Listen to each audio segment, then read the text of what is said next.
I always wanted to serve on a jury. I'm really super excited to be here, so I really appreciate you having me. I'm looking forward to it. Creating this whole trial, Daddy. I want to give a big shout out to the 13th Jury Podcast and Brandy. Yeah, I applaud you guys. Keep doing what you're doing.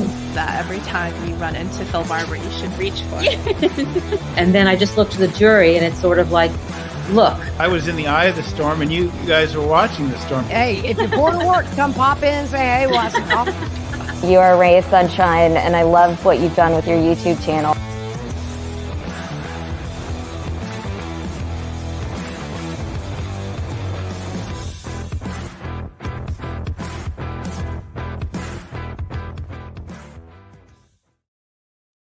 Good morning, jurors. Hello. Happy Monday. Also, guess whose grass isn't shimmering? I figured out how to fix it. No more shimmering grass.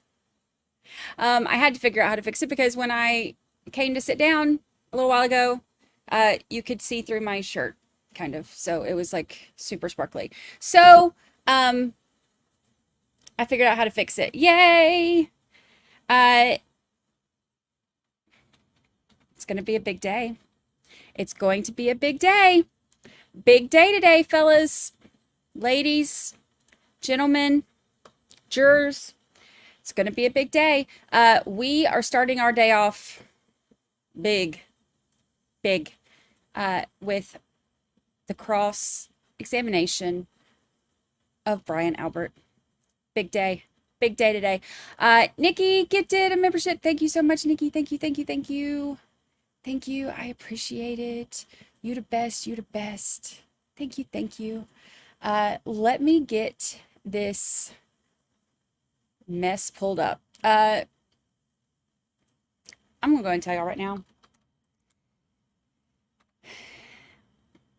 If y'all aren't on Twitter, X, Twix, whatever, and you haven't seen the disaster that is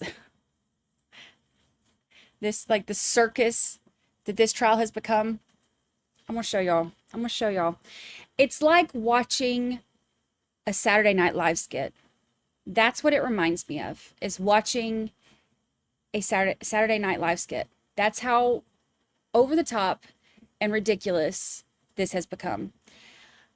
Angela, thank you so much for 1 whole month of membership. 1 whole month already. A month already. Thank you for 1 whole month of membership. Happy anniversary. Happy anniversary. Yes, Auntie Candy said Chairgate. Yeah.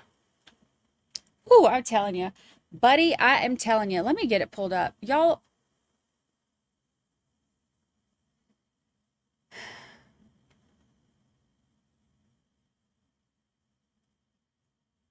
These are grown-ups, allegedly. I want to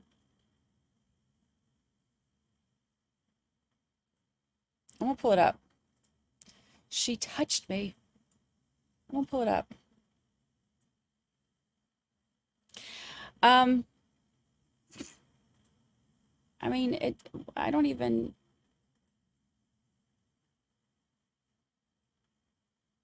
Okay, so it says this is the aftermath of Grant Smith Ellis assaulting female reporter Jess, is it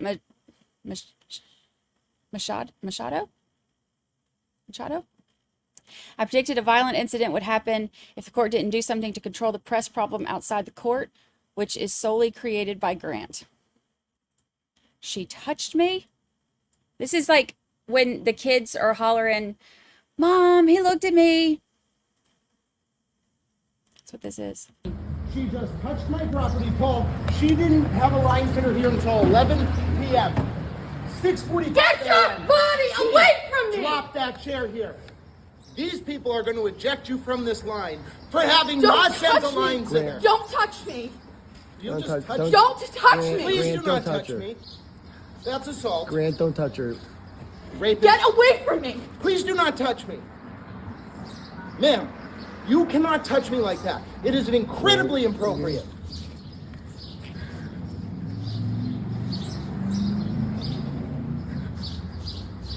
How dare you? We have witnesses that saw you hit her first. Excuse me, she just bumped me. Multiple witnesses. You hit her. I'm going to tell the police you hit her. We Grant. have video of her just touching Grant, I property. have video of you hitting her. How did that So change? I will be telling the police that when they arrive. Oh, I will be telling them exactly what happened. And there's a gentleman who just accosted me and put Oh. his hands on me, and I was just assaulted. No, you weren't. That was completely inappropriate. I am disabled. You touched her. You hit a woman, Grant. Excuse me, my back was turned. Grant. My back was turned, sir. It is on camera. Yes, it is on camera. You're right about that. I'm sorry. My back was turned and she touched me inappropriately. You hit her. I'm You dressed hit in a her. black suit. You hit her. We saw you hit a woman, Grant. My We back just was saw turned, you hit a sir. woman. We just saw you hit a woman. And this is going to cause a problem because she came here without having left a line sitter. Okay. Why did you have a line sitter here all night? Grant, we saw you hit a woman. Any comment on Sorry. that? Yes. Is that rope holding your pants up? White male, curly hair, glasses. Yep.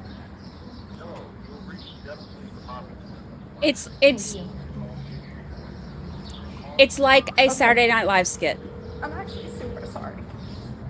I was fine until he touched me, and I can't. Hi, I need an officer. He touched her. Hold on. He pushed her. Just came here and assaulted. It's like a Saturday Night Live skit. It really is. It's not real life. It doesn't. This is not real life. This is not how. What the hell is even happening right now? I don't even.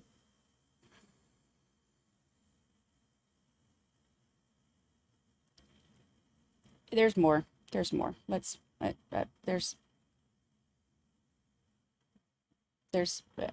don't even.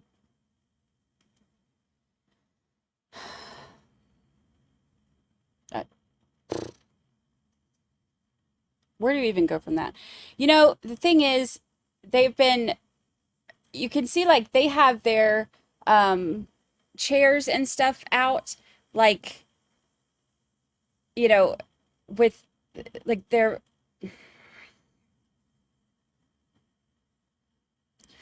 I don't even have words. This is not real life. But it's like this every day. There was, let's see, let's find the video from Friday. I don't even.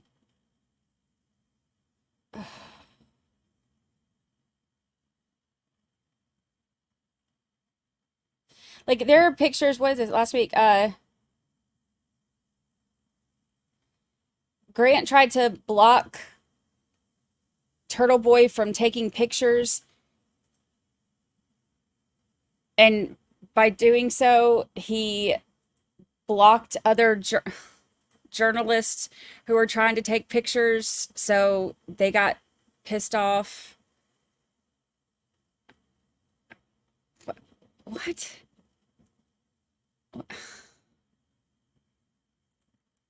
What is happening in Dedham, Massachusetts? I don't even.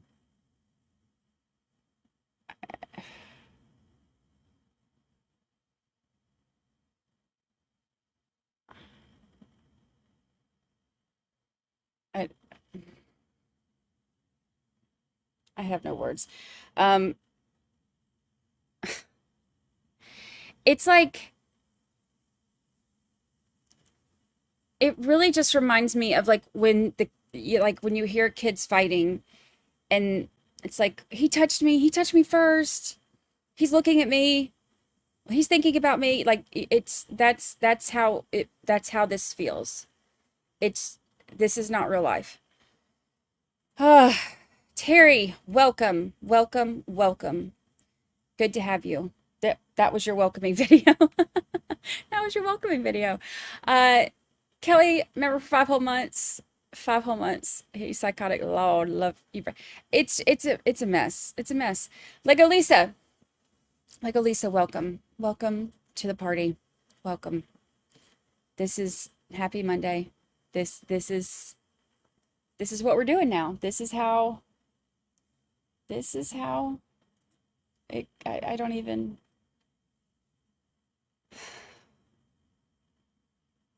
I don't know. I don't know. It has turned into such a circus, and it's like I don't even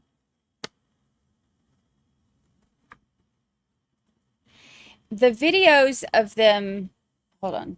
Let me go ahead and boost this because they're about to start the stuff so we can be ready.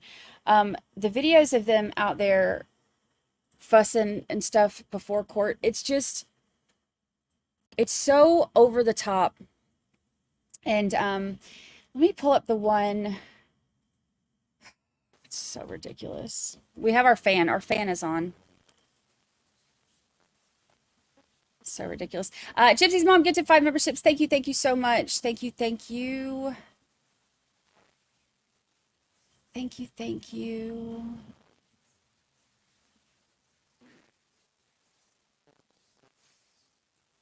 Oh, there's more videos. There's a new one since I got back from walking Lucy.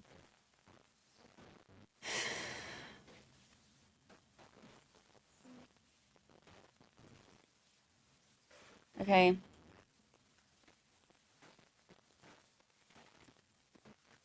I don't even. All right, this is the newest one. Mr. Kearney, so nice to see you. Do you have any comment on Jess Machado throwing my chair? You assaulted a woman. Oh, I heard Jess Machado might be under investigation for throwing that chair. By violating the court etiquette, sir, do you think she'll be removed from the media line? That's a very real possibility for her throwing my chair unprovoked. I love women. Tom, do you have any comment on Jess Machado throwing my chair unprovoked? Unprovoked. Never touch a woman, Grant. Tom, she hip checked me. Tom, You know better. not only did she throw my chair, she Don't hip care. checked me. Don't care Of course about you the don't chair. care. I'm mad. Mr. Kearney, so nice to see you. Do you have any comment on Jess? She might be under investigation for throwing my chair. That's what we're going with. Lynn, best place on YouTube. Woo woo. 11 whole months. 11 whole months. 11 whole months. Happy anniversary. Happy. Deebs, remember for 12 whole months. Hard to work and lurk without that stuff going on. Right? You have to come out of lurking for that kind of stuff. Cause it's like, you have to look at it to realize if this is really true, if this is really happening. Like, what the heck? What the heck? Oh, goodness gracious. Podcasts are awesome. Thank you so much, Virginia Little. Thank you. Thank you. It is a labor of love, but boy, is it a lot of work. Thank you. Thank you.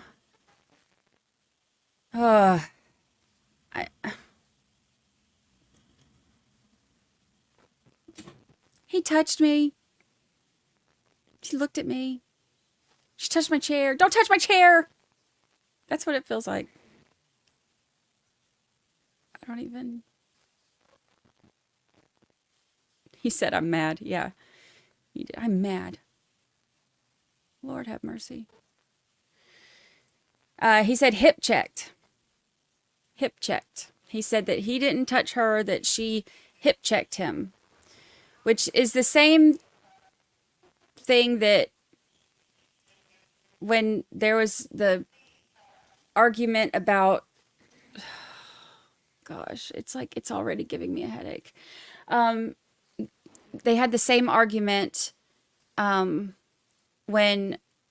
Tom CPU was knocked down, and he said that, and they said that Grant like knocked him down because he was trying to, like, he put his body onto him or whatever, and he said that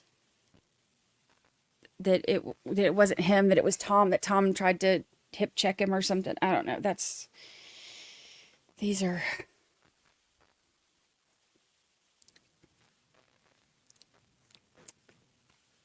journalists.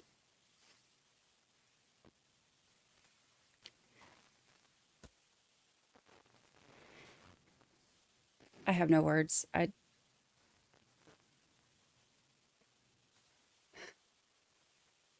Like, police came and talked to him and everything. Oh, hold on. Here's another one. I don't even... Conscious when you had sex with her, and then you sent her a video of it, apparently to brag about it. Morning. Why did you wish death on me and Lindsay Gattani overnight? Is it because she accused you of rape and provided evidence in the form of text messages that you sent admitting you knew she was unconscious when you had sex with her, and then you sent her a video of it, apparently to brag about it? Mr. Kearney, who's Shanae Circuda? Was your death threat that you issued last night an actual threat when you said you wanted me and Lindsay Gattani to die? I'm sorry she broke your heart, but you need to stop.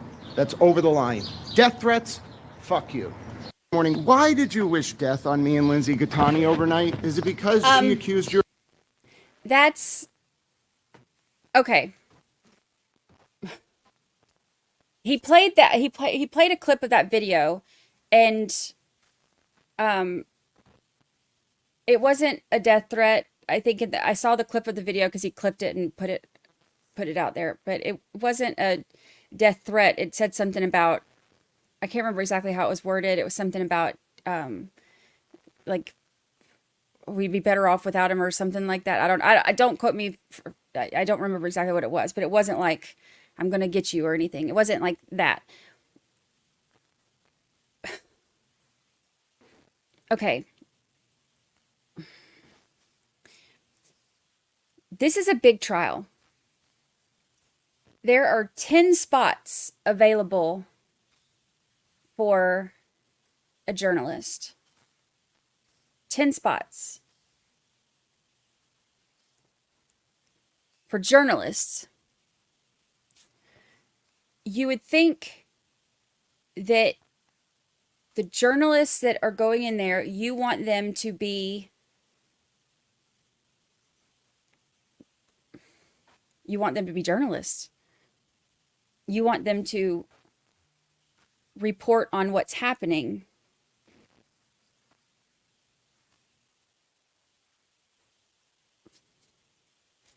Not just...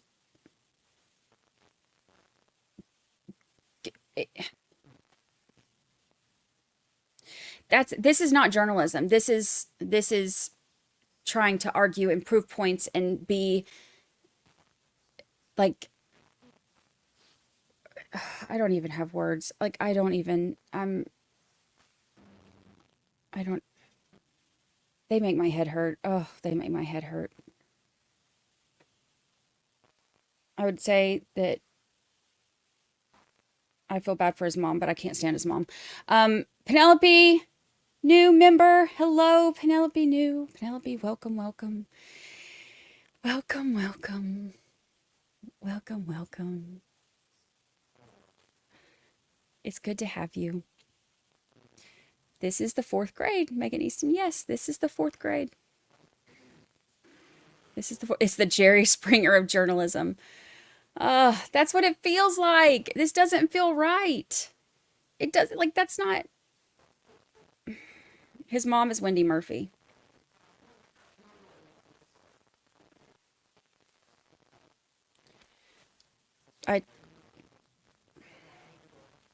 You know, I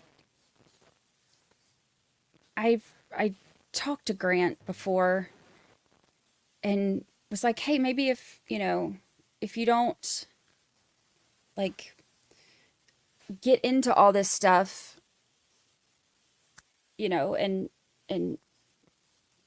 like try to instigate stuff and like feed into this stuff, then maybe things will like, let's calm it down a little bit. But it doesn't. I don't even know. I don't even know. RJ, new member, welcome, welcome, welcome. RJ NLC, good to have you. Good to have you. Detect Viz, yes, that was the sticker computer guy. Yes, yes, it is. Welcome, welcome to all of you. Welcome. I met during the Murdoch trial. God, it feels like forever ago, doesn't it? Yeah, Wendy Murphy is Grant's mom. Also, fun fact. Did you see that Coffin Dapper is trolling Yannetti on Twitter? This whole thing has turned into, I don't even know what. TV is allowed into court, except for he can't be in there during the testimony of those witnesses who are included in the indictment, and also the ones who live with Brian Albert, because he's included in the indictment. So Brian Albert Jr. and Nicole Albert, which Nicole Albert's done now, but so he can't be in there for the ones that are on the indictment, but he can be in there for the other ones. Yeah, she hold on. This is funny. This is really funny. I hear them. I think they're getting started.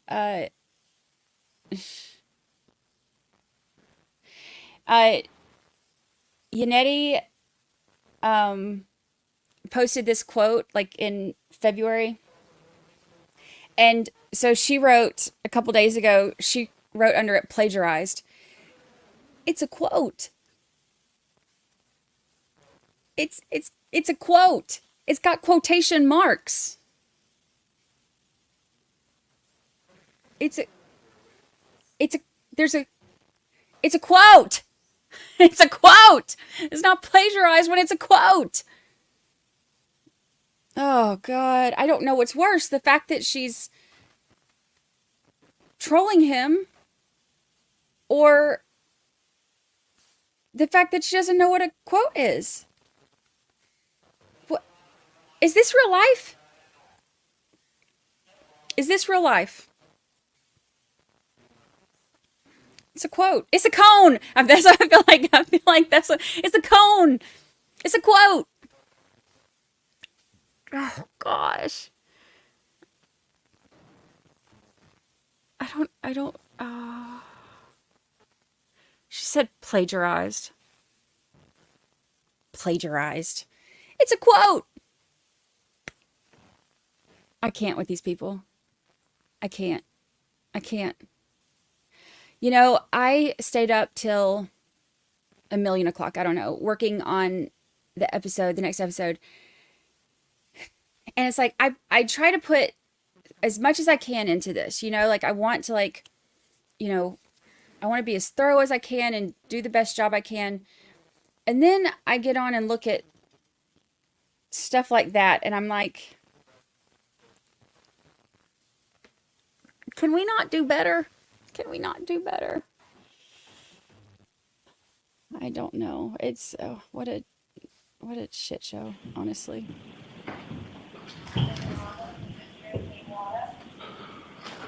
But it's going to be a big day. 22117, the Commonwealth versus Karen Reed. Can I have counsel identify themselves, please? Adam Lally for the Commonwealth. Good morning, Your Honor. Good morning, Mr. Lally. Good morning, Your Honor. Laura McLaughlin for the Commonwealth. Good morning, Ms. McLaughlin. Good morning, Your Honor. Alan Jackson for the street. Good morning, Mr. Jackson. Good morning, Your Honor. Elizabeth Little, also on behalf of the street. Good morning, Ms. Little. Good morning, Your Honor. Yannetti for Karen Reed. Good morning, Ms. Yannetti. I'm told there's an objection to something you intend to use during cross. Yes. Do you want to come over? Sure.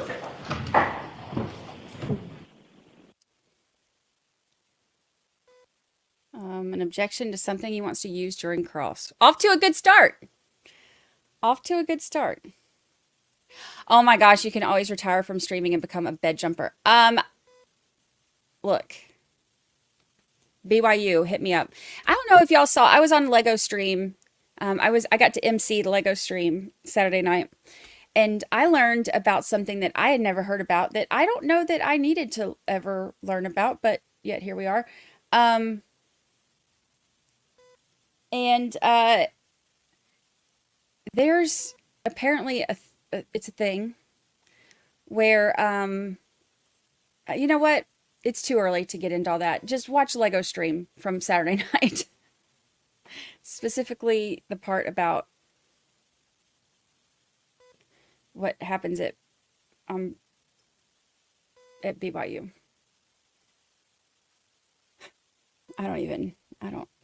Life is weird. Kit Next Pat, hello. My father-in-law saw you on NBC 10. Oh yeah, I was on NBC 10 on Friday night. Friday night. It was good. It was a good segment. Lego stream was awesome. It was a lot of fun.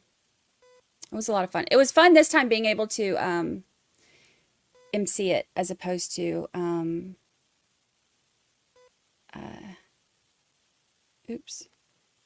as opposed to having to focus on trying to build Legos. Because that was hard. I'm trying to get Lucy Cam going, but for some reason it's not working. I'm having all kinds of problems. I wish they wouldn't show Mrs. O'Keefe. I feel like I just want them to leave her alone. Lindsay said, no kidding, I had dinner with my girlfriend's mom and her husband last night, and somehow that topic got brought up, and I added in the bed jumping bit, and they had never heard of it either. I've never heard of it either.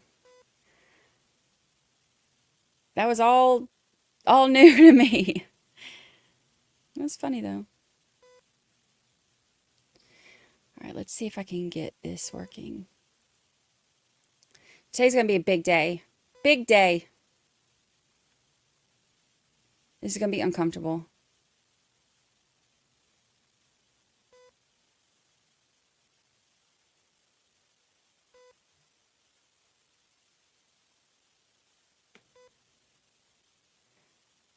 Let's see. Devices. Lucy's camera is not working for some reason.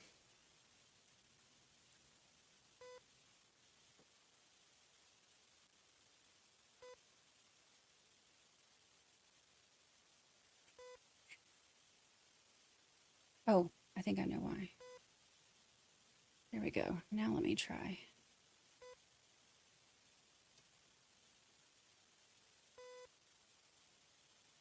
See if it works now.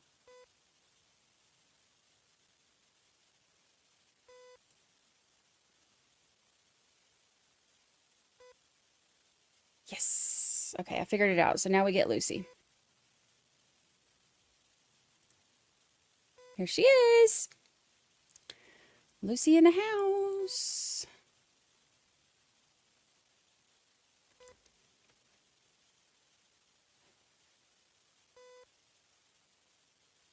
All right, let's see. Susan Carver says, I would hate sitting in those uncomfortable seats all day for weeks. No thanks. Yeah, that would be really uncomfortable.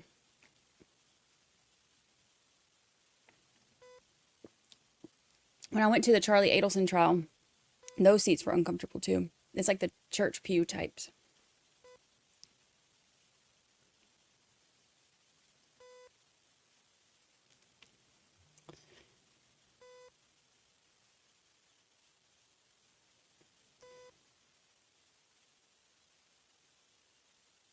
There could be a show on the media drama alone today. That is true. That is true. It's like a whole other situation. Birdie, hello. Another lurking while working here. Lurk while you work. We'll be here.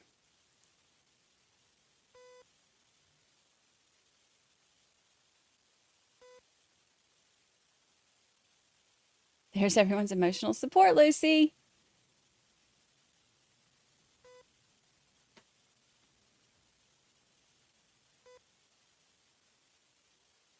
Aiden is in there right now. I'm assuming they're about to have to remove him before they bring in Brian. All right, so we're all set to begin? Yes, Your Honor. Okay. Bring the jurors over.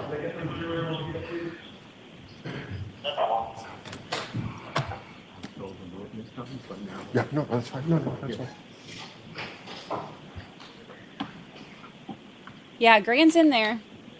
They have Grant and Turtle Boy separated on as far away from each other as they could possibly be. You are unmuted. It's crazy.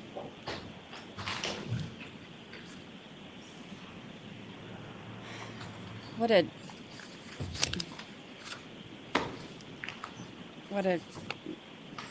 time to be alive.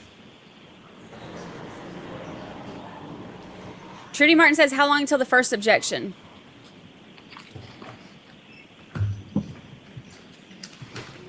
Give it 3 minutes. Ish.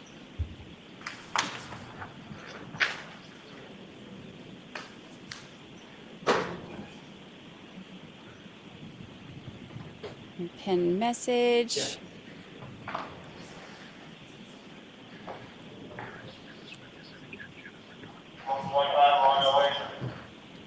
Brian Albert. And we heard Jackson. It sounded like Jackson did the objection last week. So it sounded like his voice, I think, anyway. So I believe he's going to be doing the cross. You rise to the jury.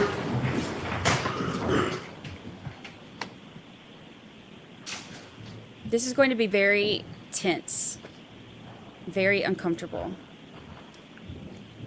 And I'm already anxious.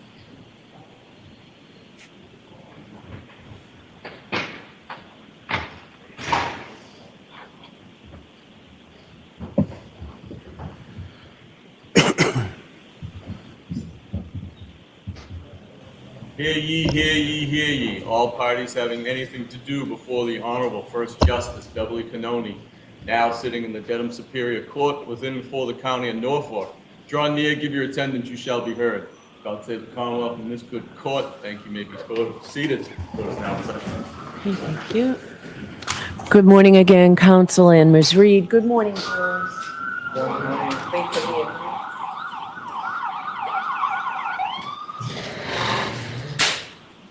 So I do have to ask you those 3 questions. Were you all able to follow the instructions and refrain from discussing this case with anyone over the weekend? Yes. Everyone said yes or nodded affirmatively. I don't know how. Were you also able to follow the instructions and refrain from doing any independent research or investigation into this case since we met on Friday? Yes. Everyone said yes or nodded affirmatively. Did anyone happen to see, hear, or read anything about this case since we left here on Friday? No. Thank you very much. We'll bring Mr. Albert back in, please. There's so many sirens because they're right there by the whatever it's called. Ooh. Just watch your step for me. You saw us with the evidence give the court and jury in the case there adherence to the truth, the whole truth, and nothing but the truth, so help you God. I do. Thank you. I'm already stressed out. Oh my gosh. Okay, here we go.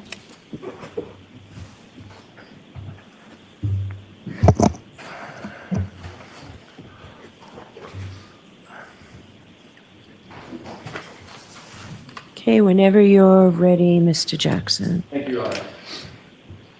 Mr. Albert, this is not, this process is not the first time you've testified in a court of law, is it? No. In fact, you were a police officer for either just under or just over 30 years, is that right? Yes. During that time, how many times would you say that you had testified in a court of law in any capacity? I would say 100, perhaps. So you consider yourself to be an experienced witness? In what aspect? In as far as being a witness as a police officer? You've experienced testifying in a courtroom? Yes. Okay, so you understand the oath? Yes. You understand the gravity of perjury? Yes. When was the last time you spoke to Mr. Lally before Friday when you began testifying? Before Friday, the last time I spoke to Mr. Lally was, I believe, on a conference call around the time of my grand jury testimony. Which would have been 2022? Yes. April of 2022? Yes. So you've not spoken with Mr. Lally since that time? I don't remember speaking with Mr. Lally since that time, no. What about anybody else from the district attorney's office? No. Have you gone over the facts or what you believe to be the facts of your testimony with anybody before you testified on Friday, not including any lawyer that you may have? No. Did you discuss any questions that you may be asked on direct examination or questions that you may be posed on cross-examination with any member of the district attorney's office? No. Were you told about any exhibits or documents that you might be shown? Just in the prep, I believe I was shown a video of the waterfall bar. And that was back in April of 2022? No, that was for the prep for this trial. With whom did you prep for this trial? I'm Mr. Lally. I'm confused. I thought you said you had not spoken with Mr. Lally since April of 2022. Except for the prep for this trial, I had not.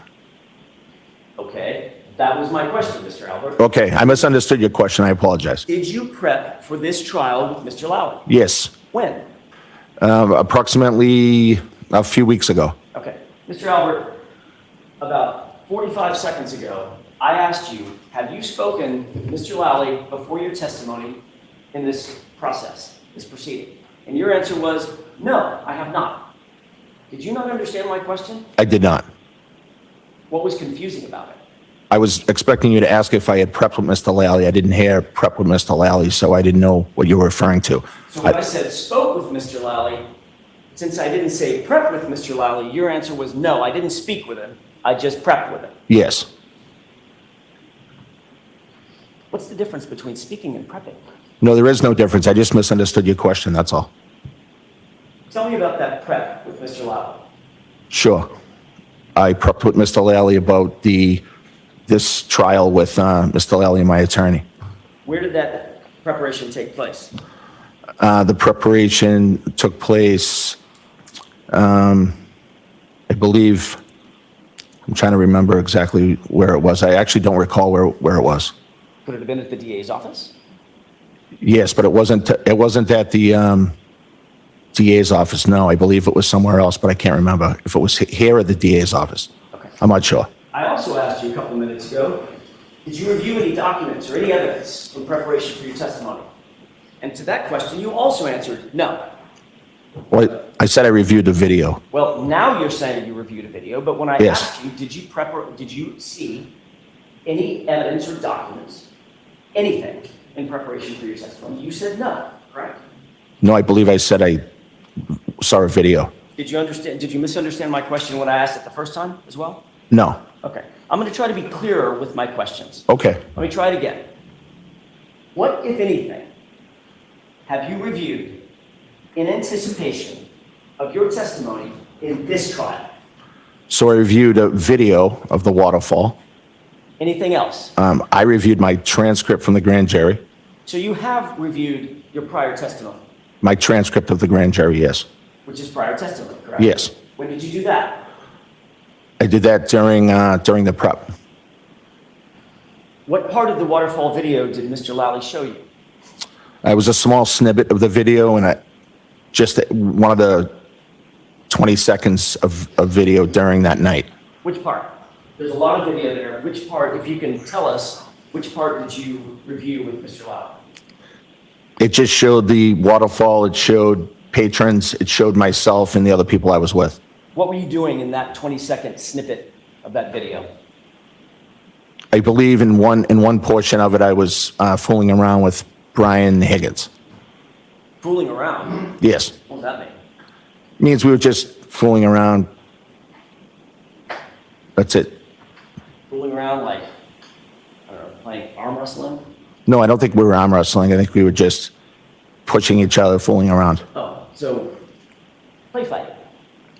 I don't think I would call it play fighting. No, I was just. You remember seeing part of the video where you took a fighting stance, sort of like this? I actually don't remember that part. No. No. You remember a part of the video where Brian Higgins took a fighting stance, sort of like this? Maybe, yes. Two of you approached one another? I don't think I saw that whole video. No. Practicing fighting techniques? I wouldn't call it that. No, No. you can have that. I'm sorry, what was your answer to that, Mr. Albert? No. So what you reviewed with Mr. Lally was the portion of the video where you and Mr. Higgins were somehow fooling around, and, well, how would you describe it?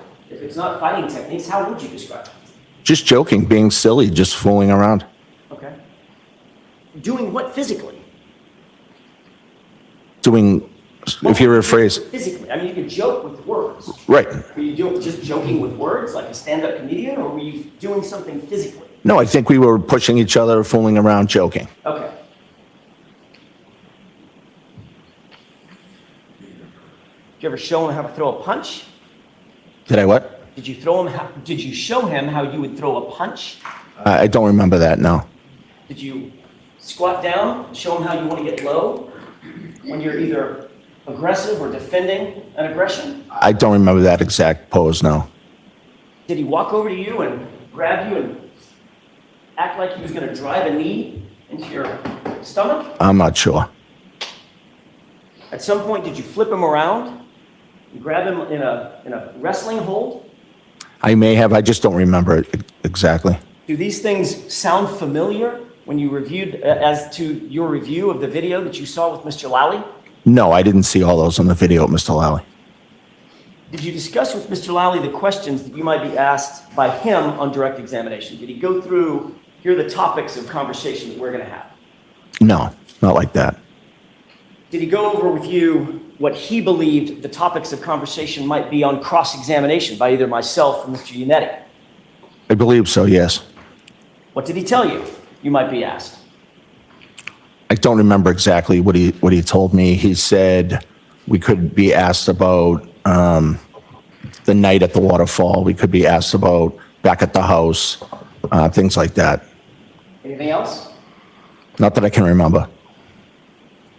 Is there anything, given your conversation with Mr. Lally, is there anything that you want to change about the testimony that you previously gave under oath in April of 2022?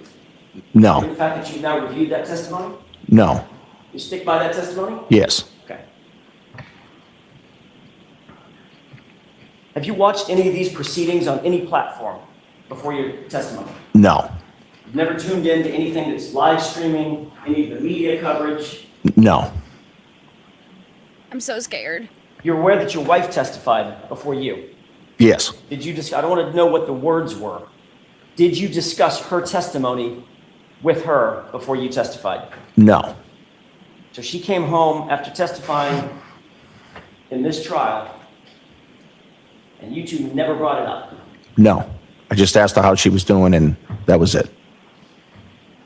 Mr. Albert, are you close friends with Brian Higgins? I wouldn't describe it as close friends, no. He's a fellow law enforcement officer, correct? Yes, Works for the ATF, he does. the the Bureau of Alcohol, Tobacco, and Firearms and Explosives, correct? Yes. How long have you known Mr. Higgins? I think I first met Mr. Higgins about 15 years ago. How did you meet him? It was a professional, something at work. We may have worked together. I think at the time he was a Cambridge arson squad member. And I think he came into the city of Boston to do something for work. So you've known him for 15 years, and you were with him on January 28th, 2022, correct? Yes. And he's the person that you were, quote, joking and fooling around with, right? Yes. You had a long road trip with Mr. Higgins on January 28th, 2022, didn't you? What's the question? You had a long road trip with Mr. Higgins on January 28th, 2022, correct?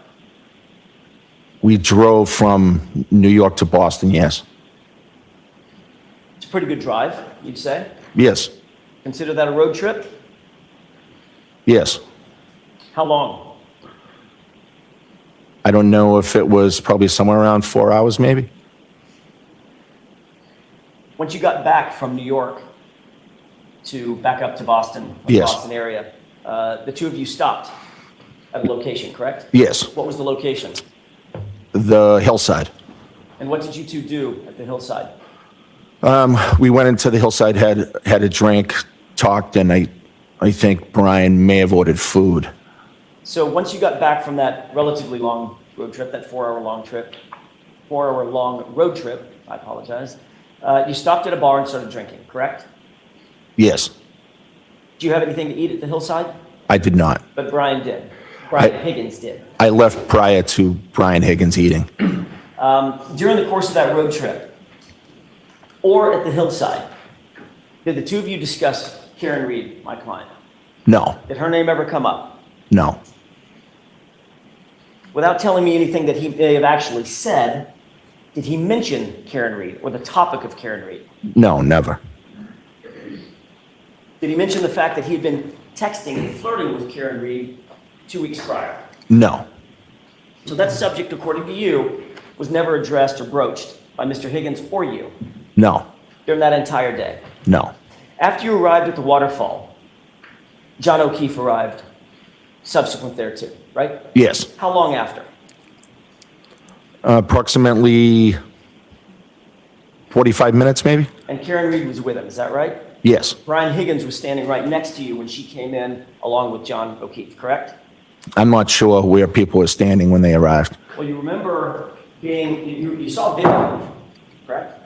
I don't believe there's any, I saw video of them walking into Waterfall now. Fair enough, but you saw at least a clip, according to you, you saw a clip of that video of you at the waterfall, correct? Yes, You were situated at a high top table, right? yes. Your back is sort of to the camera, is that right? I'm not sure of the camera angles. The video that I saw, I was at the high top table, but I'm not sure of all the camera angles of the waterfall. Brian Higgins is the guy with the sweatshirt with maybe a Harley Davidson emblem on the back or something? I'm not sure what he wore that night. I'm sure he had a sweatshirt on, but I don't know what the emblem was. Okay, he was standing right next to you in the video clip that you saw. Yes, Okay, in other words, that was the video where he was standing right next to you, and you two turn to each other and start this play fighting thing. yes,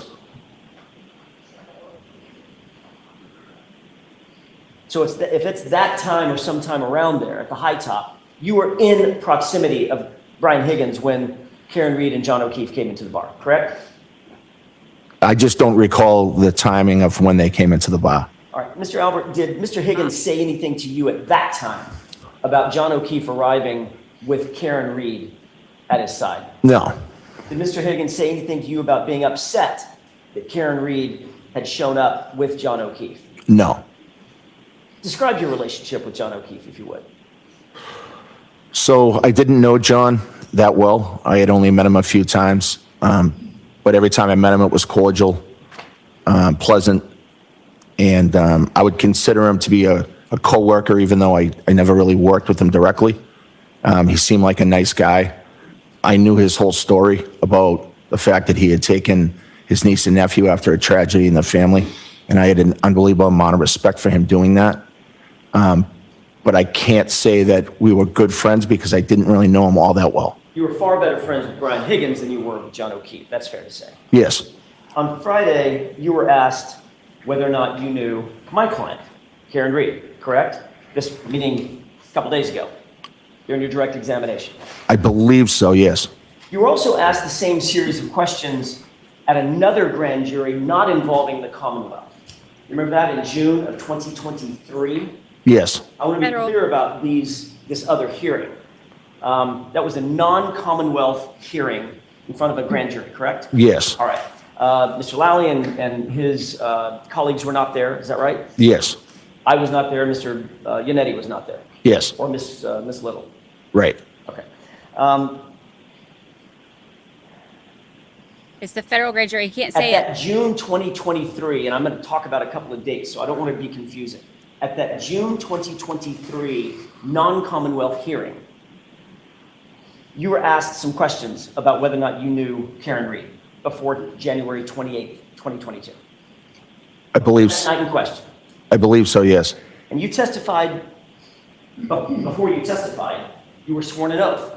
Yes, Same oath that you swore in this trial, correct? yes, So uncomfortable. Swore to tell the truth, the whole truth, and nothing but the truth? yes, And you knew that you were testifying under penalty of perjury in that hearing as well, correct? yes, And you testified at that non-Commonwealth grand jury that you, quote, believe Karen was with John the night he came into Hillside, a female that looked similar to Karen, from the waterfall came in with him on that night, and I assume that was her, but I can't say for sure, end quote. That was your testimony before that grand jury. yes, But you were also asked a similar question in April of 2022 by Mr. Lally at his grand jury. You remember that? no, Let's start at the beginning. Before you testified in the April 2022 grand jury, more than a year earlier, and just 3 months after this incident, You were sworn an oath, correct? Yes. The same oath that you took in June of 2023, right? Yes. And the same oath you took on Friday. Yes. Isn't it true that you were asked the question whether or not you knew Karen Reed on January 28th, 2022, and you testified, quote, "I've never met or seen her before," end quote. No, I don't recall that. Didn't you indicate that you just that you reviewed your grand jury testimony in anticipation for this trial? Yes. You'd read the whole thing, Yes. and you don't recall making that statement? No.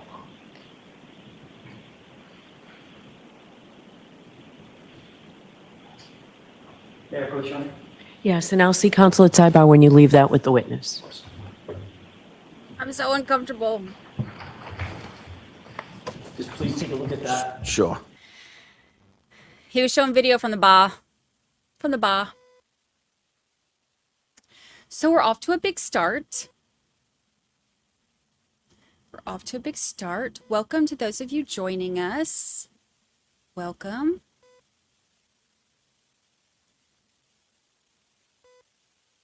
Welcome. Yeah, he's saying that the grand jury that you did that was not a part of the Commonwealth. That is that child naked?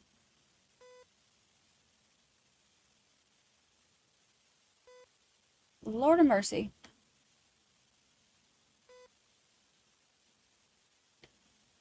It looks like a group of guys out there. One of them just pants to the other. People are weird. He can't say federal grand jury. Yes. Mr. Albert, have you had an opportunity to review that? I have. Thank you.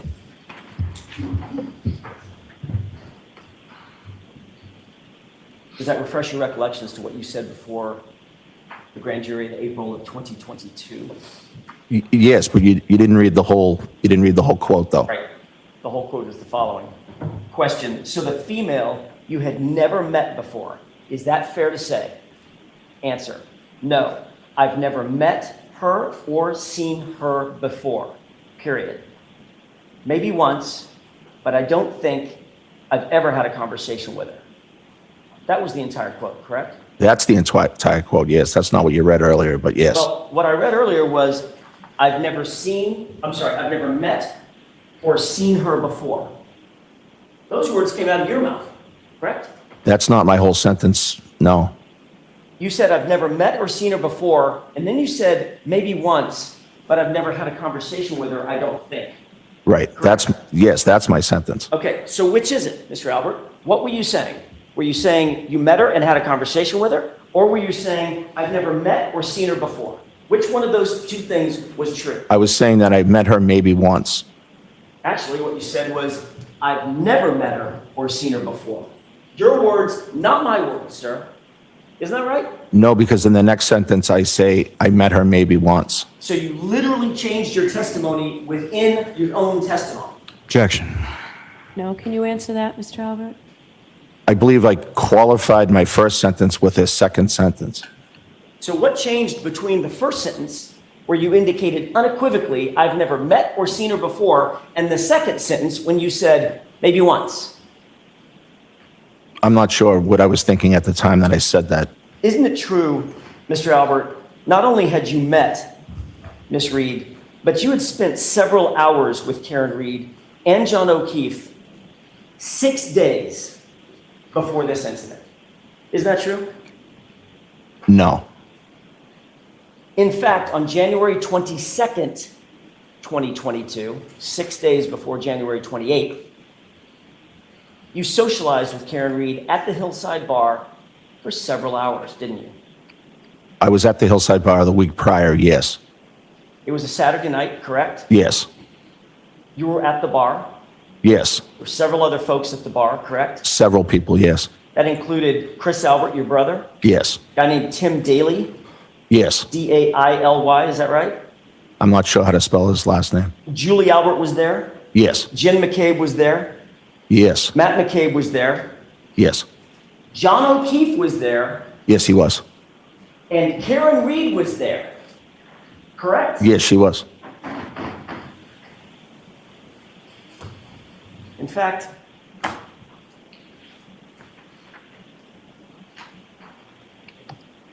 Your Honor, may I approach? Yes. I'd like you to take a look at a photograph. Just look at that to yourself for a second. Tell me if you familiarize yourself with it, and then look up when you're ready. Yes. May I approach? Yes. Actually, I don't need to. Mr. Albert, you can stay there. Do you recognize the photograph that's before you? Yes. How do you recognize it?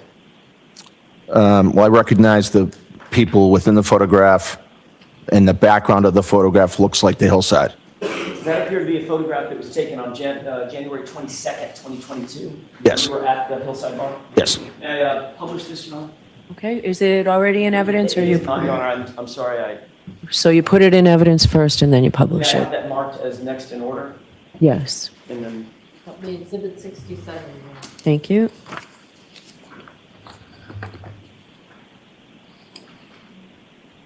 So he said, I've never met or seen her before. Maybe once, but never had a conversation with her. But now Jackson's saying 6 days before that happened, that they had hung out for several permission to hours publish, Your Honor? Yes. Thank you. at Hillside. You see that photograph? It's the same photograph that you're looking at in front of you? Yes. Describe who the people are going from left to right, sir. Chris Albert, myself, John O'Keefe, and Tim Daly. And this was on January 22nd, 2022, at about 11 p.m., correct? Yes. May I approach, Your Honor? Yes. Mr. Albert, who took the photo? I don't know. Karen Reed took the photo, didn't she? I have no idea who took that photo. Karen Reed took the photo, you're literally staring right at her, correct? I don't know who took the photo. Well, who else do you think it could have been? Well, there were a lot of people there. You mentioned my sister, two sister-in-laws, a brother-in-law. I'm not sure. Will you turn the lights back on, please, and take the photo down?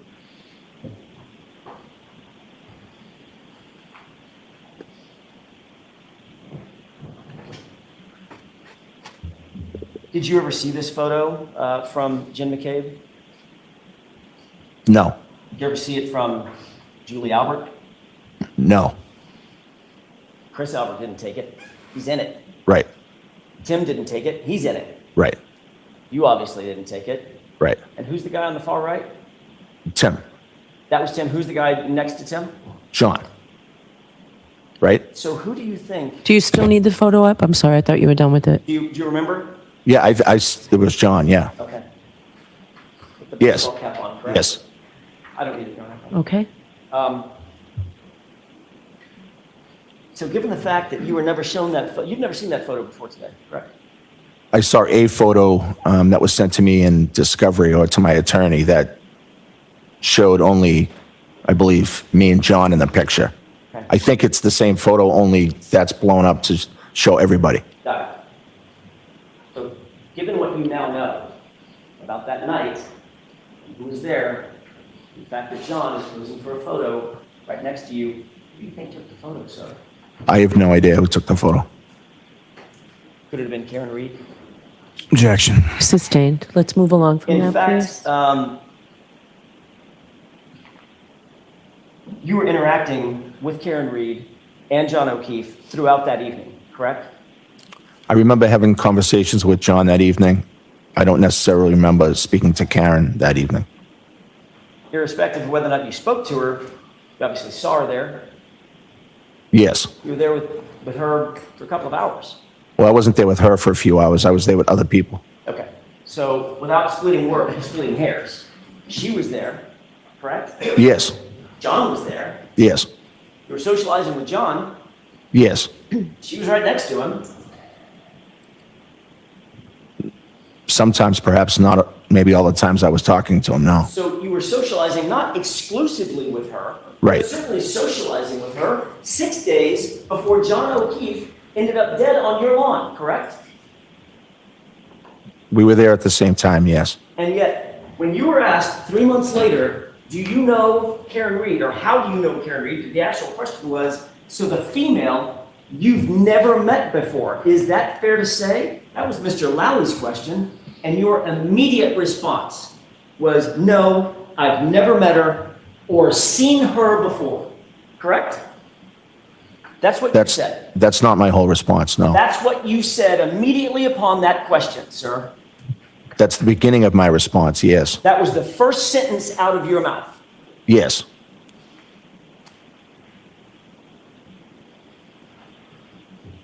You also testified at the subsequent grand jury in June of 2023. When asked what was your impression of Miss Reed, you said, quote, I honestly didn't really have one. I didn't have any conversation with her. I just kind of saw her from across the table. I didn't really think of it either way. Correct? I don't know what that question is referring to. Is that for the waterfall or is that for Hillside? Hillside. Okay, yes. All right. So in June of 23, a little over a year later, your testimony significantly changed from no, I've never met or seen her before, to I really didn't have a conversation with her. I saw her across the table. I didn't really think of it either way. Correct? No, I think those are very similar testimonies. When you were asked in the other proceeding, and this is about the waterfall, question, did you talk to Karen Reed at the waterfall that night? You answered unequivocally, I did not. Is that right? Yes. And that's what you told the June grand jury, June of 23, correct? Are you referring to the state grand jury? Or? No, I'm sorry. Okay. That's why I'm using dates. I'm trying to be careful. Right. April. I'm just not clear on what all the dates were. I'll see if I can clarify. Okay. April 2022, state grand jury.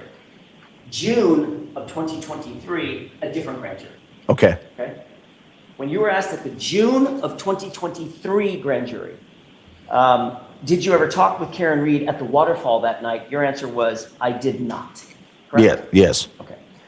With the court's permission, could I play a small clip from Exhibit 53? Okay.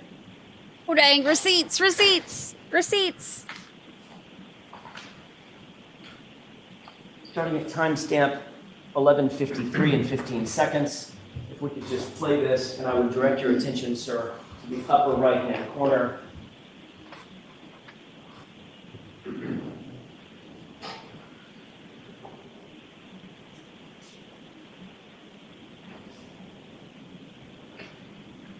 Well, there's them talking. Pause it. Do you recognize the individuals in this clip? Yes.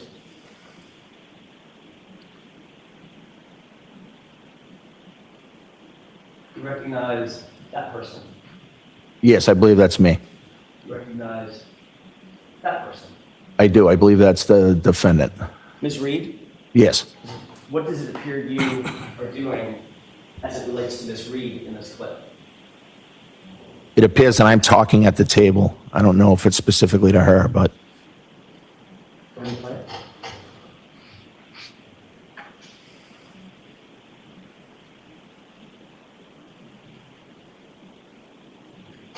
Stop. Did you see the part of the clip starting at 11:53 and 15 seconds, going back about 30 seconds? yes. Okay. Who did it appear you were talking directly to, and who did it appear was answering directly to you? I looked like I was speaking, but I can't say for sure that I was directly talking to the defendant. Even though it looked like you were looking right at her and leaning toward her and she was answering you. I was definitely looking that way. I don't remember the conversation. The reality is, we can take that down. The reality is, Mr. Albert, you had many conversations with her throughout the night, like you would with anybody else you were socializing with, correct? No. It's not like you ignored her through that evening. No, I think that just the positioning of me on the other side of the table, I didn't have really much contact. There was only one person between you, and that was Mr. Higgins. No, I don't think that was the setup for the whole night. I didn't say the whole night. Right. I'm talking about right then. Right, so, That's just an so, example. right, what's your question? Rephrase your question, please. Did you or did you not have conversations with Karen Reed that night? I do not recall having conversations with Karen Reed that night at all, no. And that's what you told the grand jury under oath, notwithstanding this video evidence to the contrary. Yes, I don't think that video shows that. I'm going to let that stand. Next question, please.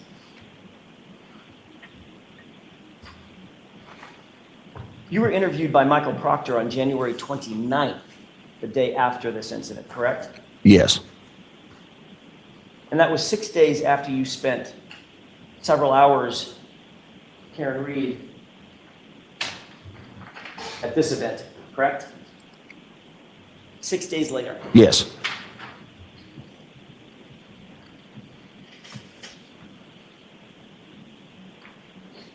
You were asked by Michael Proctor whether or not you knew or what your relationship was with Karen Reed, correct?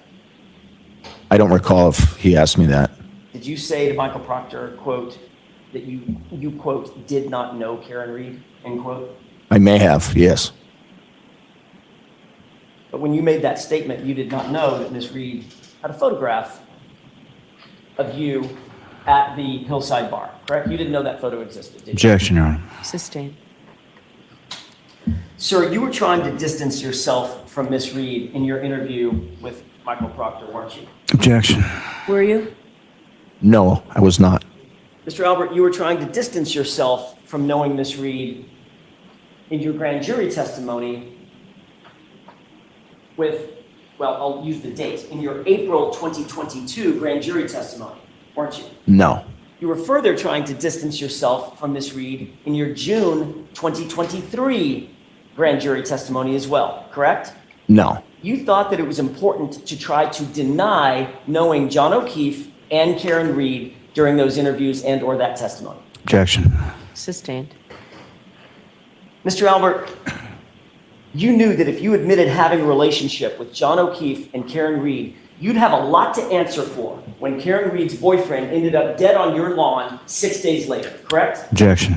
Sustained. You can ask the question differently. You knew that there would be questions about your relationship with Karen Reed if it were known that you knew her before her boyfriend ended up dead on your lawn 6 days later, correct? There would be questions. Objection. You can ask it a different way. That's sustained.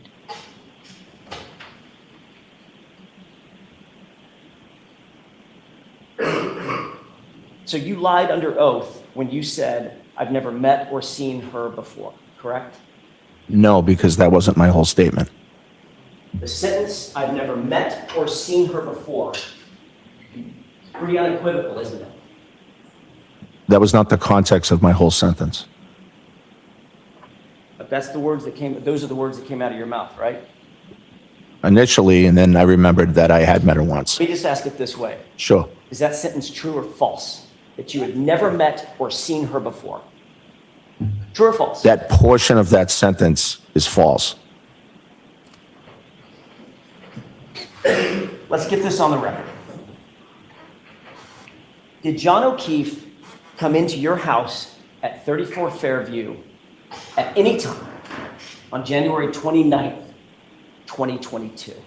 Absolutely not. I wished he had. And you're as sure about that as you are about the statement that you had never met or seen Karen Reed in your life, Objection. correct?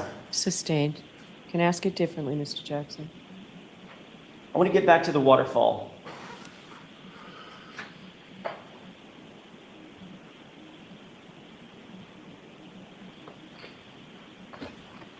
I know I asked you this about the hillside.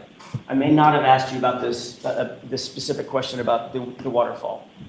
Did Brian Higgins say anything to you about John O'Keefe and Karen Reed walking in together at the waterfall? No, Did he say anything or give you any indication that he was upset about Karen Reed showing up with John O'Keefe? no, he did not. It appeared from your observations that John and Karen were getting along at the waterfall. I didn't really notice, but I didn't notice anything was wrong. They appeared pleasant, Yes, happy, I don't know if they appeared happy. I didn't really notice. They were interacting with others? Yes. You didn't notice any tension? No. No argument? No. No yelling or fighting? Nope. They looked like a normal, happy couple? Yes. Did either of them appear to you to be completely drunk?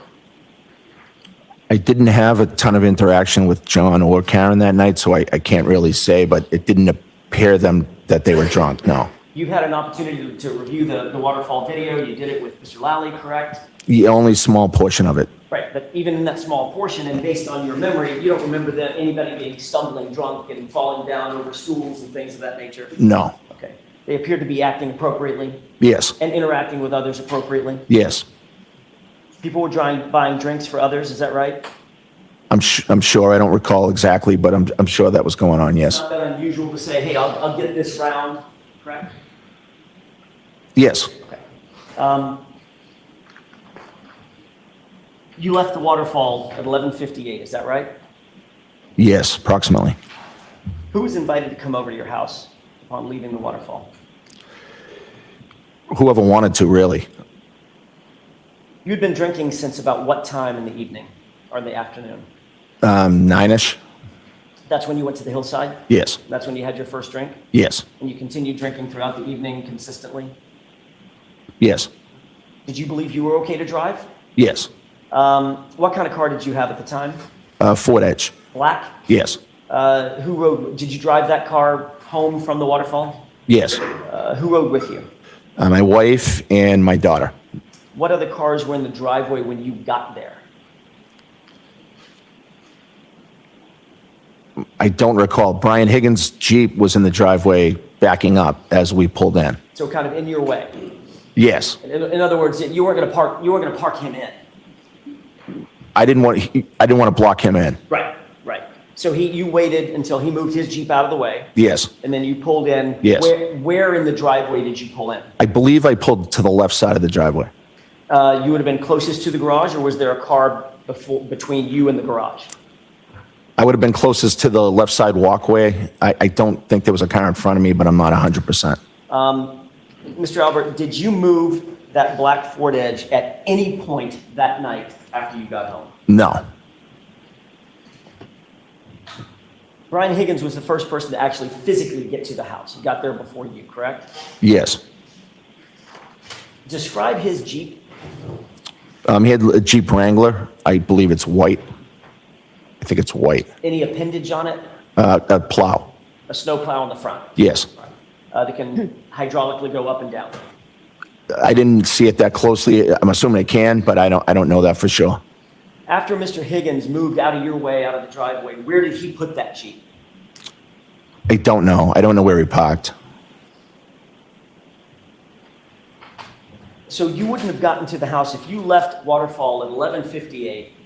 You have to get out to your car, get in your car, start it up, drive home, wait for Brian Higgins to move his Jeep, park your car, then get into the house. That's a fair assessment of the mechanism of you getting home that night, correct? Yes. You wouldn't have gotten into the house until, what, 12:15? Maybe 15 minutes for all that? I would put it more, maybe 10 past 12. Okay. 12:10 or so? That would just be a guess. So it could have been 12:15.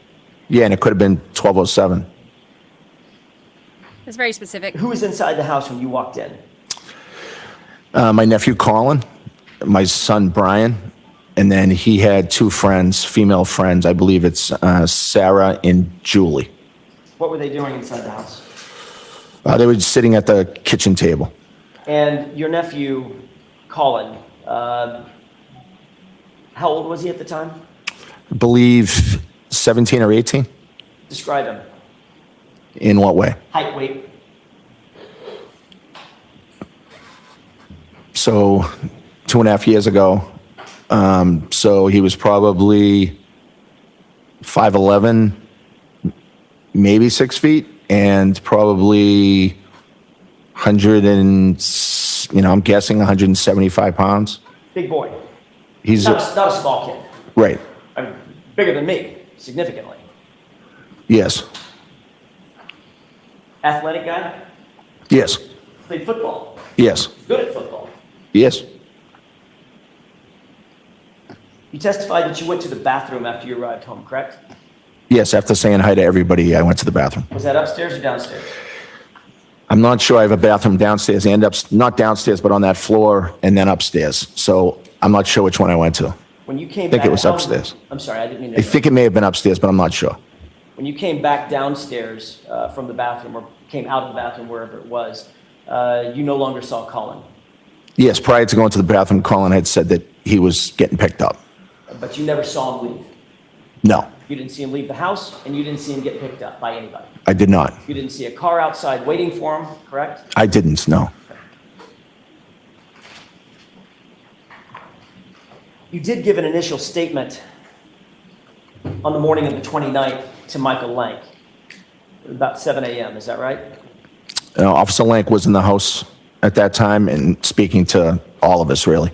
And you've admitted that you have known Michael Lank for many years, is that right? Yes. Did you see that as a problem? In what way? Conflict of interest? Objection, Your Honor. I'll let him have it. Did you see that as a conflict? No. You were asked who was present at the house that night, the night before, right? Yes. You stated the following people were at the house that night, quote, in response to Officer Lank's question, at some point during the time in question. That's how he phrased the question. Who was at the house at some point during the time in question? You understood that, right? I don't recall his question, no. You knew that he was asking who was in the house, right? That's right, yes. So you mentioned Brian Albert Jr., Yes, your son. You mentioned Caitlin Albert, your eldest. yes, You mentioned Julie Nagel. yes, You mentioned Brian Higgins. yes. And then you added the detail that Caitlin Albert had left your house about 12:15 a.m., correct? No, You didn't say that? I did not. I may have just a moment, Your Honor. Yes. So remember, it says that she left at 12:15, but we know she didn't leave until like 2. So this is, again, either witness lying or police getting it wrong. So they're pointing that out to the jury.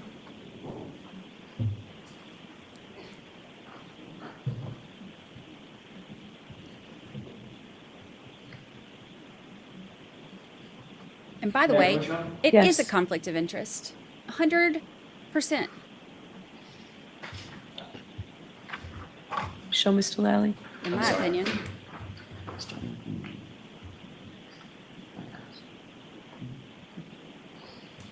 So you don't have to sit and read the entire thing. There's right at the top of this post-it, there's a word that says next.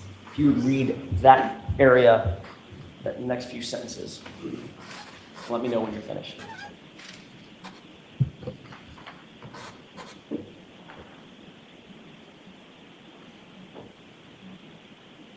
This is another example of the jury hearing that they either can't trust the witnesses or can't trust the police, and that's a problem for the prosecution.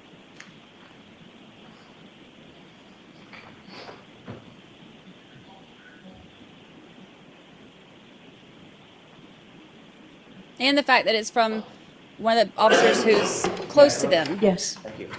Makes it look bad.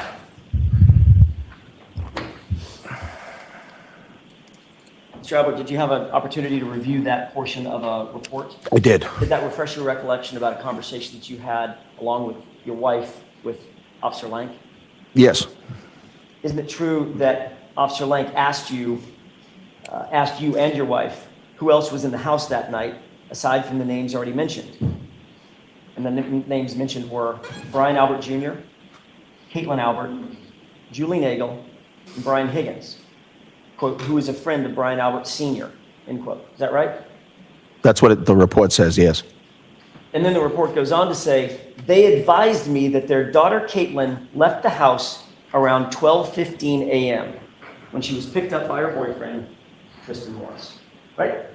That's what the report says, yes. Do you think Officer Lank got it wrong? Perhaps, yes. Did you say that Caitlin left about 12:15? No, Did Nicole say in your presence that Caitlin left about 12:15? she did not. At any point, did Officer Lank ask you what time Caitlin left?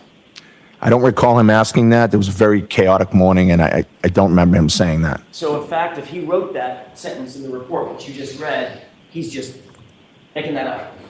Objection, Your Honor. Sustained. I'll ask it a different way. If that's what Officer Lank recalls, he's just wrong, right? Yes. Anything else that he's wrong about in there?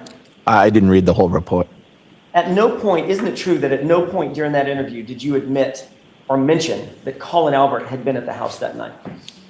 I don't believe I did, no. At no point during that interview did your wife, Nicole, in your presence, admit or mention that Colin Albert was in the house that night? No. So did both of you conveniently forget that Colin was there? Objection. I'll ask it a different way. Sustained. Did you forget that Colin had been there? No. Is there a reason that you left his name out?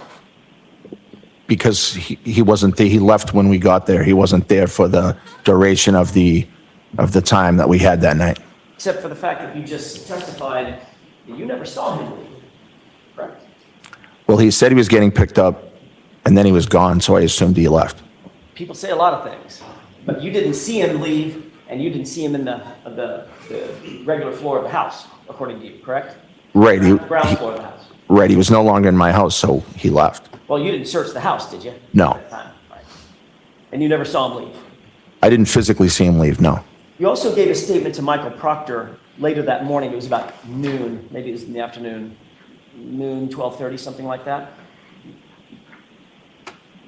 Are you asking?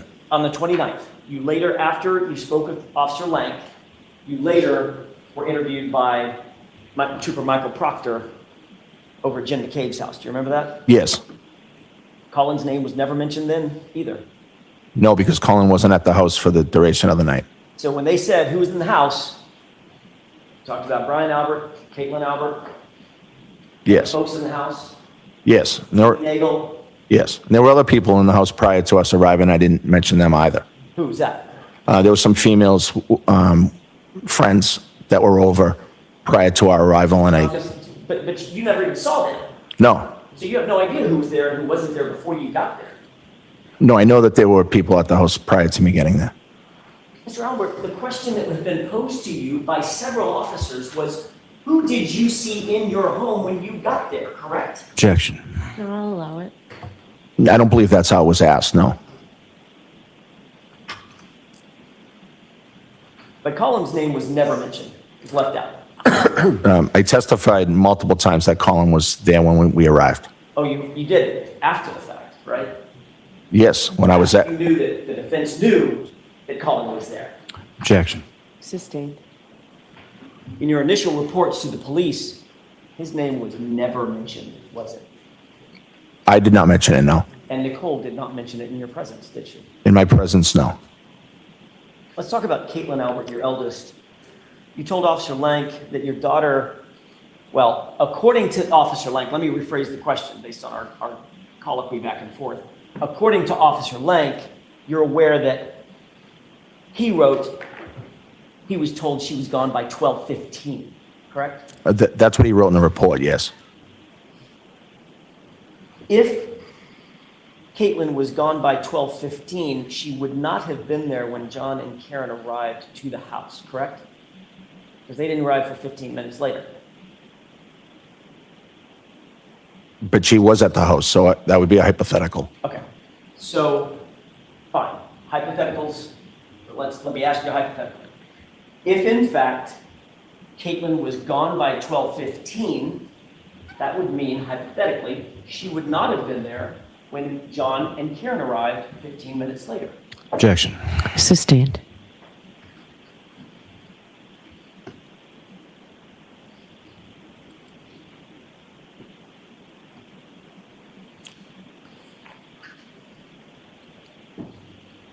When you were interviewed by Officer Lank that morning, other people were in the room, not just you and Officer Lank, correct?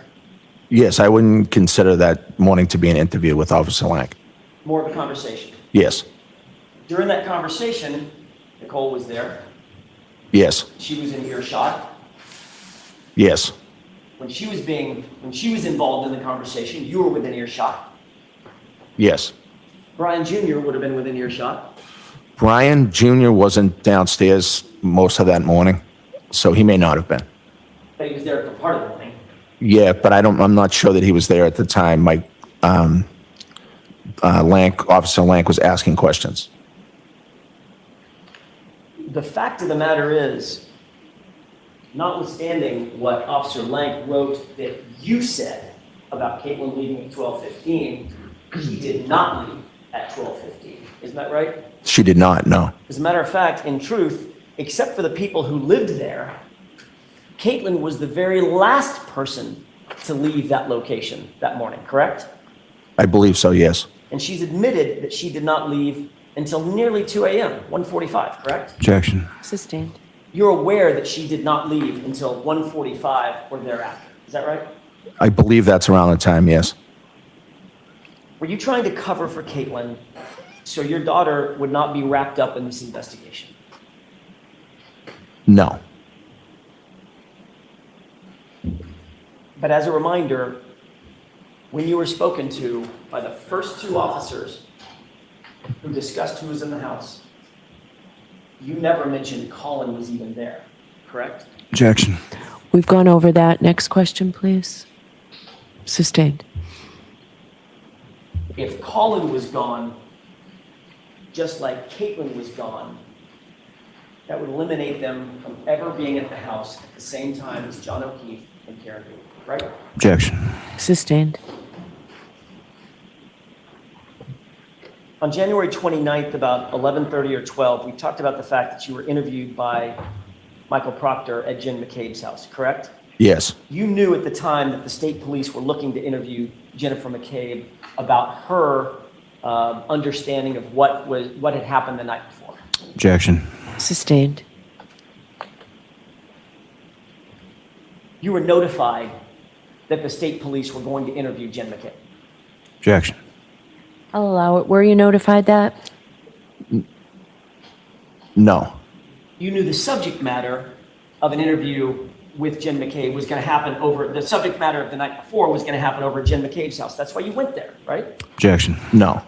I'll allow it. No.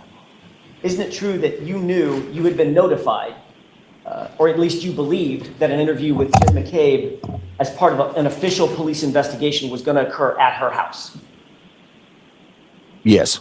You were not asked by the police to join her, correct? No. You had no official reason to be at Jen McCabe's house, correct? I don't know what you mean by official reason. You were not working the investigation yourself. No. You were a witness, correct? Right. So you had no official reason to be at Jen McCabe's house during an interview with Jen McCabe. Objection. Y'all allow it. No. So, but before she gave her statement, you made sure that you were right there to monitor that interview and exactly what was said, correct? Objection. Sustained.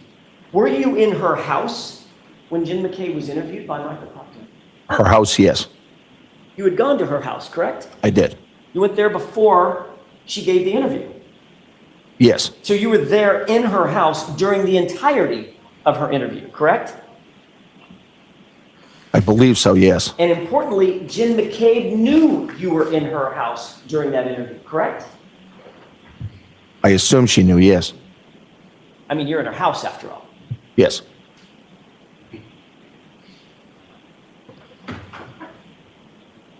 Oh. I want to get back to 34 Fairview if I could. In the early morning hours of January 29th, Brian Higgins directly followed you into the house after you walked in, correct? Could you rephrase that? Sure. You walked in, even though there was some moving of cars, you were the first one to walk into the house. And Brian Higgins followed you. Yes. Nicole and Caitlin then came in shortly after that. I think Nicole and Caitlin probably came in around the same time as me. And then Brian Higgins. Sorry. Did you make another drink once you walked into the house? Did I make a drink? Did you make a drink, grab a beer? Yes. Okay. When I say make a drink, did you get a drink? Yes. What drink did you get? I don't know. Probably just would have been whatever was at the house, a beer or something. Okay. Did Higgins have another drink? I don't know. What did you do? What did you and Brian Higgins do once you were inside the house? We just kind of hung out, talked. At any point, did you and Brian Higgins go down to the basement? No, I don't remember going to the basement. You don't remember going to the basement, or you didn't go to the basement? No, I didn't go to the basement. Did Brian Higgins go to the basement? Not that I know of.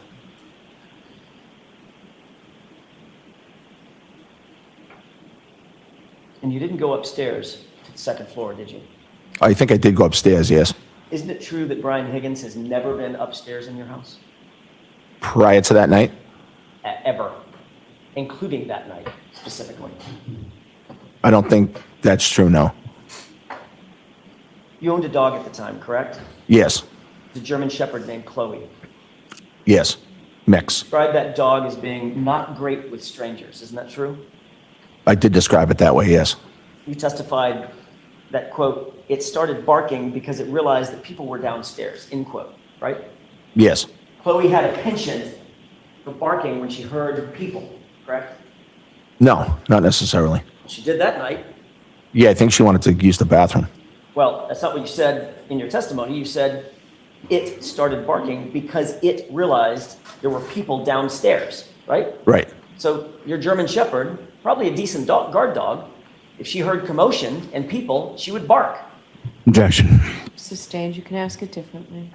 Obviously, if Chloe hears commotion and people, she's apt to bark. That's the only question. No.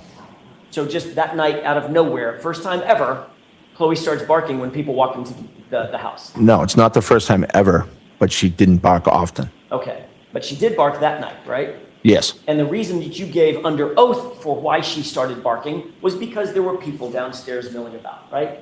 yes. So in that instance, on January 29th, in the early morning hours, she was barking because she heard people. Well, I can't say why she was barking. Well, you did say why she was barking, I let her out to use the bathroom, so I think that's probably why. except your testimony was it started barking because it realized there were people downstairs. Those are your words, Mr. Albert, not mine. Right. Okay. Do you stand by those? Yes. Okay. You ultimately did let Chloe out to go to the bathroom, correct? Yes. And then you allowed her to stay downstairs and you monitored her with the others who were in the house. Isn't that right? Yes. As a matter of fact, you testified in that state grand jury, the same April grand jury, April of 2022. So I let it go out to the bathroom. I let it back in. I kind of monitored it a little because we usually don't have people over the house and the dog's not great with strangers, period. So I was just making sure that the dog was all right with the people that were over, end quote, correct? Yes. So in fact, you did keep Chloe downstairs at least for a period of time with people that were over, right? Yes, for a few minutes, I think. Mr. Albert, after you learned that there were questions being raised about John's injuries and dog bites and scratches, in May of 2022, you got rid of that dog, did you not? Objection. Sustained. You can ask it differently. At some point, your family got rid of Chloe. Chloe was rehomed in May And we can use 2023. whatever words we want to. Rehomed, rehoused, whatever. But you got rid of her. She's no longer part of the Albert family, right? Objection. We'll allow that. Right.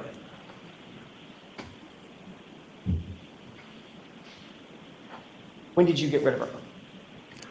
So Chloe was rehomed in, I believe, May Of 2022, of 2022. just months after the incident we were discussing. Well, after it was involved, she was involved in a dog fight with another dog out front. Right, but that's also after the incident we Yes. were discussing. Yes, May.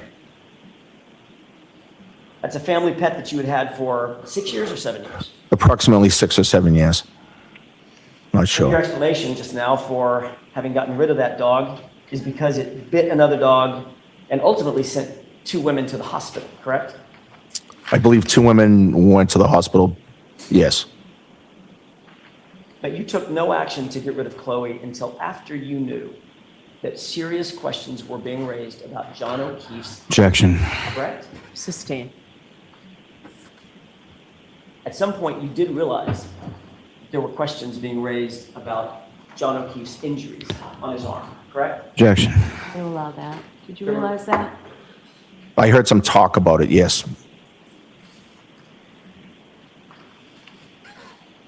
As of January of 2022, John O'Keefe had never been in your house, had he? John O'Keefe was never in my house before or after that date. Certainly, John O'Keefe, you would agree with me, he would count, were he in your house, he would count as a stranger to Chloe, wouldn't he? Never met her. Hypothetically, yes. I want to ask you a couple of questions about your house.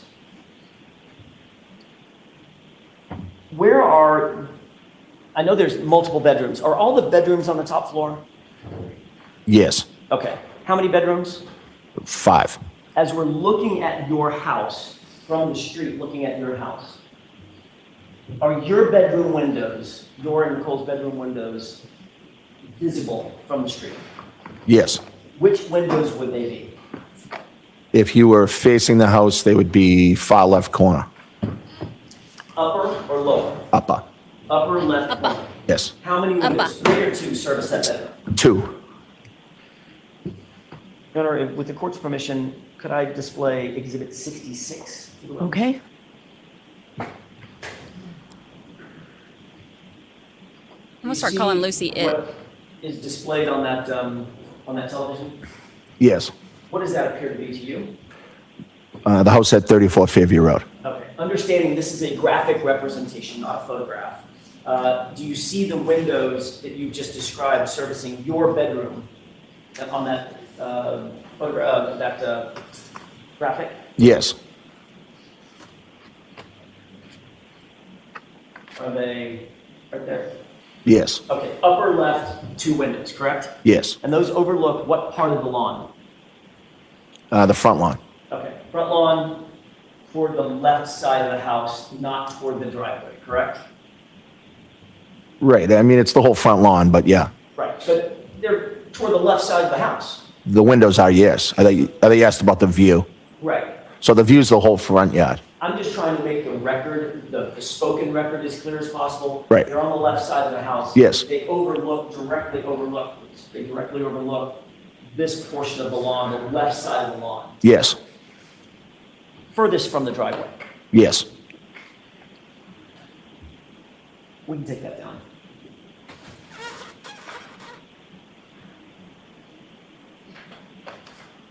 Where's your bed, or where was your bed inside that room, as relates to the windows?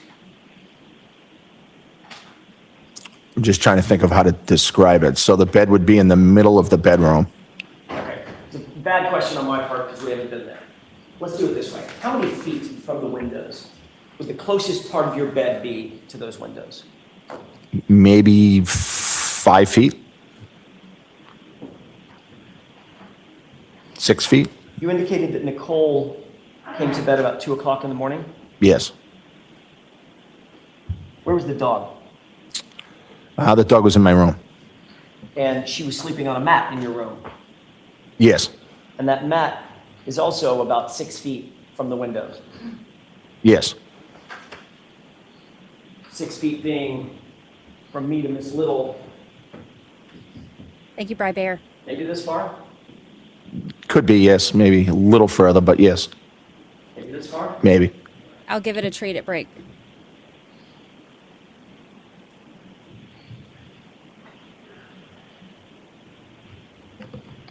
It's a relatively quiet street generally, Fairview. Yes.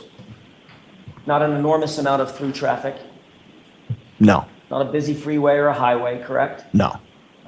Not an especially noisy street, The street, no. especially at 6 a.m. on a Saturday morning, right? Right.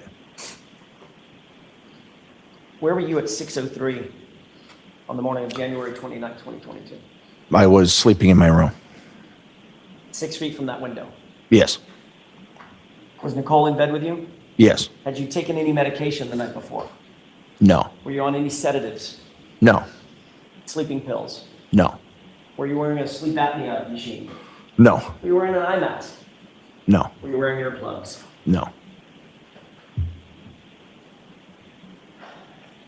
You shortly thereafter became aware that 6 emergency vehicles including a fire engine, police cruisers, and unmarked police vehicles, a civilian SUV, were all parked in front of your house that morning, correct?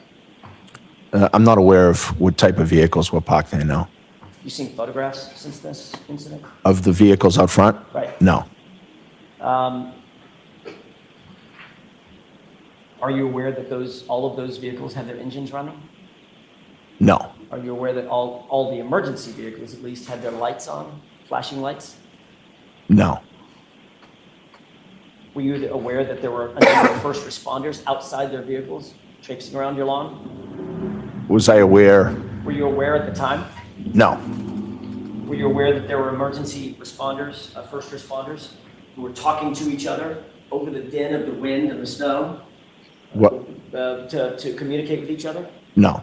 You're aware that there were 3 women on your lawn at one point? Just only after the fact. And at least one of those women was screaming to the top of her lungs at 6:03? No. Again, your German Shepherd was 6 feet from the window, correct? I don't know that for sure. That's where her mat was. Well, that doesn't mean that's where she always is. She also sleeps in the closet area sometimes. Oh, so now Chloe's in the closet. I didn't say she was in the closet. I said she sleeps in the closet area sometimes. Was she sleeping in the closet area that morning? I don't remember. Likelihood is she's sleeping on that mat 5 or 6 feet from that window, correct? Judge, I don't know.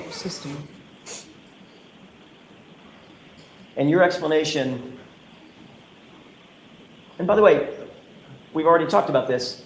Earlier that day, you've already indicated she was barking because she heard people and noises downstairs when you guys came in the house. Yes. Okay. And your explanation is that you and Nicole and Chloe, the German Shepherd, all slept through the entirety of that commotion on your front lawn. Yes. To be clear, you are a trained first responder. Yes. Yet during that entire event, after you were awakened, all that chaos on your front lawn, you never came out of your house to assist or investigate in any manner whatsoever, did you, Mr. Albert? Once I was awakened? Correct. No. We've talked about this a little bit, but I want to ask you a couple of other questions about the layout of the house. The house is sitting on top of a basement, correct? Yes. Or was at the time. Describe how you get to the basement from inside the house if you come in the front door. And when I say, I'm sorry to do this, I don't mean to interrupt you. There's 2 front doors that you can go in, correct? Yes. For purposes of my question, Mr. Albert, I'm going to talk about the one that's right in front of you, the obvious one, as the front door, and the one to the right of it as you're looking at the house as the side door. Okay? Okay. Because I don't know how else to describe it. If you come in the front door, describe for the jurors, where is the basement door as compared to that? So you walk straight ahead. You pass the kitchen dining room area opening on your right-hand side, and there's a door on the left. How many paces? The door opens. How many paces to walk over and grab that door handle? I'm not sure, maybe 10? 10 full paces. Maybe, yeah. So Maybe 8, maybe 8. Mr. Albert, it's about 4 long steps, correct? Well, I don't know, you asked paces, so, Right. 6 feet, 6 feet. 6 to 8 feet, maybe. Got it.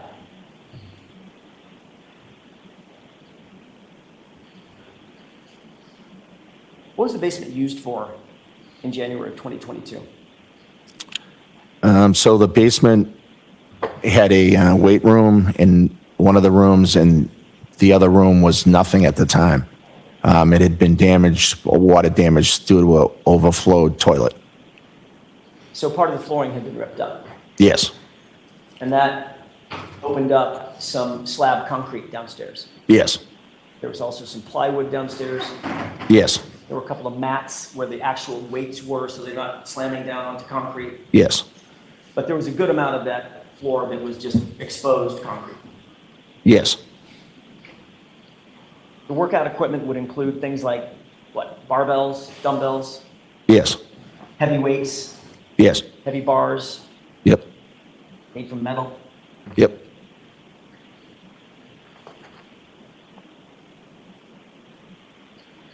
Once you're down in the basement, by the way, there's 2 flights that you go down at angles to get to the basement. A series of steps, a landing, take a left, another series of steps, and you stand on the basement. Yes, not a long staircase, very small, but Right. I mean, it's narrow and tight, but in other words, you don't just walk straight down a staircase. You go down to a landing, turn left, turns a little. go down, turn left again, and now you're in the basement. Yes. If you wanted to move something large or heavy out of that basement without having to go through the house, could you do that? Objection. I'll allow it. Could you rephrase the question? I'll say it again. If you wanted to move something large or heavy out of that basement without having to go through the main house, could you do that? Yes, I mean, it would depend what it was, obviously, how big it was, or How would you do that? there's a bulkhead door you can use. Got it. Where does that bulkhead door come out of? It comes out to the backyard right at the kitchen area. You can see it from the kitchen. And right to the left of that is the side fence. Yes. And directly through that side fence is the front yard. Yes. The same side of the front yard as John O'Keefe's body was found. Yes. Your Honor, I would ask at this point to mark a video. Thank you for the Lucy treat, for it treats. Let me have just a moment, Your Honor. Yes.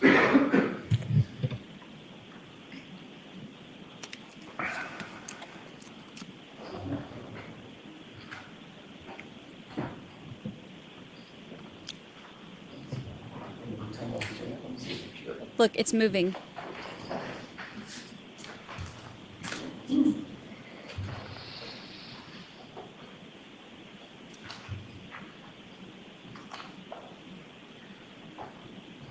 Mr. Jackson, would you like to take the morning recess? That'd be great. Good time.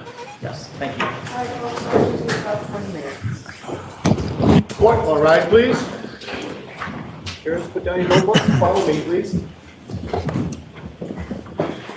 Oh, dang. Oh, dang.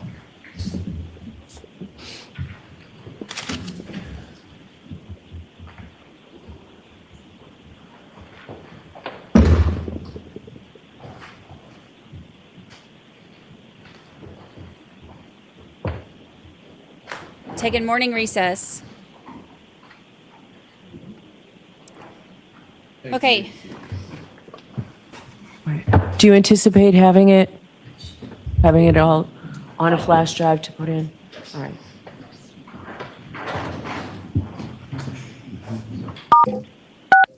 You are muted.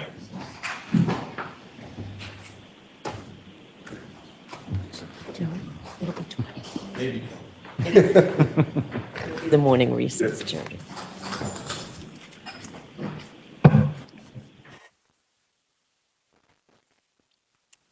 How are we feeling? I'll cover the fan because I know that everybody hates the fan.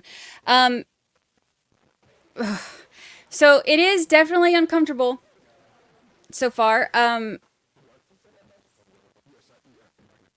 How do you... Yeah, Lucy Cam turned into It Cam.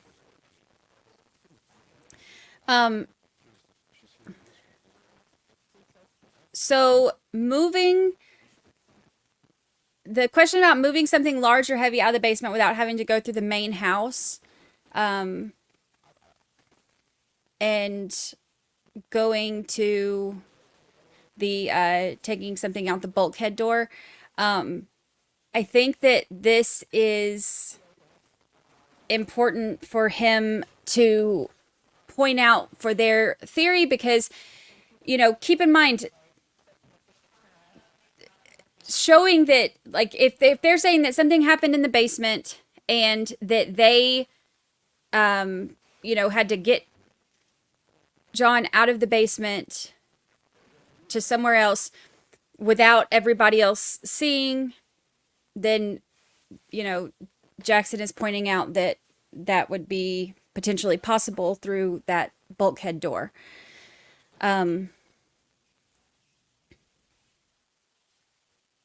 Also,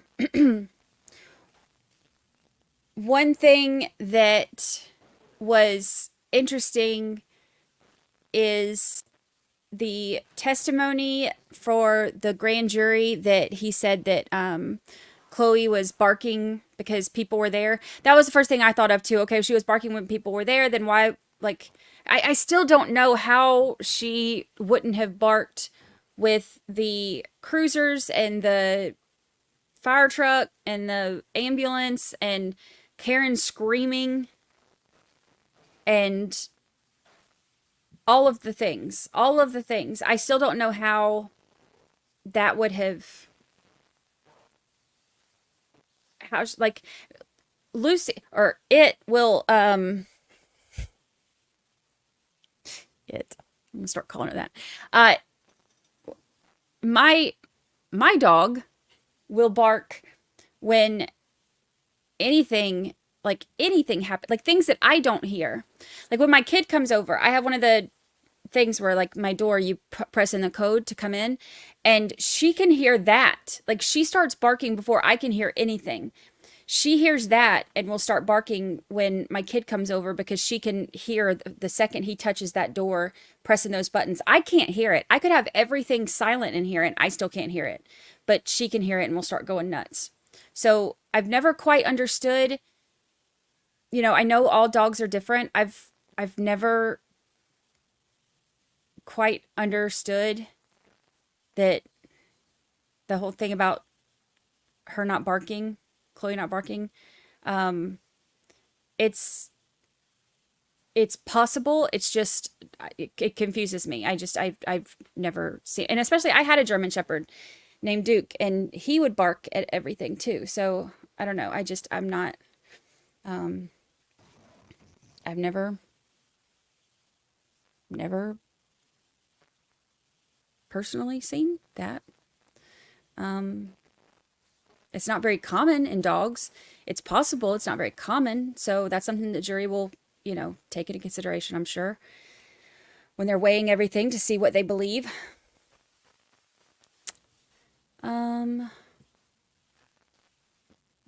Let's see. Evil Queen says, Bill King, I think that's what happened more. I think the dog attacked him when he came through the door and they just pushed him outside or stumbled outside and they just ignored him.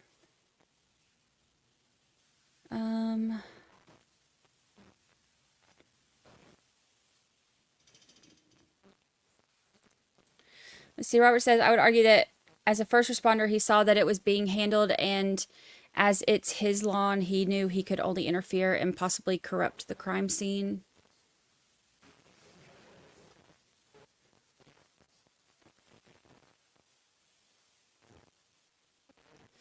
I find it also strange that Carrie Roberts and Jen McCabe's first reaction wasn't to go inside and get Brian Albert, who they know as a first responder.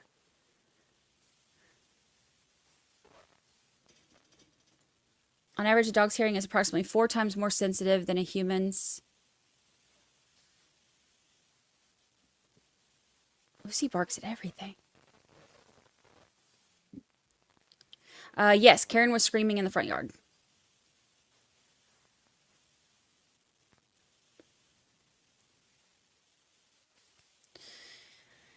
Psychosaur Rex says, I've encountered plenty of dogs who bark like crazy, even at a blowing leaf, but I've also encountered just as many dogs who don't bark, even when a doorbell is rang or a knock at the door.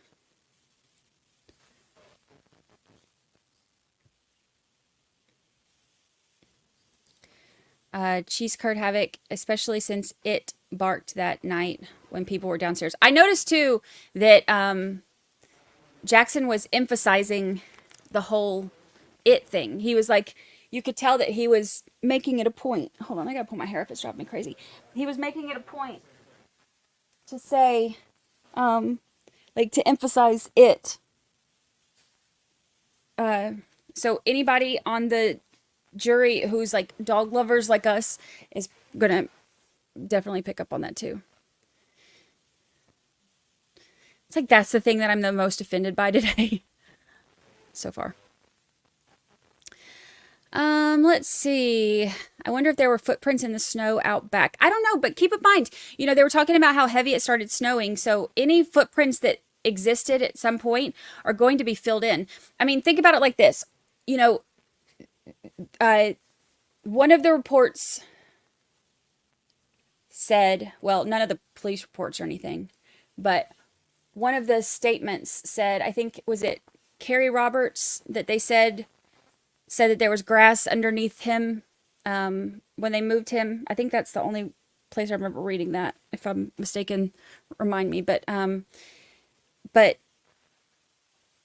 of the first responders or anything testified to that. But let's say that if there's you know, grass underneath him, then look at those pictures and all of that. Think about how much snow, like there's no grass. When we took the picture, or when they took the pictures and everything, and when they showed even like the dash cam, when they, you know, moved the dash cam over there and stuff, there's no spots of grass and there's no spots showing where he would have been laying. So if there was grass underneath him and it's snowing so much that it filled in a spot where a whole person was laying, then footprints would be filled in like that, you know? So that's why when I saw the court TV thing where she was saying, well, where are the footprints? Well, okay. That doesn't even make sense. That makes literally no sense. What do you mean, where are the footprints? We have established in the last 10 days of trial, nothing else, we have established that it was snowing. So that's not how footprints work. It doesn't just, it's like, oh, well, let's just flutter around the footprints and instead of in them so that we don't ruin. No, that's not how snow works. That was the stupid, but okay, let me shut up.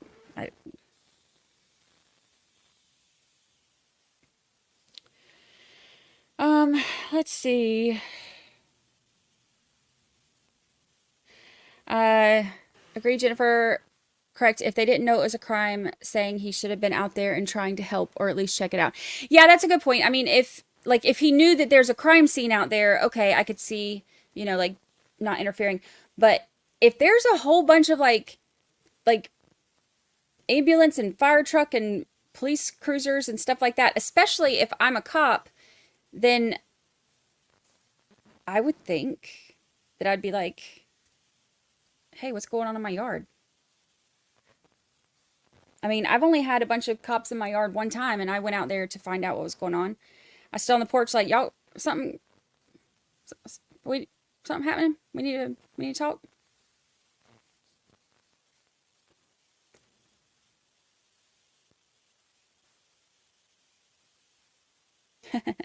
We should do a poll for how many pet owners refer to their pets as it. None. Right?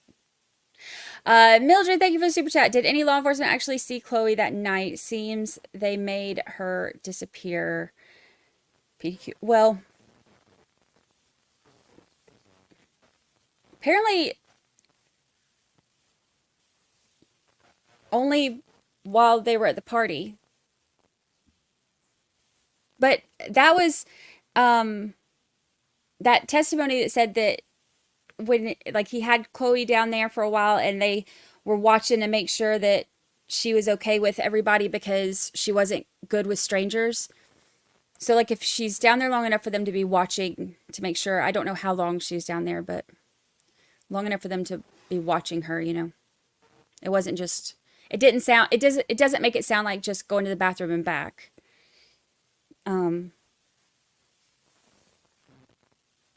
But we don't know how long.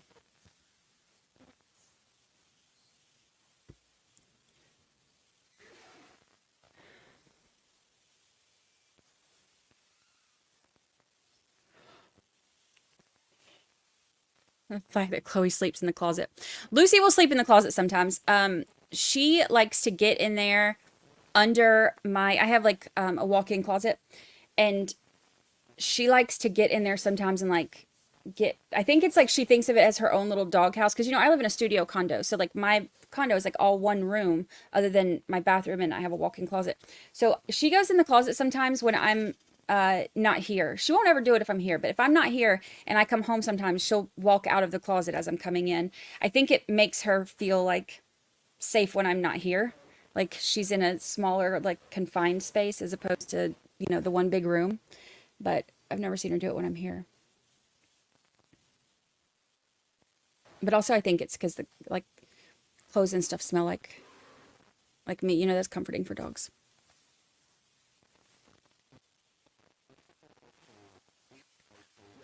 Joey H says, so their dog attacks humans and other dogs, but doesn't bark when someone is out front screaming.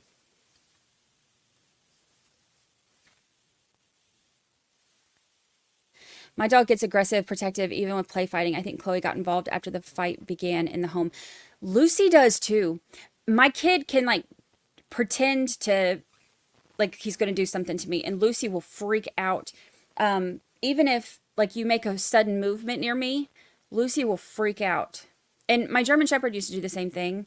Like you can't it would get super agitated.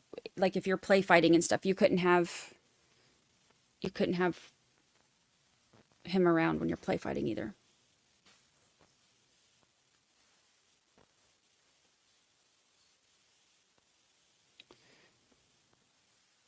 Let's see. His body heat could have melted the snow under him. Maybe not all of it, but some. Yes, I agree. Because even when they took him in and did his internal core temperature, it was still like 80. So it definitely would have melted some of the snow at least. Yeah, pics from the scene do not show grass anywhere.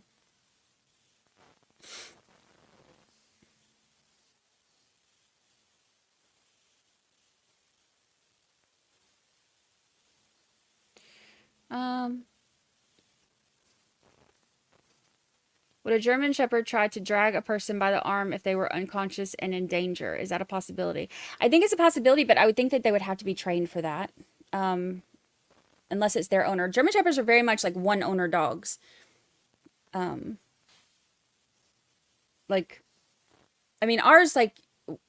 was super close to me, super close to my kid, but my husband, like my ex-husband, husband at the time, whatever, like they were soulmates. Like Duke and my ex-husband were like soulmates. They were like, me and my kid would always be second to him, and he would protect us. And I've told y'all the story about him, saving my kid when the other dog came out of the woods when I was walking him that time. But so they're very protective, but they are still very much one dog owners. Let's see.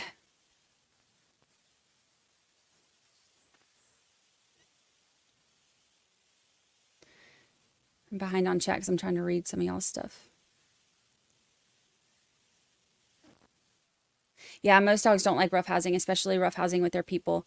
I feel like a fight broke out and the dog jumped in to help her people. Look, if a fight, if their theory is correct and a fight broke out, then I would 100% see a dog jump, especially a German Shepherd, jumping in for that. That is a very likely scenario if a fight broke out. I've seen, we've all seen dogs get very protective over their owners.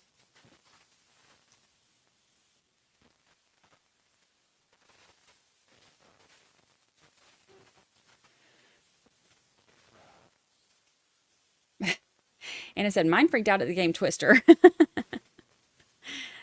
Twister took it too far.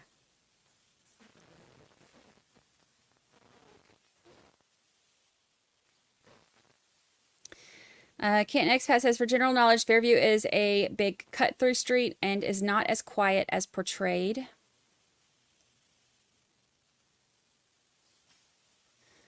Bill King says, that's why we need to find out if the missing shoe was damaged when they found it. We will see it eventually.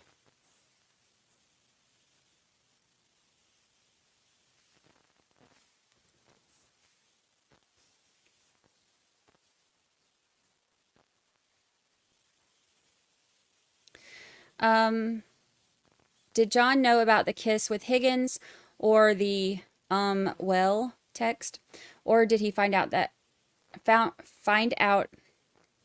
it that night after being dropped off? I'm not sure. He says he didn't know.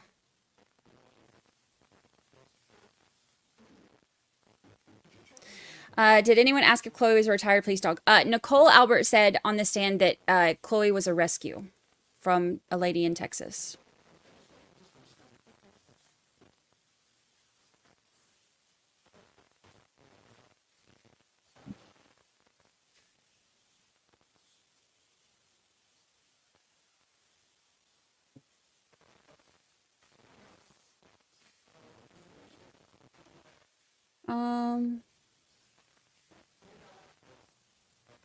He says, can we discuss rehoming the dog and selling their house before trial, even if they planned it? It's weird timing. I think that it is definitely weird timing. And the thing is like, if it's not related to this at all, then because of the timing of it, it automatically kind of feeds into all of the stuff about this that already doesn't make sense. You know, one of the things that has driven me nuts about this whole thing is that imagine so many of the things that could have been avoided if the police would have done things the right way, gone, by the book. Proctor didn't get involved in this. Lank didn't get involved in this. I mean, even Good to an extent. Like, with him having a long history with them. But especially Lank and Proctor. They should have been completely removed from all of this. And things should have been done by the book. There should have been, notes and signed statements and, recorded interviews. And they didn't even record an interview until the snowplow driver way later. And they only recorded that because they wanted to get information on the record against Turtle Boy.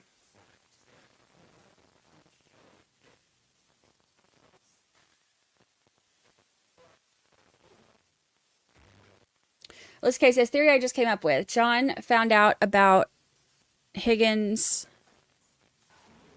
text right before they pulled up, right when Higgins was walking in, and Karen was like, "Oh, F, I'm not going in there."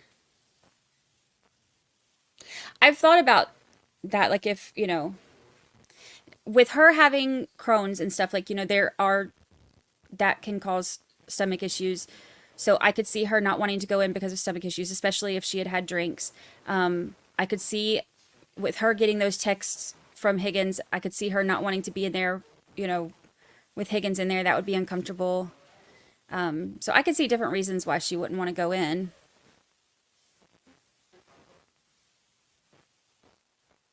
And if that's the reason, then she wouldn't want to tell John that, like, hey, I don't want to go in there because me and your friend have been texting.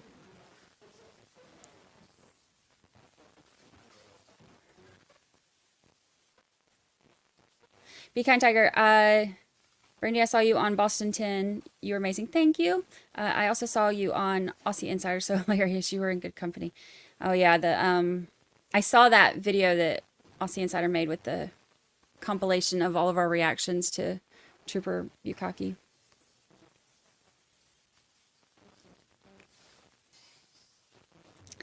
Brian Albert mentioning the floor damage in the basement because of a clogged toilet. He anticipates a question about that. I think that the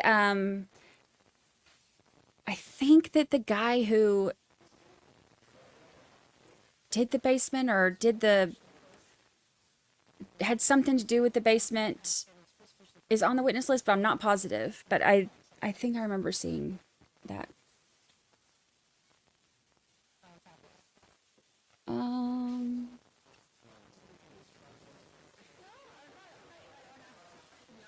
They are loud in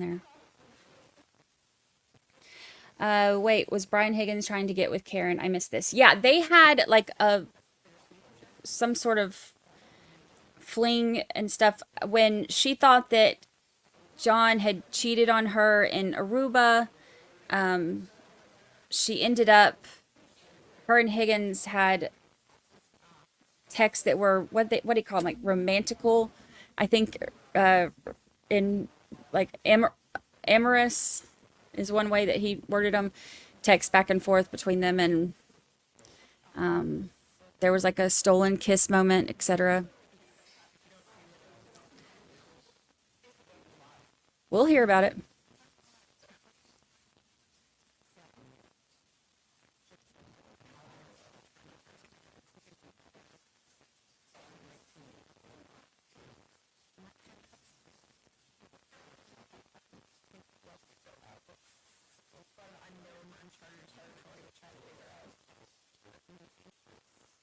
See, Brian's brother owns a company that does water damage cleanup. Which Brian? Higgins? I don't think any of the Alberts do. What does Tim Albert do? What does Tim Albert do? Do I remember that? Did I know that? Textual chemistry.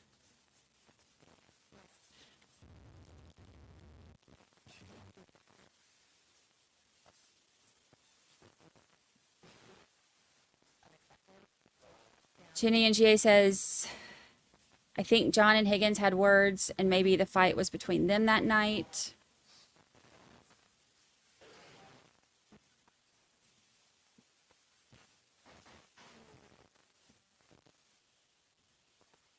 I'm surprised that Bev let things go on so long about the Fed investigation, but he wasn't allowed to say federal investigation. He was allowed, which is what her ruling was. She said that you are allowed to bring in things that were said under oath, but you're not allowed to say that there's a federal investigation. And one of the things that that Alan Jackson argued was, if the jury knows that these things were said during a federal investigation, that has more weight than just saying it to an officer who's talking to you, who you've known since you were a child. So that's why they wanted some of that to come in, but not allowed to say federal investigation. Patches, remember, for 1 whole year? 1 whole year? Daughter number 5. 5? It's been real. 1 whole year, Patches. 1 whole year.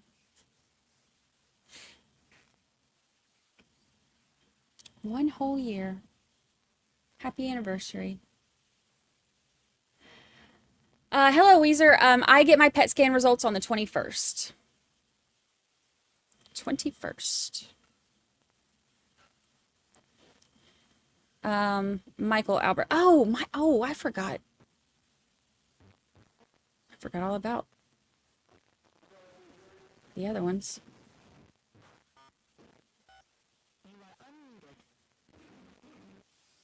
The ones who haven't been involved in all this. Oh, we're back.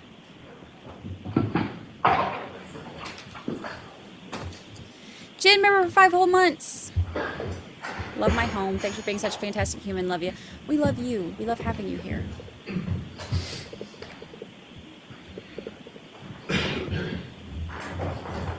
Dave, please be seated, quarterback.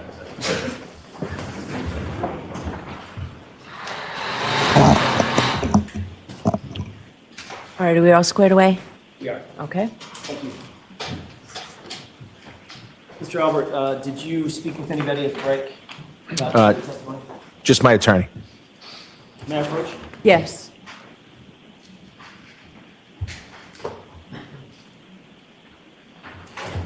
Thank you, Mildred. Mr. Albert, and if you could please tell me if you recognize what's depicted in that photograph. Yes, it's the bulkhead stairway. Is that the stairway that you earlier described for the jurors as servicing the basement going into the backyard Yes. and approach? Yes. I would have asked to have this marked as next in order. Okay, any objection? Thank you.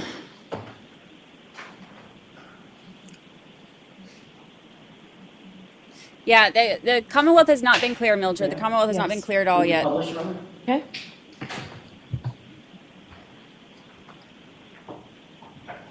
Do you see what's depicted on the television screen? Yes, Does that appear to be the same as what you're holding right there, that exhibit? it does, yes. Okay, I'm going to direct your attention, if I could, to the lower left portion of this photograph. And right there. Do you see that? Tell what that is. I can't. Let me highlight it one more time, right there. Maybe it's easier if you look on your photograph. Are you referring to the doorknob? Yeah, I got it here, yes. Okay, I'm sorry, it's sort of hidden on that photograph, so I apologize. Is that the door that swings open or closed to close off the basement? Yes, Then if you open that door, it's in the open position now, correct? yes, So the photographer is standing in the basement looking toward the doorway, correct? yes, Then you climb 7 or 8 stairs, yes. and that bulkhead door, which is where all the light is emanating, how does that open? So the bulkhead door opens straight up. Okay, at least in that photograph, it was hinged toward the house and would open up like a, I don't know, like a sandwich or something. It opens straight up to the bay windows that are in the kitchen. Got it, okay. Okay, that's all I need for that photograph. Your Honor, I have a flash drive with a video on it. I asked that this be marked as next in order. Court's permission. Assuming it's the same one, no objection. It's the same one. Exhibit 69. Mr. Albert, I want to ask you to take a look in just a second at a video and then describe if you recognize what's in that video. I'll probably play maybe 5 or 10 seconds of it and then pause it. If that's okay. Okay. Court's permission? Yes.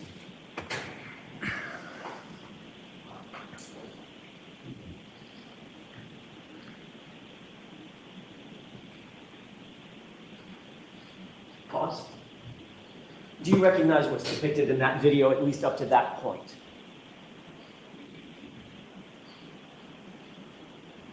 No, Okay. Does that look like your basement door, although the bulkhead doors have been replaced different? the whole thing looks different to me. Let's go ahead and play the video.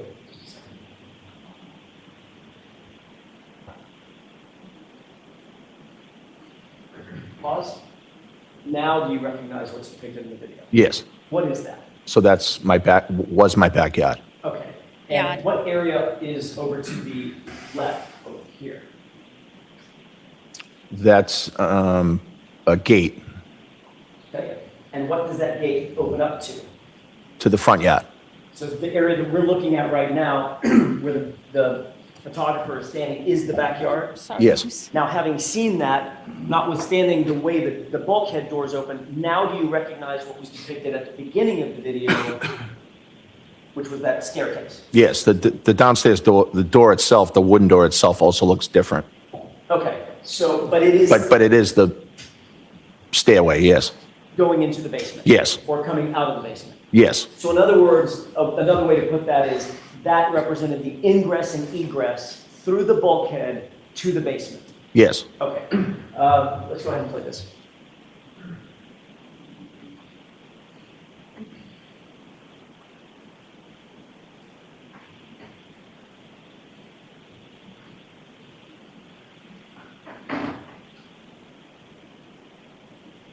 Oh.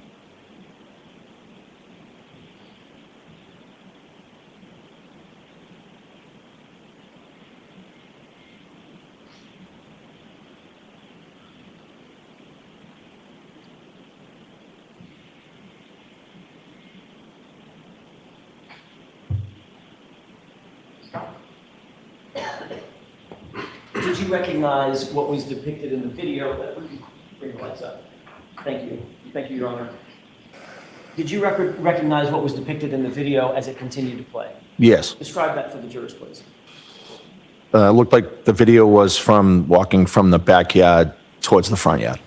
So the video started at the bulkhead door, turned toward the fence, went through the fence, and right up toward the flagpole, correct? Yes. Is that an accurate representation of the layout of the house when you lived there on January 29th, 2022? Yes. With the exception of the bulkhead door having been replaced and maybe the basement door. Yes. By the way, the 34 Fairview house had been in your family at that time in 2022 for 2 generations? My parents built the house in the late 70s, 79 maybe. So if your parents are 1 generation, you and your family are another generation, 2 generations. Right. Nearly, maybe actually a little more than 50 years, half a century. That what? That it was the Albert home. Yes. The fact is, you listed that house for sale for the first time ever in November of 2022, correct? That's the time we listed it, yes. Just months after John O'Keefe was found on your lawn. Objection. Stand. Mr. Albert, is that timing, according to you, a coincidence? Is what? Is that timing a coincidence?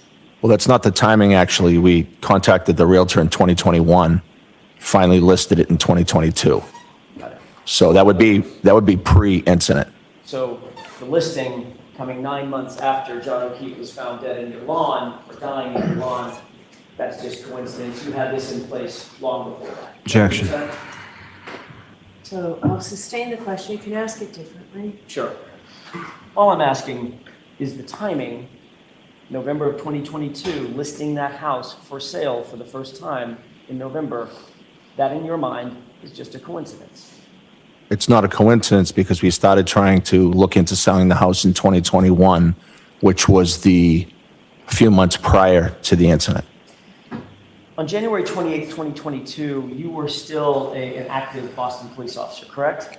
Yes. What was your job title in January 2022? Sergeant Detective. That means you not only respond to incidents, you actually conduct investigations as a detective, correct? Yes, primarily fugitive investigations. You have additional training in order to hold the title and hold a position as a detective, is that right? Yes. Not just a regular patrol officer, you have to have special training to get to the rank of detective, is that right? Yes. As a sergeant detective, that's above a regular detective, indeed, because you're a supervising detective, is that right? Yes. You have experience in training in order to hold that position as a supervisor in the detective spot as well. Yes, there's civil service tests for the rank, but yes. And you've investigated crimes, I mean, I'm guessing just a ton of different types of crimes, including assaults, manslaughters, homicides, kidnappings, things of that nature. No. You've never investigated anything like that? No. So what's the parameters of your investigative skills as you held that title of sergeant detective? So my parameters were investigating fugitive investigations. That was my specialty, I guess you could say. So you've responded to, obviously, to countless incidents and scenes as both a patrol officer Yes. as well as a detective. Yes. You've supervised the investigation of at least the fugitive type of crimes, correct? Yes. Fugitives trying to thwart investigators to try to find them, right? Yes. That's their whole, it's the cat and mouse thing, right? Right. You being the cat, correct? Sometimes. Find the mouse. Yes. You're also trained in techniques, obviously any detective would be trained in techniques that culprits might use or suspects might use to sort of cover up investigations. I'm sorry, to cover up crimes, to thwart investigations, correct? Objection. Do you have that training, sir? No.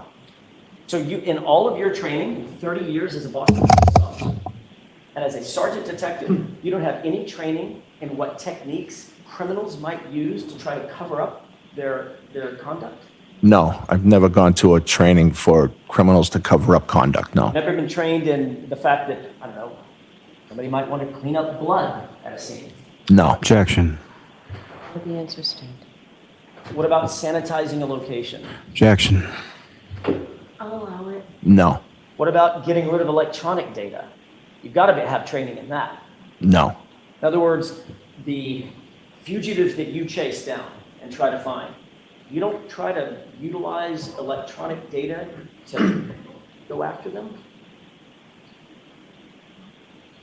Sometimes we do, but I don't have any training in it per se. I mean, things like GPS data and phone calls, and text messages, communications, and things of that nature, obvious, Yes. Yes. clearly. These are all things that, at least those things, are things that if you didn't have formal training, you got on the job training and just have common sense about how to go after this type of evidence, correct? Yes. Sir, you had an iPhone with a number ending in 0888 back in January 2022, did you not? Yes. How many years did you have that iPhone as of January 28, 2022? Of several years, I'm not sure how many, but multiple years. And Mr. Albert, you were notified by the Commonwealth that on September 23rd, 2022, in the fall of 2022, a judge specifically ordered that you were to preserve that phone. Objection, Your Honor. Data, correct? I'll see counsel at sidebar. Oh!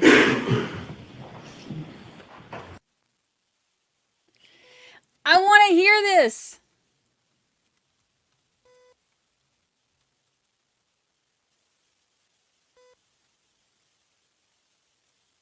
I want to hear this. Come back. Come back. Baby, come back.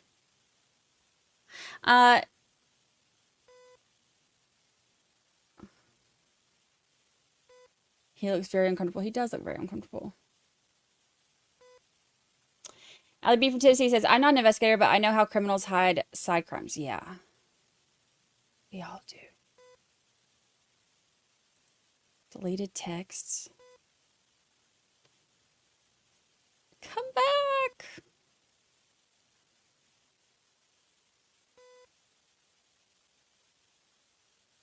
This has to come in.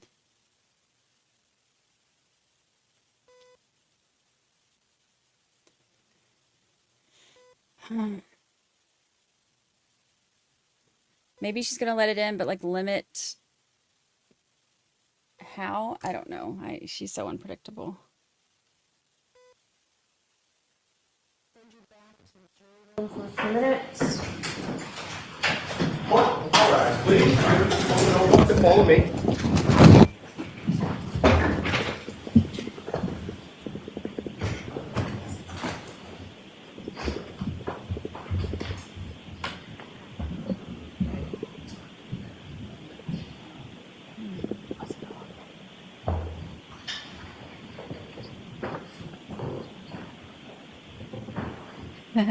Tiffany says, I've had all this training as a mom of two.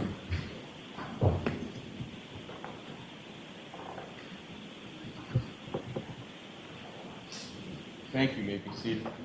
All right, and I am going to see if his counsel here, he has a right to be present in the courtroom. May I step out for a moment, Your Honor? Sure. So we're going to bring in his attorney.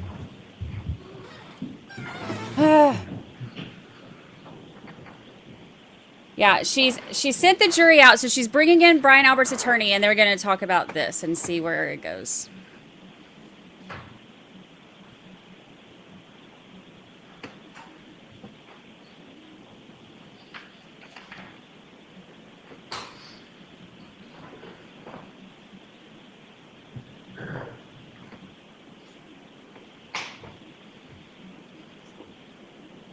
Pleading the fifth, can you?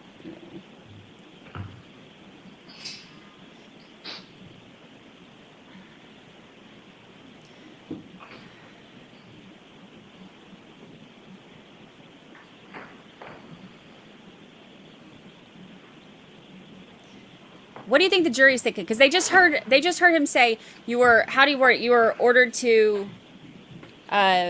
preserve your phone, and then it's like, objection, everybody get out.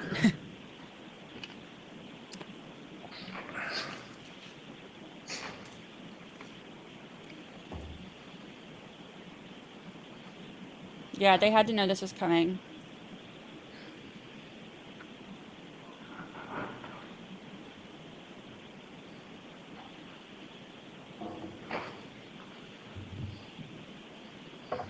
See, and this is the first time we've actually heard, if we get to hear from him, this is the first time we've actually heard from him on this. So, you know, the words have been that, you know, got rid of, destroyed, got a new one, etc. So there has been different ways that this has been explained or referred to. So in hearings, but this is the first time that we're actually getting to hopefully hear about it directly from the horse's mouth.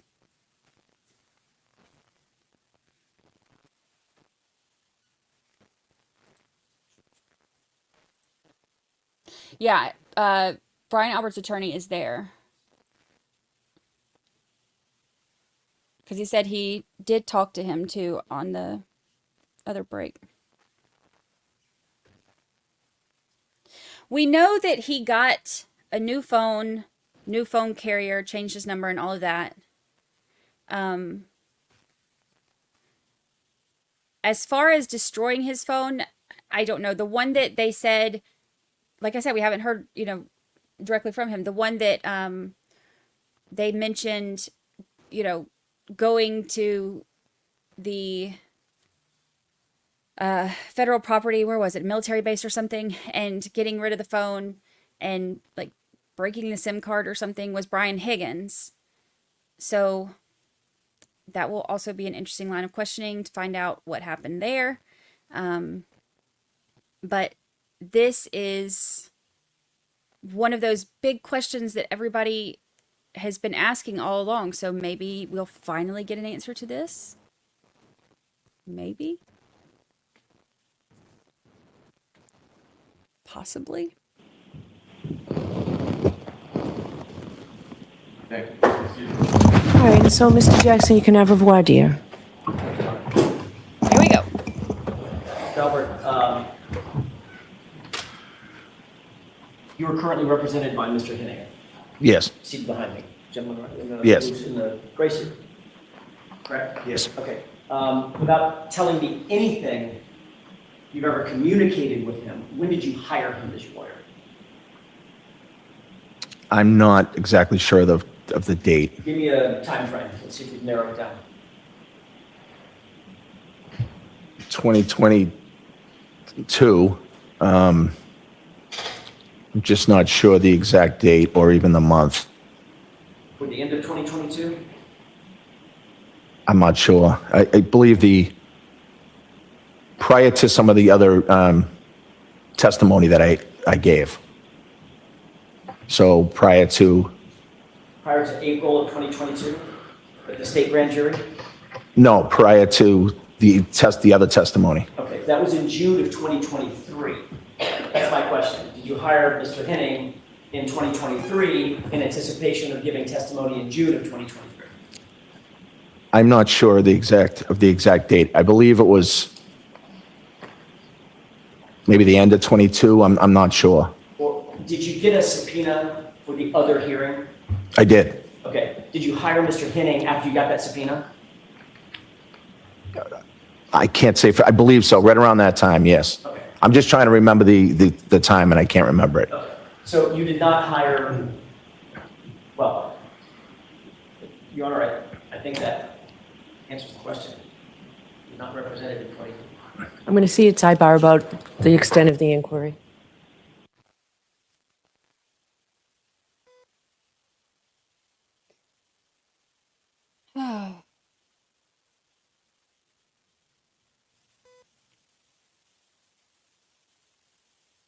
I just want to know about the phone.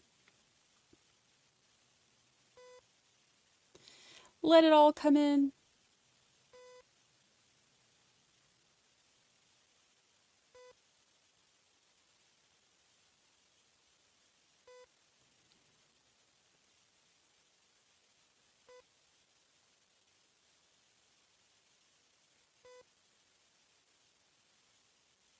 Where'd did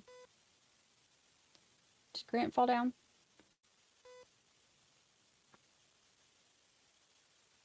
It's gone. The jurors did not come back. They are doing voir dire right now with Brian Albert's attorney in the room so that they can ask him questions about where this line of questioning is going with the phone.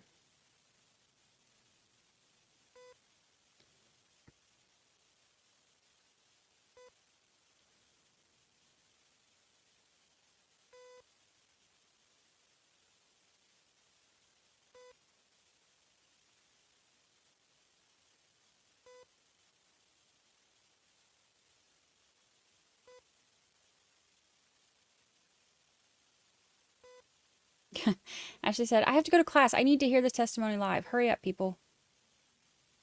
Tell him, Ashley.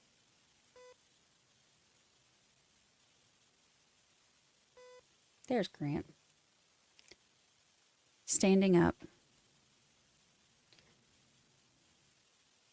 by his chair. Chairgate.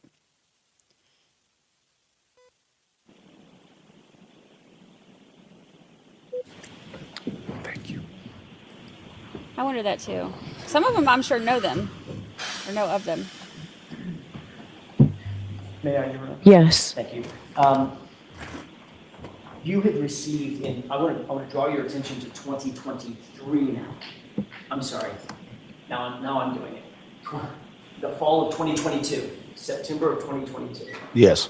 Did you receive a notice on Commonwealth letterhead indicating that you were not to destroy or in any way manipulate any data on your cell phone? Destroy the phone itself or to manipulate or destroy any data on that cell phone? I do not remember getting that letter, no. I'm going to read this for the record, Your Honor, if I may, with the court's permission. Yes. Did you receive a letter that said, in essence, not even in essence, it should be quoted as the following, quote, you, Mr. Albert, are hereby notified that the defense in the case of Commonwealth versus Kieran Reed, Norfolk Superior Court, criminal case number 22-117, has filed a motion pursuant to Mass R. Crim P. 17 for the production of any cell phones that you used between January 28, 2022 and February 28, 2022, and or any data associated with those cell phones, period. The hearing on Ms. Reed's motion will be held on October 3, 2022 at 2 p.m. in courtroom 1 of the Norfolk Superior Court. You may be heard on the motion at that time. You are hereby placed on notice that these cell phones are the subject of pending litigation and you must not alter, delete, destroy, or in any way manipulate any of these electronic data associated with the cell phones at issue. Period, end quote. Did you receive a notice from the Commonwealth with that language? I don't remember receiving that document, no. Were you told in any other capacity that you were not to get rid of or delete your cell phone? In other words, preserve your phone. Subsequent to me upgrading my phone, I spoke with the DA's office. So after that, they told me via a phone call that that was the case. So your testimony is you never received the notice that I just read, but you did talk to the DA and he told you to preserve, you were on notice that you were to preserve your phone. After. I know you want to say that, Mr. Albert. My question is, did you have the conversation with Mr. Lowry? Yes. Okay. When was that conversation, sir?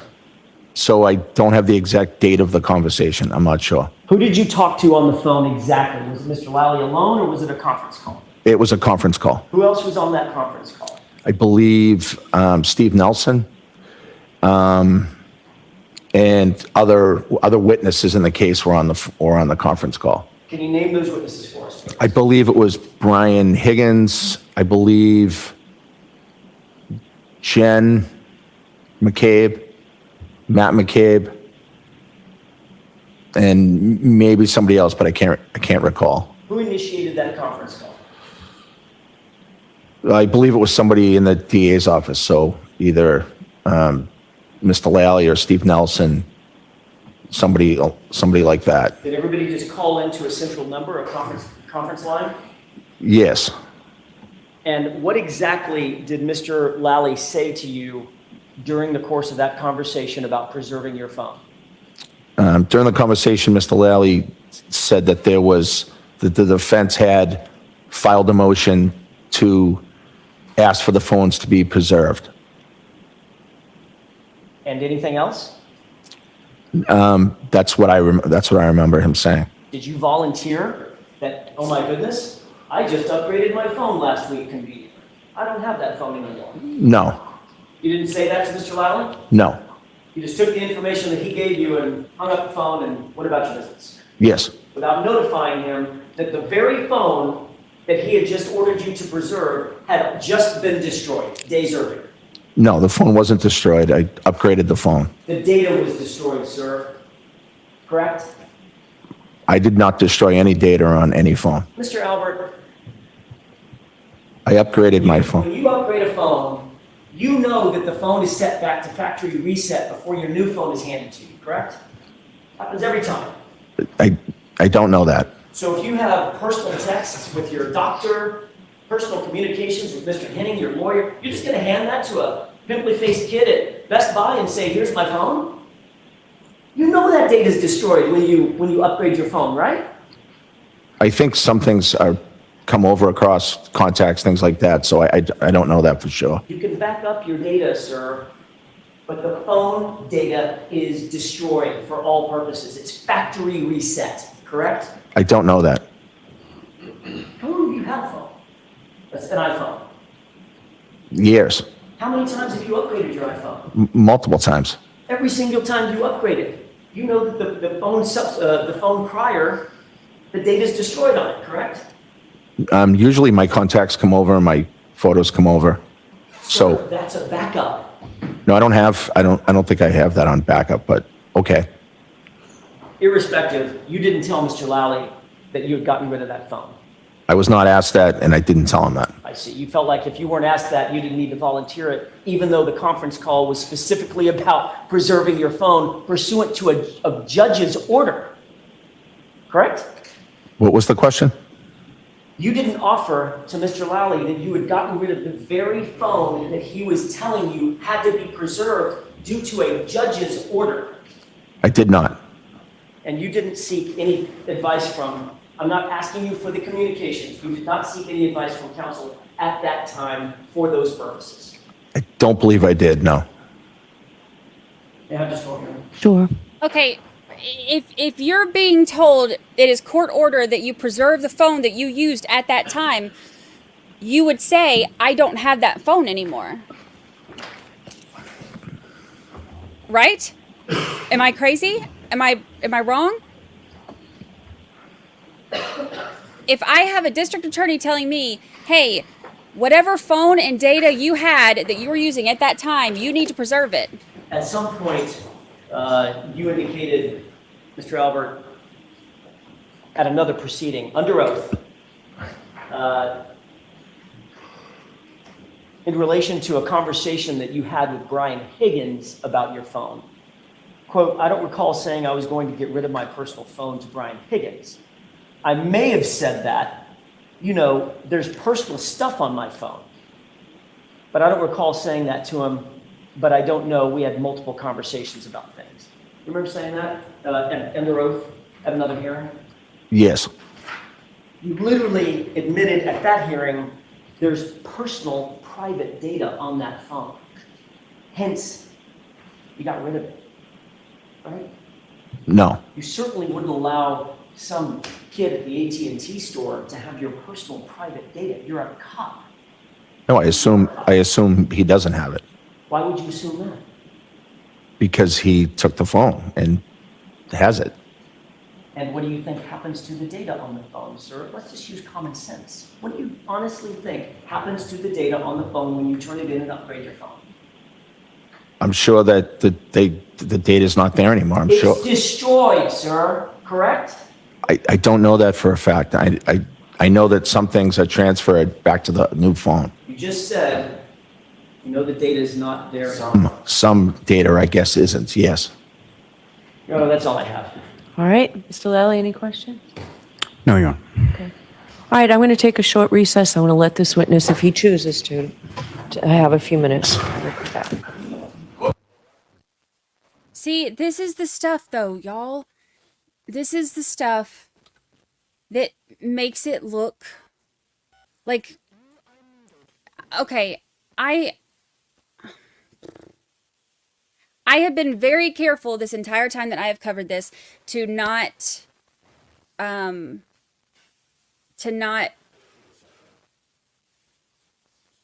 blame any third parties for anything. I have talked about who, the theories are and explained why those are the theories and what, led to those, being,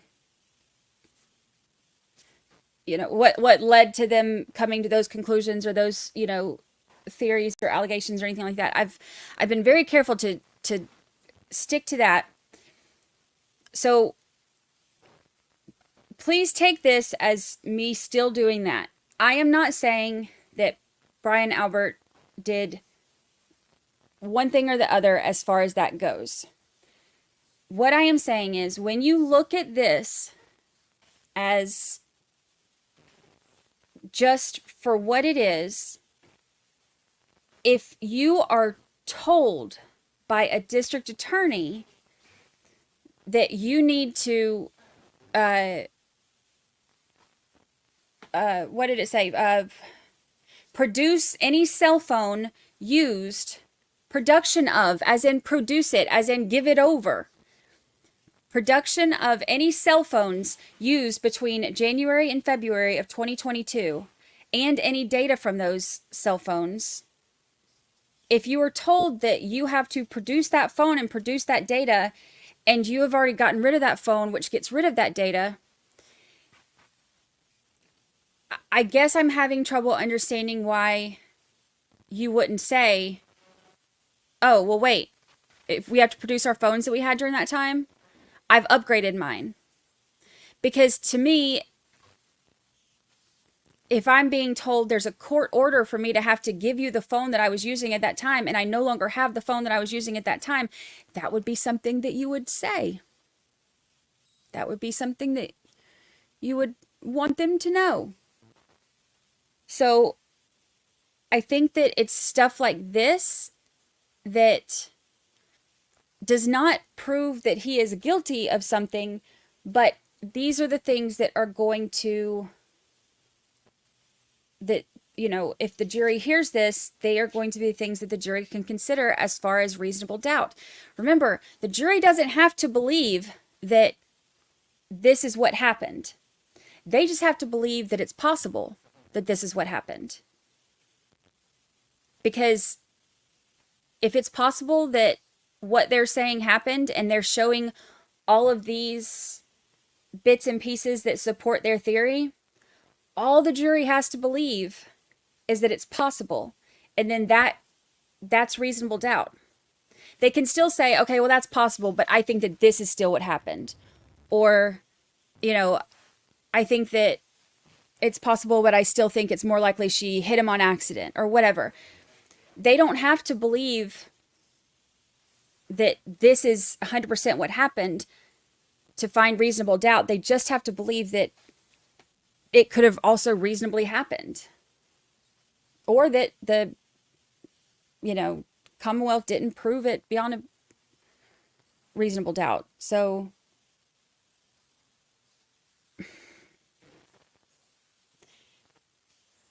the problem is when there's stuff like this, like, we mentioned earlier, like selling the house and, getting rid of the family dog and stuff like that. All of that looks like bad timing. There are some things that can be coincidence.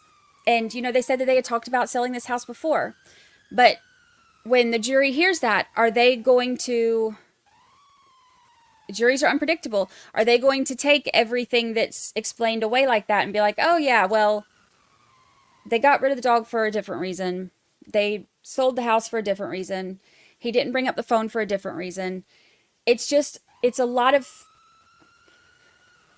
That sound is awful. It's just a lot of things that have to be explained away.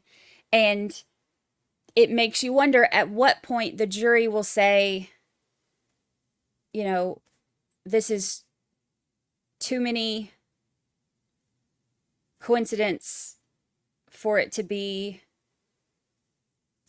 not a possibility. Because think about it when we look at it the other way. Think about when we're looking at all of the coincidence, you know, situations that happen for a defendant. Is it just a coincidence that, you know, Michelle Troconis just happened to be in the office when the planned call came in? Is it just a coincidence that she drove back and forth, you know, and from the workhouse to the regular house and, you know, had fires going in May or whatever it was? Like, are all of those things just coincidence and can be explained away? Or at some point, do you start looking at it as this is too many things all at once? So there is a line that every person and every juror will reach that gets them past a point where they think this is too many. So is the defense going to be able to point out enough of these things to where it will give the jury that doubt? Right now, we still haven't even gotten into the evidence as far as, I mean, the only piece of actual evidence that has been admitted is the piece of, I mean, other than pictures and stuff, is the, and videos, is the piece of clear cocktail glass, right? So we've still got a long way to go, but I feel like at this point, there's so much that's coming in that has been more about, I feel like this trial has been more about the Alberts than it has Karen Reed so far. So if this is what the jury is hearing this often, at some point the Commonwealth is going to have to kind of switch gears and start showing what they actually think happened and how it happened.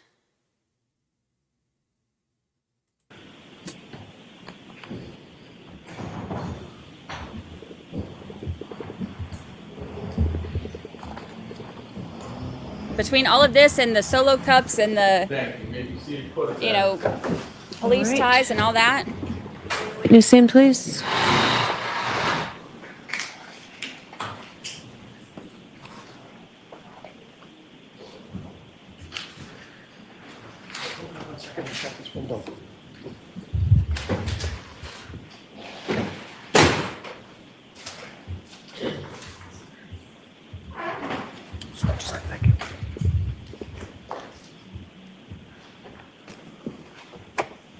Yeah, I said this in my last episode of the podcast, that this has been All more right, about Mr. Jackson, go right ahead. Thank you, Your Honor. him playing defense.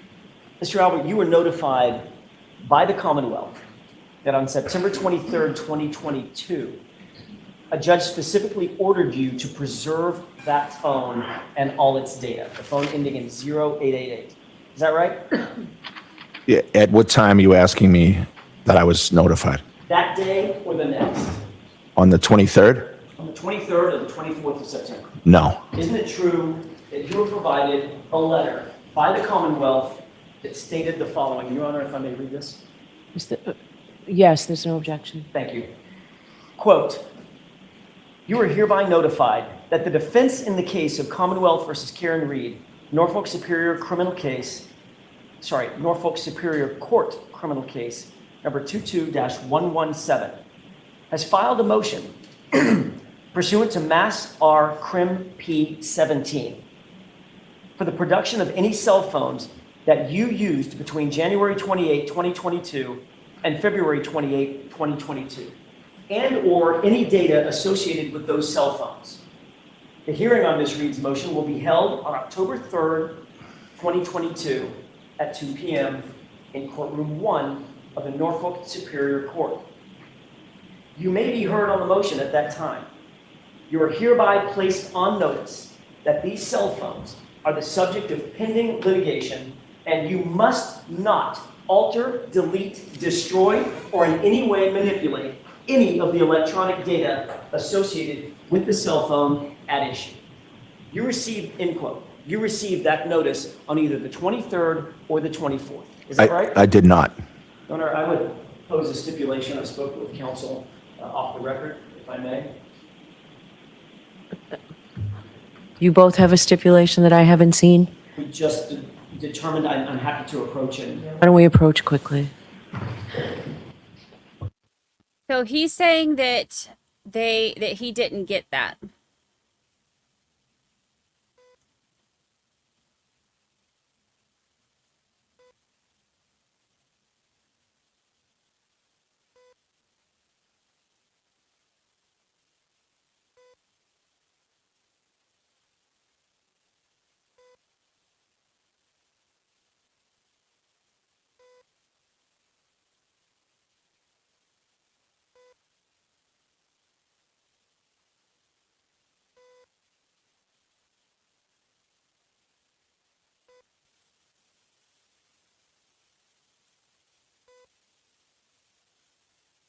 The FBI investigation is still ongoing.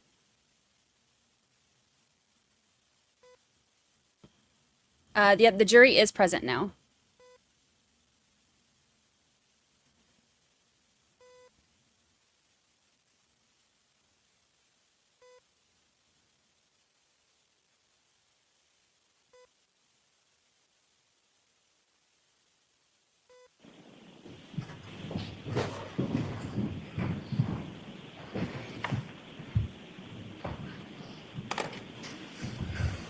May I? Yes. I would offer the following stipulation that on either September 23rd or September 24th, the Commonwealth sent a letter on Commonwealth letterhead to Mr. Albert's attention, stating exactly what was just read into the record pursuant to the court order dated September 23rd, 2022.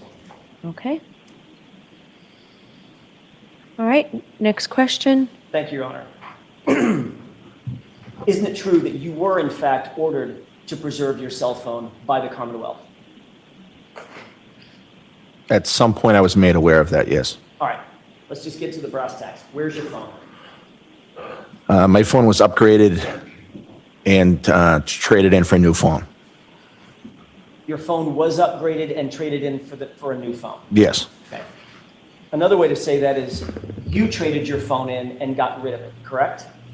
I traded my phone and upgraded it, yes. When did you get rid of your phone ending in 0888? I upgraded my phone in September, third week of September, maybe around 22nd. The 22nd of September? I believe so. I can't be sure the exact date. So according to you, you got rid of the phone that was the subject of a court order preservation the day before it was ordered preserved, right? Rephrase the question, please?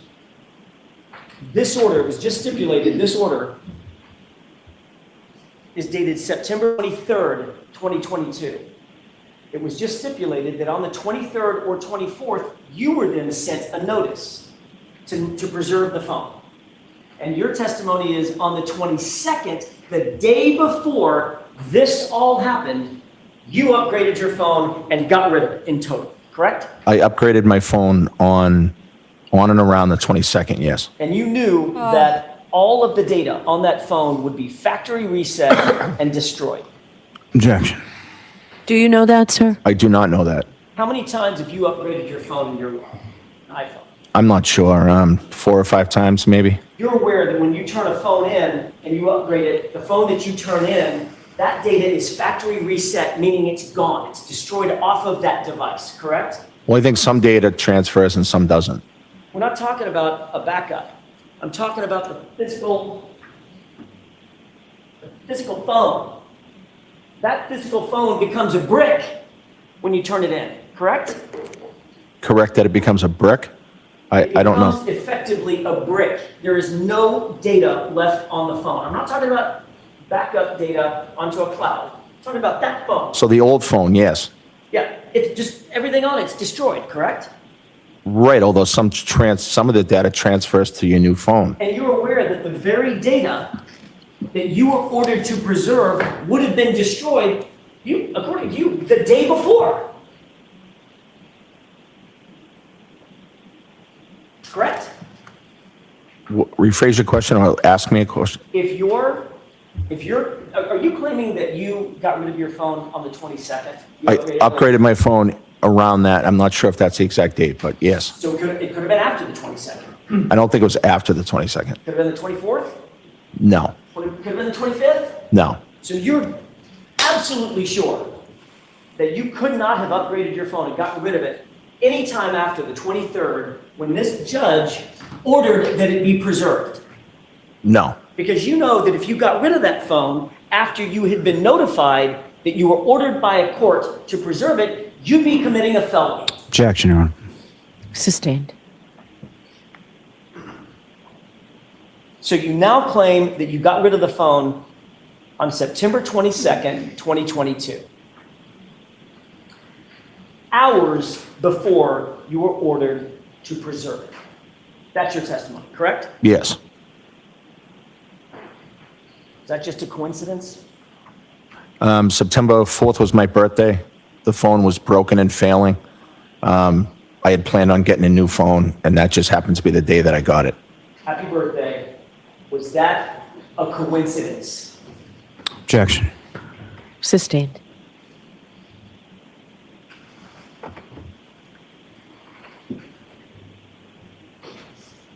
You were asked at another hearing in June of 2023 that exact question, correct? Whether it was a coincidence. You remember that? I don't. You recall being asked, quote, so it's just a coincidence that within minutes, hours, or days... Objection, Your Honor. Let's hear the question first. Within minutes, hours, or days of you trading in your phone, that phone you had in January of 2022, that you were ordered to preserve it. Answer, yes. Question, that's a coincidence? Answer, yes. Objection. Move to strike. I'll let that stand. That was your testimony, wasn't it? Yes. And that's what you're saying today to these jurors. Just Yeah. a coincidence. Yes.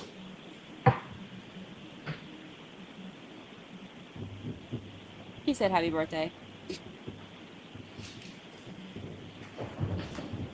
Did you and Brian Higgins agree with each other that you were both going to get rid of your phones? Objection. I'll allow that. No. You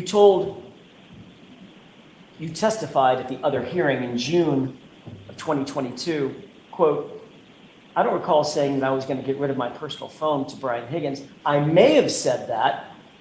You know, there's personal stuff on my personal phone, but I don't recall saying that to him, but I don't know. We had multiple conversations about things, end quote. You remember testifying to that? Yes. So you're not ruling out the fact that you may have told Brian Higgins that you intended to get rid of your phone, correct? No. You're not ruling out the fact that Brian Higgins may have told you that he intended to get rid of his phone. No, I don't remember him saying that to me. Your testimony was, quote, I know there were conversations about the phones. I just can't say if he was going to get rid of his phone or not, end quote. You testified to that, didn't you? Yeah, I have no idea what he was going to do. I'm asking, are those your words? Did you testify to that under oath?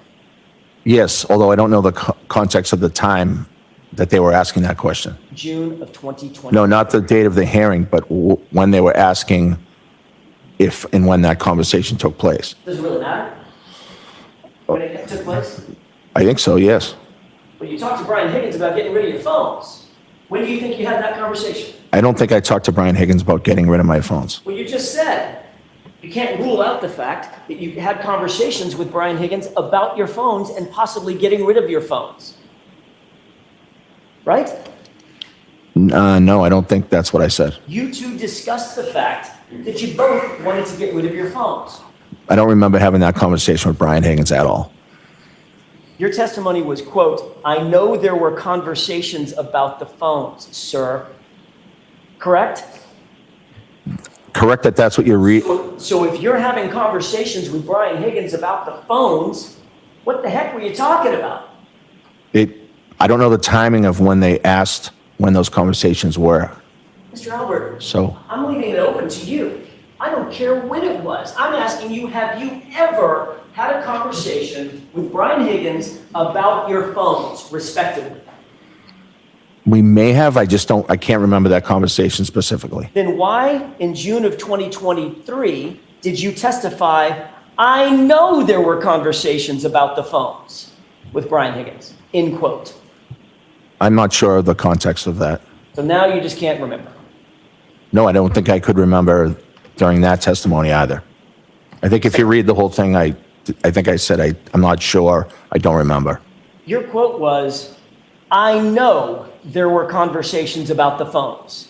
I just can't say if he said he was going to get rid of his phone or not, end Right, quote. right. Does that help refresh your recollection? Yes. So now as you sit here and you answer my question, did you and Brian Higgins have a conversation about your phones? I don't remember having that conversation with Brian Higgins. All right, let's shift gears.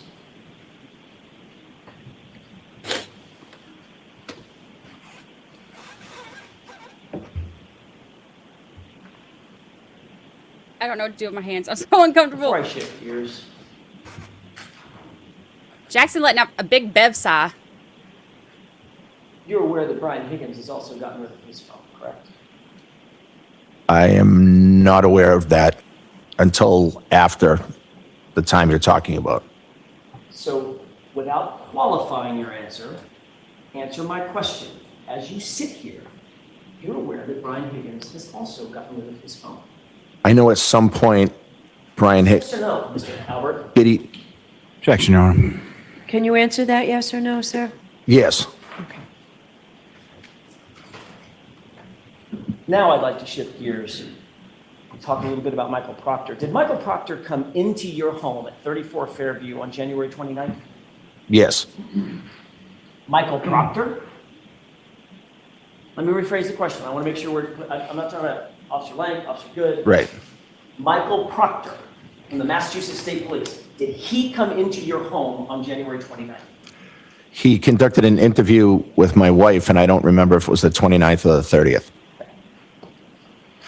That's what you're asking. Wasn't that interview on February 3rd? I feel like it was earlier than that, but it could have been February 3rd. Okay. Presume for purposes of my question that it was February 3rd that Michael Proctor interviewed your wife. Then he would not have come into your home on the 29th, 30th, 31st, 1st, or the 2nd. Right. And you know from your training, obviously, as a first responder, the first 48 hours of an investigation are absolutely critical, correct? Objection. Do you know that, sir? Of course he knows that. In Hello? that context, I don't. Seriously? We all know that. I mean, There's a show named after there's it. a TV show called First 48. Objection, Your Honor.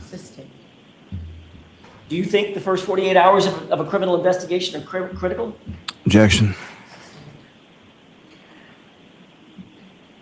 You do know that the longer you wait to properly investigate anything, the better chance that evidence can be manipulated or destroyed, right? You would agree with that. Yes. Did an investigator or any forensics team ever come into your house, ever, to photograph your entire home? No, I wish they had. Did an investigator, yeah, me too. Objection, Your Honor. Did an investigator or forensics team ever come into your house to search for physical evidence? No. Did an investigator or a forensics team ever come into your house to search for trace evidence? No. Did an investigator or forensics team ever come into your house to take carpet samples, flooring samples from the basement, for instance? No. And to this day, you're aware that that's never happened. Yes. Sir, you were in the Marines before you were a police officer, correct? Yes. You're a combat veteran? Yes. How long were you in the Marine Corps? 4 years. During the course of your Marine and military training, did you have any training in hand-to-hand combat? Objection. I'll allow it. Yes. In addition to your Marine training on the subject, did you also receive additional training from the police department through the academy or otherwise on basic hand-to-hand combat? No. So that's not part of the academy? Not hand-to-hand combat, no. Fighting techniques, use of batons, things of that nature? Defensive tactics. Defensive tactics. Okay, that's fighting, right? Well, it's not hand-to-hand combat, no. Okay, fair enough. I may be using the wrong word. It's physical, it's training on how to either defend yourself or control another person physically. Yes. I mean, they're not going to send you out there on the streets completely ill-equipped. They need to know that you know how to defend yourself and how to put somebody in custody that doesn't want to be in custody, correct? Yes. And that might include fighting. It could, yes. And beyond your Marine training and your police training, you're independently trained in techniques of fighting. Have I boxed before? Yes. Okay. And you've trained in boxing. It's not like you just walk up and smack a heavy bag, right? You'd have to rephrase it. You've trained. You're a trained boxer. You're a trained fighter. I've boxed in the past, and I've trained to box, yes. Yeah. I mean, I've hit a heavy bag, Right. but I'm not a trained fighter. You're a trained fighter. All right, so there's an objection. You were standing, Mr. Lally. Yes, sir. Jurors, disregard that. Mr. Jackson, no comments, just questions, please. Yes, Your Honor. In fact, your boxing skills were featured in a TV show that you were featured in as well, correct? Objection. I'll allow that. No. You were, in fact, no? That they were featured in a show? No. You were never shown on TV in a ring sparring with somebody? I may have been shown training, but I don't think I was having a boxing match. No. Okay, I wasn't suggesting that you were having like a paper. I was asking, is there a TV show that ever showed you in a ring boxing? Well, that's not what you asked me, but if you're asking me that now, yes. I'm asking you that now. I apologize. My questions are somewhat inartful. Yes. You understand the question now? Yes. And you have been shown, I use the word featured, you've been shown on television in a boxing ring, Yes. sparring. I haven't seen the video in a while. I'm not sure if I was sparring. If we can, Your Honor, with the court's permission, can we take a look at Exhibit 53? Okay. There's a clip starting at, it's time of day 11:47 and 15 seconds to 11:48 and 35 seconds, maybe a minute and a half.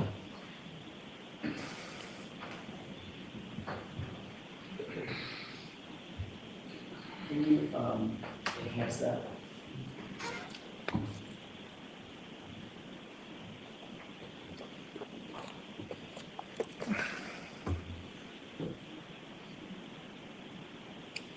Pause. Do you see the two men in the foreground? Yes. Who are those two men? Looks like myself and Brian Higgins. Does it look like yourself and Brian Higgins, or is that yourself and Brian Higgins? Yes, it is. Okay. We can go ahead and play that.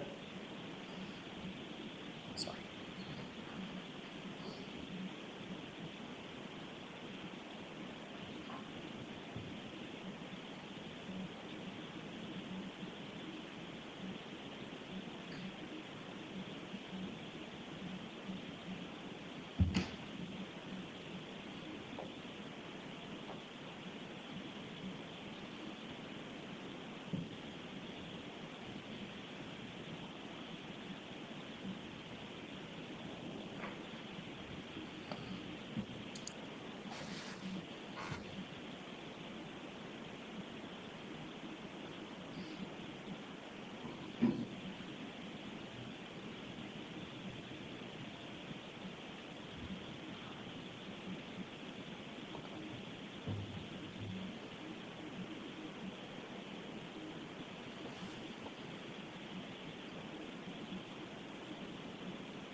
I've got one more clip to play, but I have a couple of questions, Your Honor. Would you, Let's take it down and you can put the other one up after the questions.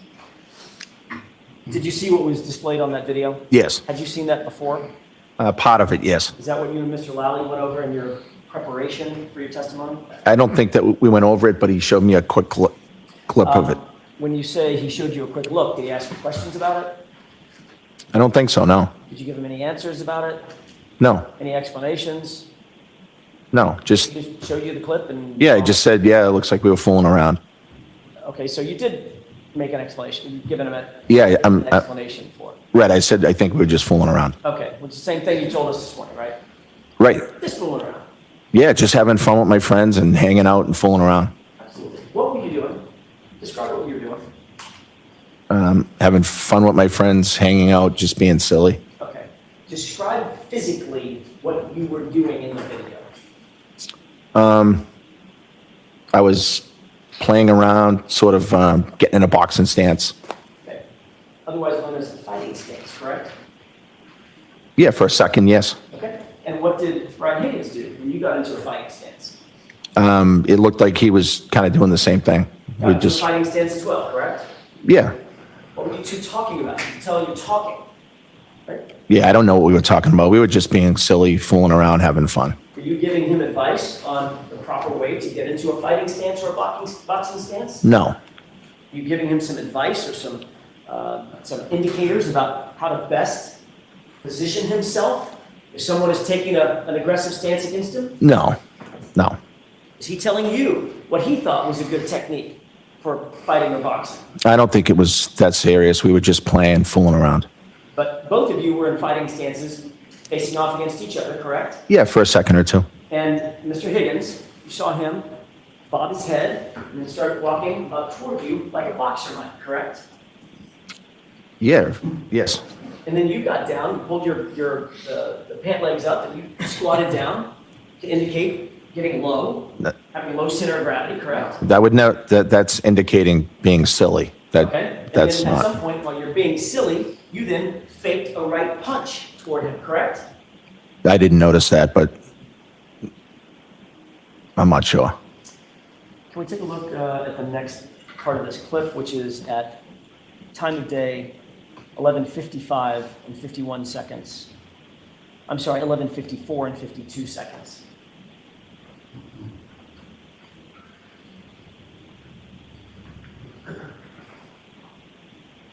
Pause it.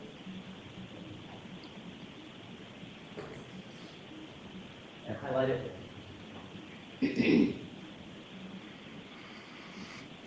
Okay, there's several individuals crowded around a table. Can you describe where you are and where Mr. Higgins is? Brian Higgins is the guy on the right with the hooded sweatshirt and the emblem on the back. I have a pointer. Do you want me to use it? That'd be great. That'd be great. So that's Brian Higgins, and that's me. Okay, go ahead and play this.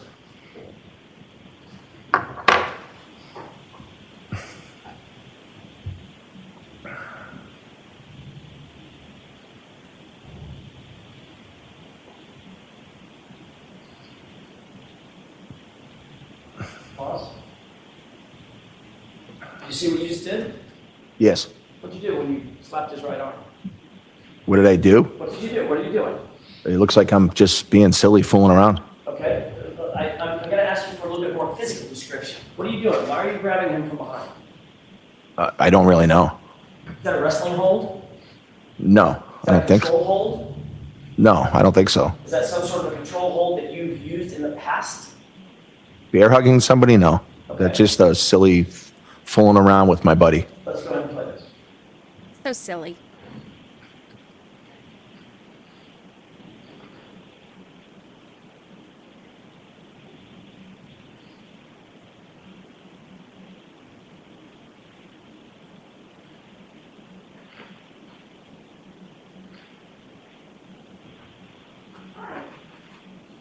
Stop it.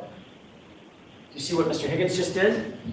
I did, yeah. When you let him go, what did he do? I don't know. He did some kind of, I don't know, he pretended to knee me or something. Knee to the abdomen?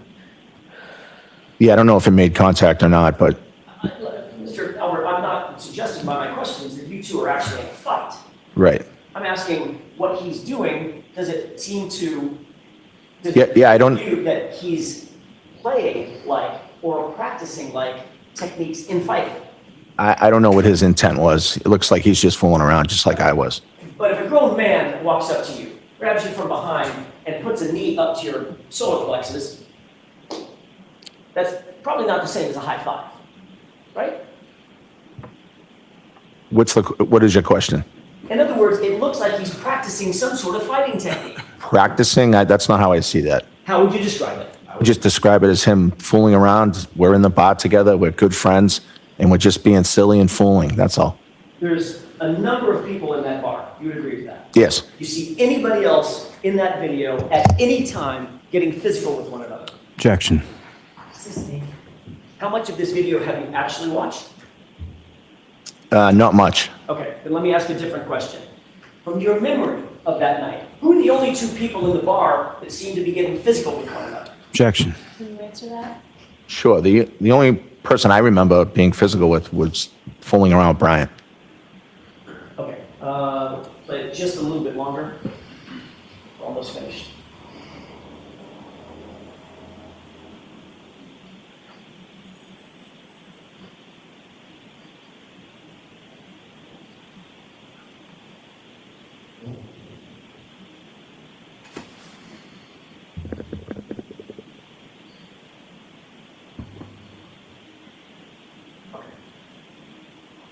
Let me take that down. Did you see the rest of that video? Yes. No question that you two are being friendly with one another, correct? Yes. You would agree with that? Yes.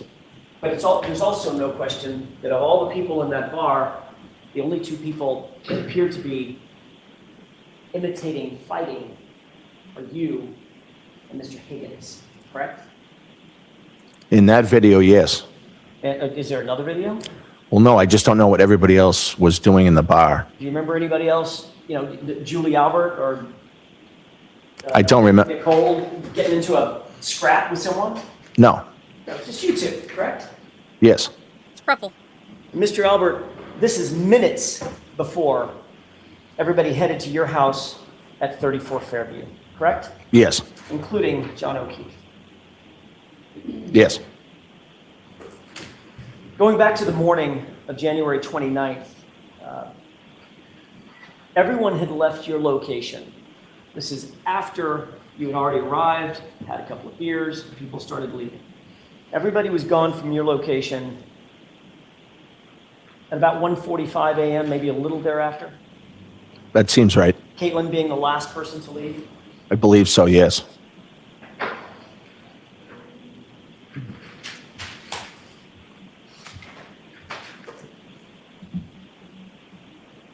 What did you do to get ready for bed, to settle in? I went upstairs and just lied in bed. The TV was on. I was just kind of watching TV. You have a nightstand? I do. Is it on your side of the bed or Nicole's, or you have one on each? We may have had one on each in that house. Put your phone on your nightstand? No. Where'd you put your phone? The phone was in bed with me. So your testimony is that you get in bed after being on a road trip all day long, then at restaurants and at bars, then at a get-together at your house. And when you go to bed, you don't charge your phone? No. I had the phone in the bed with me. Why would you have the phone in the bed? We have 5 kids, and, if somebody was trying to call or if I needed to reach them, it's just kind of a habit I do. I put my reading glasses and my phone in bed with me. But they didn't wake up. And you don't charge it? Sometimes I charge it, but not as a routine, no.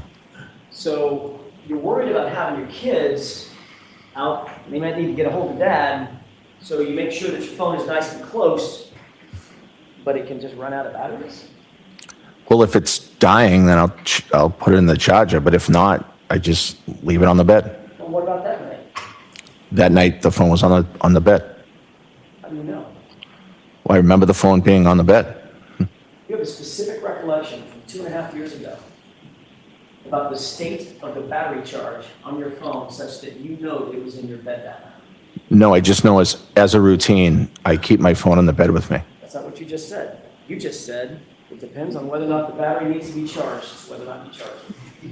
My answer is that sometimes I, of course, charge my battery, Of course you have. but I sleep with the phone in my bed. Every single night? Yes, mostly every night. I thought you just said 4 questions ago, it depends on whether or not the phone needs to be charged. Sometimes you keep it in the bed, sometimes you put it on the charger. If the phone needs to be charged, I charge it, but I sleep in bed with my phone. Mr. Albert, did your phone need to be charged that night? I don't remember if it did, but I slept in bed with the phone. You've been on a road trip most of the day, correct? Yes. You've been out at bars that night, correct? Mm-hmm. Is that yes? Yes. You weren't charging your phone. We just saw the video. You weren't charging your phone at the bar. Right. So when you got home, clearly put your phone on a charger, didn't you? But I did not.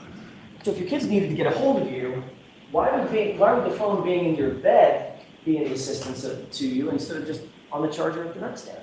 That's just what I've always done. I just keep it in my bed. My wife does the same thing. Okay. So now you've got 2 phones in the bed. Yes. Okay. And your glasses. Yes. Right between the 2 of you. Yes. Got it. Does your phone have a ringer on it? It does. Ever thought about maybe turning the ringer on just in case the kids need to get a hold of you? Sometimes it's on vibrate. Sometimes it's on ring. It depends. Yeah. Depends on you. You just put it on ringer.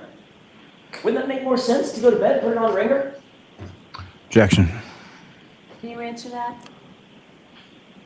All I can answer is that I sleep with my phone in my bed. That's just what I do. And you know what I'm about to ask you. Yep, butt This is dial. why you're saying you sleep with the phone in the bed, correct? All right, I so s- that's sustained, that's stricken. Come on, Mr. Jackson. All right. Ooh, he's in What trouble. else is in the bed with you? Your keys, your wallet, any other pocket items? No. Just the phone and your glasses. Yes. And Nicole's phone, Yes. right between the 2 of you. Usually, yes. What about that night? Yes. Sir, did you make any phone calls after you went to bed between the hours of 1:45 a.m. and 6:30 a.m.? Yes. Who did you call? I inadvertently called Brian Higgins. What time? I don't recall the exact time. After 2. 2:22 and 35 seconds. Does that sound familiar? Yes. Did you speak to Brian Higgins at any point between 1:45 a.m. and 6:30 a.m. that night? No. You say you inadvertently called him at 2:22 in the morning. Yes. How did you inadvertently call him? Oh, no. Well, I don't know because it was inadvertent. So I have to explain that. Well, it's kind of like a butt dial. Kind of like a butt dial. All right. How long have you used an iPhone? A long time.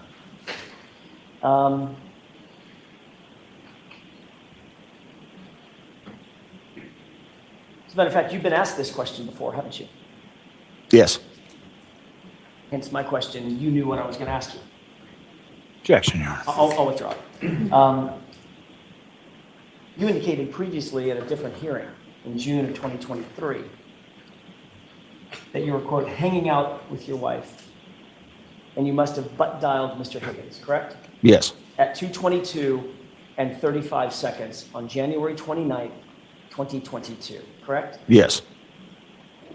You were asked how that could have happened, much like I just asked how that could have happened, right? Yes. And in that hearing, you said, quote, I'm not totally sure. Similar to what you just said here. Yes. And here you added that it could have been a butt dial.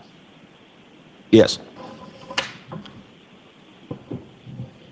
You were then called back to that same hearing, but at a different date, an ongoing hearing, right? Yes. That was in July of 2023, correct? Yes. You then changed your testimony and said, and I don't mean to be indelicate, but your testimony was then that you were you were in an intimate situation, I'll put it that way, with Nicole at the time. And that's how you butt dialed Brian Higgins, correct? I don't believe I said that's how I butt dialed Brian Higgins. That's the time. I think I said there was a time frame that was close. Okay. So I didn't say that, no. All right. What you said was you were in an intimate situation with Nicole at the time that the butt dial occurred, correct? I'm not sure if you have something you can read me or show me. Is it your testimony, let me just ask, is it Sure. your testimony that you and your wife were in the middle of some sort of sexual or intimate situation, and that's what caused you to butt dial the phone at that time at 2:22 a.m.? Objection. Sistine. I'd like to show you an exhibit briefly. Oh, sorry. Mine has face recognition, so it won't unlock. They have just one. Yes.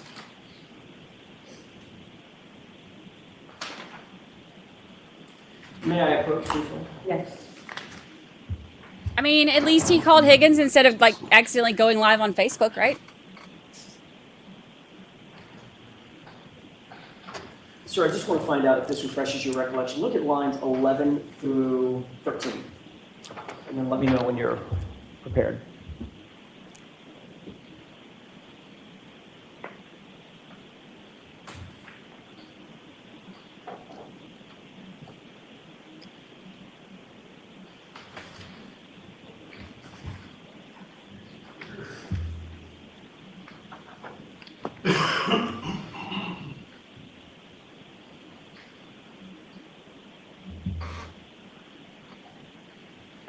Yes. Thank you. May I approach? Yes.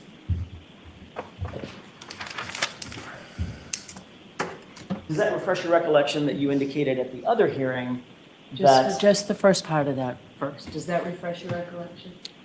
It does. Okay, now you can. Thank you, Your Honor. Isn't it true that at the other hearing you indicated that at or around the 2:22 time frame, you and your wife were in bed together in an intimate situation? Yes, around that time, I think it reads.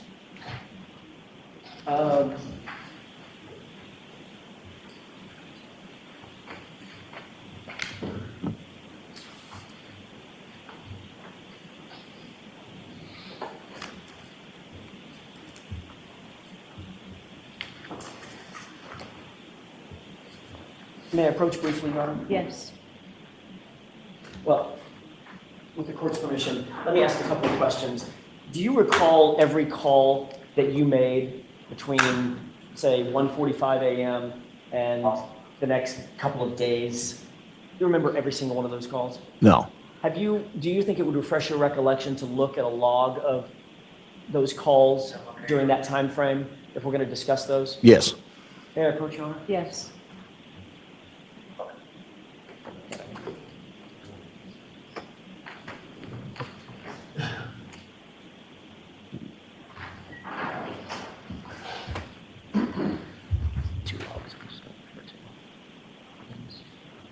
Lucy's tongue is sticking out of her mouth. She's asleep like this. I may not even get to hands. I'll show it to her.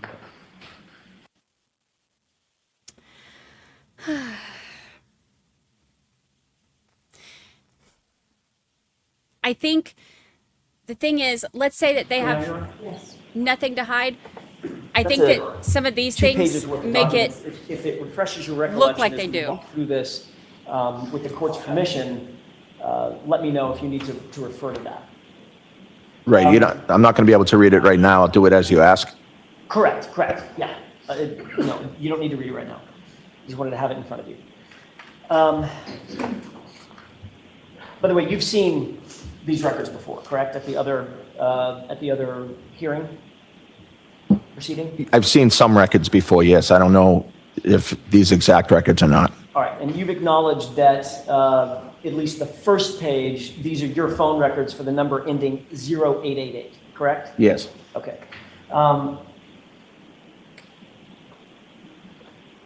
And these are call records from January 29th Yes.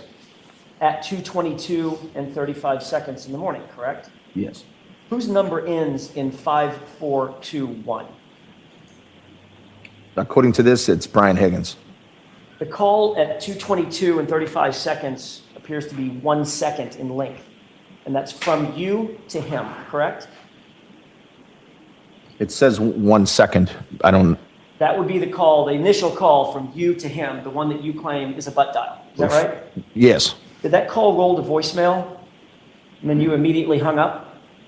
No, I don't recall if it, I don't know. So according to you, it was a butt dial that went to his phone that somehow lasted 1 second. Right. Okay. Then there's a second call. If you look at the second line down, there's a second call at 2:22 and 52 seconds, 17 seconds later, correct? Yes. That call is actually from Brian Higgins to you, isn't it? Yes. And that call doesn't last 1 second. That call lasts 22 seconds, correct? Yes. And obviously, you know how long 22 seconds is. What's that? You know how long 22 seconds lasts. Yes. So according to your phone records, you placed a call to him, and then 17 seconds later, he returned a call to you that lasted 22 seconds, correct? That's what the records reflect, yes. When you woke up in the morning, you obviously checked your phone, did you not? I don't know if I did. Are you telling this jury that the call that came into your phone was a missed call, or did you answer it? I did not answer it. So it would have been a missed call. I just know I didn't answer the call. So it would have been a missed call. Well, I don't know. I don't know that to be a fact. I just know I didn't answer the phone call. Okay. I missed the call, yes. That's what I mean. Right, You missed the call. right, It did something on your phone and you just didn't answer it, according to you. right, Okay. And again, you're using an iPhone. yes. If you butt dialed Brian Higgins and he called you back and you didn't answer, you would have a very bright red missed call in your call log, correct? Objection. Do you know that? I don't know that. Have you ever missed a call on your iPhone before? Yes, And when you go to your call logs, it says missed call in red, correct? If your wife calls you, your kids call you. I don't think I've ever noticed that it's in red, and so no, I don't know that to be true. You're certainly alerted to the fact that it's a missed call, that you've missed a call, correct? If I were to go back and look at my incoming calls, it would probably say missed call, yes. And of course, if we asked you to show us your phone and show that that was a missed call, you couldn't do that because you've gotten rid of that phone, correct? Objection. Sustained.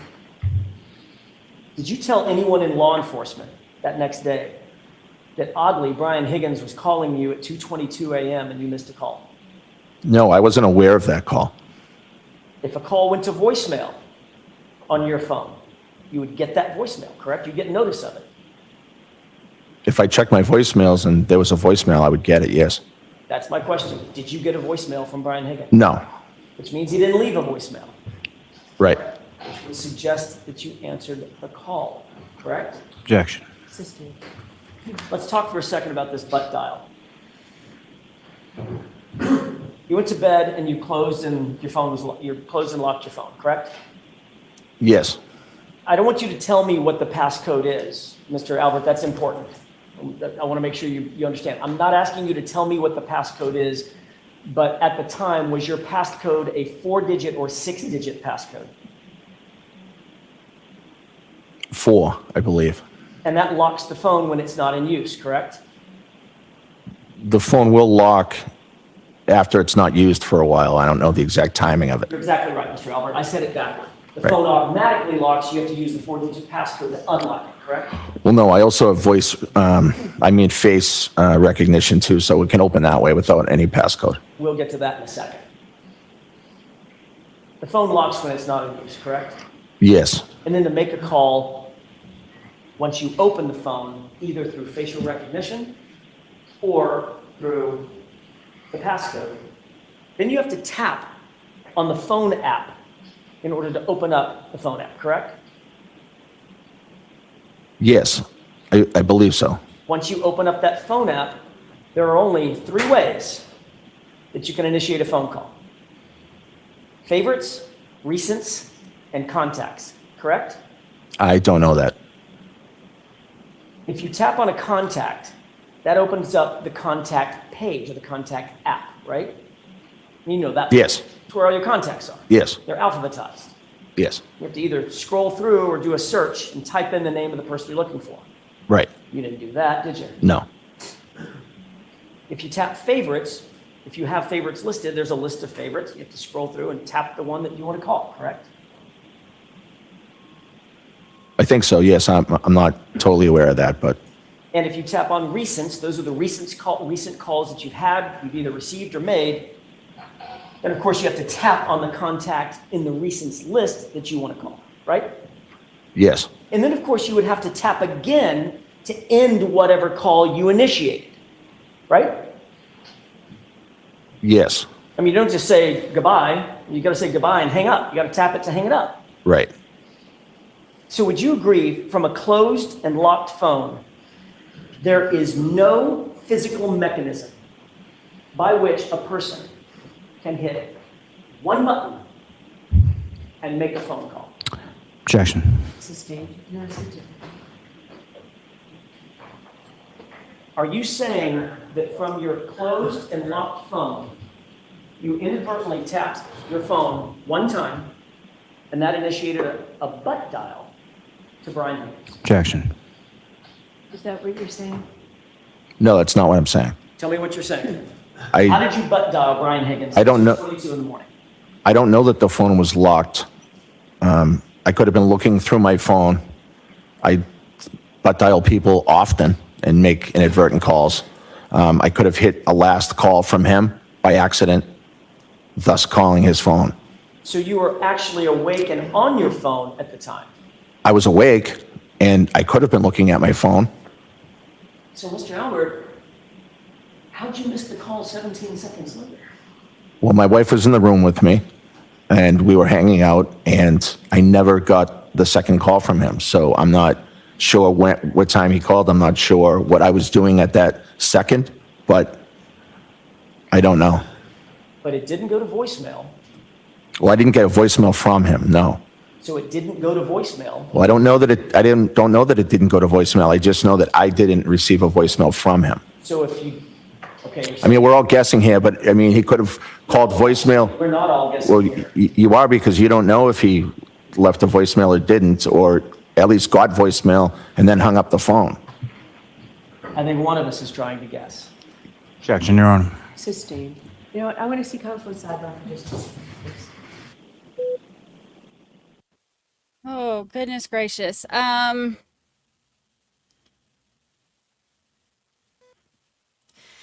The thing is,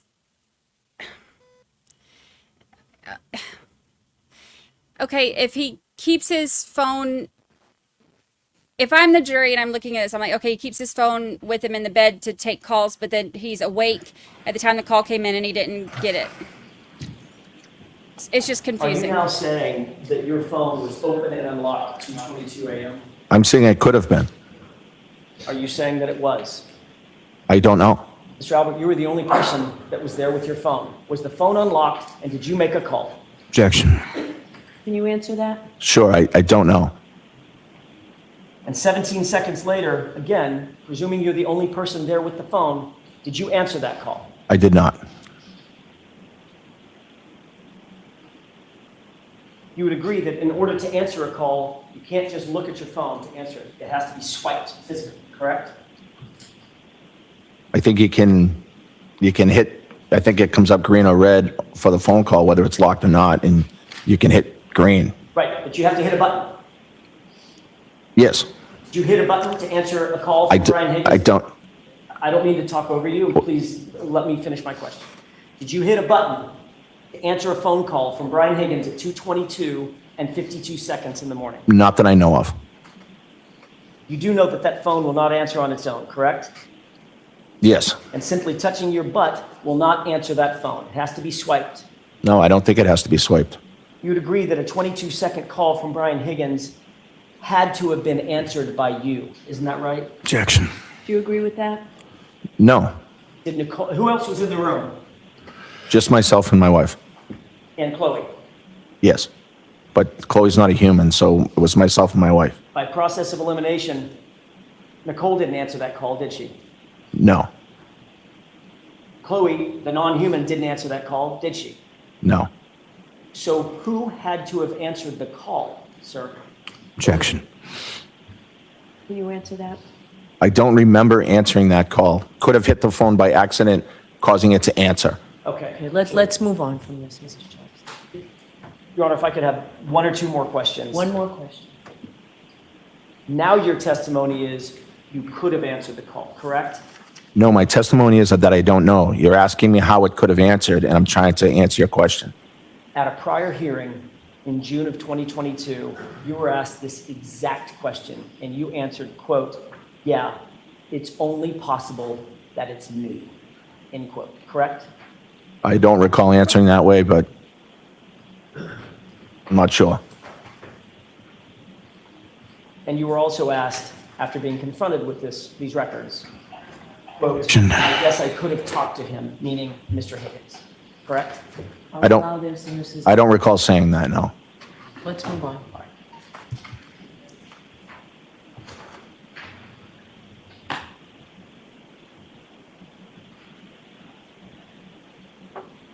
Did you have any conversation with Brian Higgins about a 2:22 a.m. phone call? That next morning, while everything was going on, I mentioned to Brian that I may have butt dialed you last night. Sorry about that.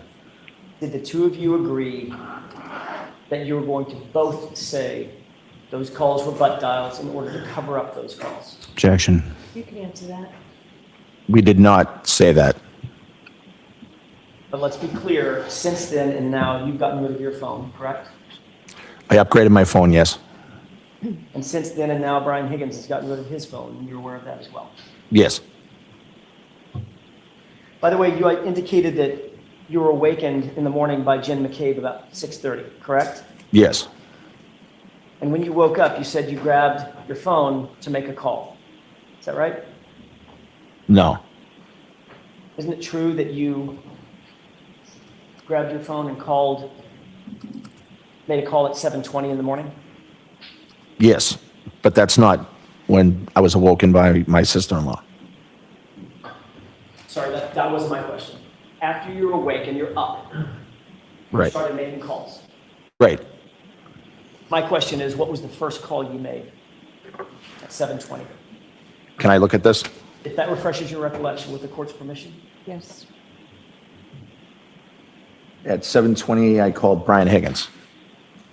Mr. Albert, you have 6 siblings and 5 kids, right? Yes. You have in-laws, cousins, huge family, correct? Yes. But on the morning you find out that John O'Keefe is laying dead or dying on your lawn, the first call you made at 7:20 was to Brian Higgins. Is that right? Yes. The same person you had a call with, or at least the logs indicate you had a call with at 2:22 in the morning, correct? Yes. During that 7:20 a.m. call, did you two discuss the 2:22 a.m. calls? No. Thought you just said that you told him, oh, I think I may have butt dialed. Yeah, that was later in the morning when he came to the house. Not on that 7:20 a.m. call. No. What did you talk about on that 7:20 a.m. call? I informed him of what was going on at my house. We were out the night before, and I thought it was important for him to know what had happened. Mr. Albert, I have a couple of more questions about the phones, or the phone usage that morning and in the day, throughout the day. You called Brian Higgins at 7:20 a.m.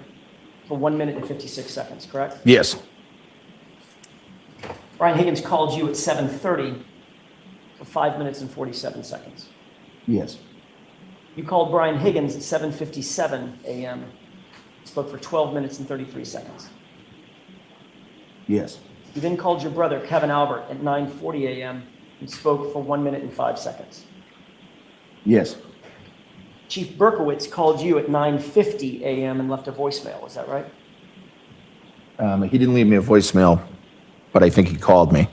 You called Chief Berkowitz back at 9:54, 4 minutes later, and spoke for 4 minutes and 40 seconds, right? Yes. You called Jim McCabe at 11:30 a.m. Is that right? Yes. And Jim McCabe called you back at 12:20 p.m. You spoke for 7 minutes and 52 seconds. Yes. You called Kevin Albert again at 2:01 in the afternoon and spoke for 8 minutes. Yes. You called Kevin Albert at 6:45. I'm sorry. you called Brian Higgins at 3:24 p.m. and spoke for 6 minutes and 5 seconds. Is that right? And if it refreshes your recollection, there's a second page, second log. You'll turn your attention to the 3:24 p.m. time frame. Trying to find it. Take your time.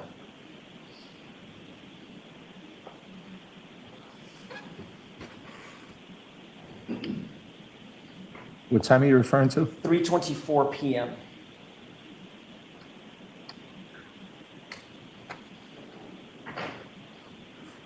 I see it, yes. And there's a second call. You call Brian Higgins at 6:12 p.m. and speak for 1 minute and 7 seconds, right? Yes.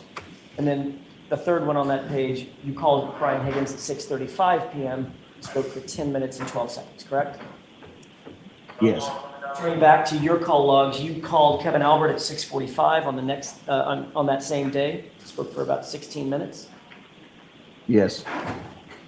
Then on the next day, January 30th, you called Chief Berkowitz and spoke for 1 minute and 6 seconds. Yes.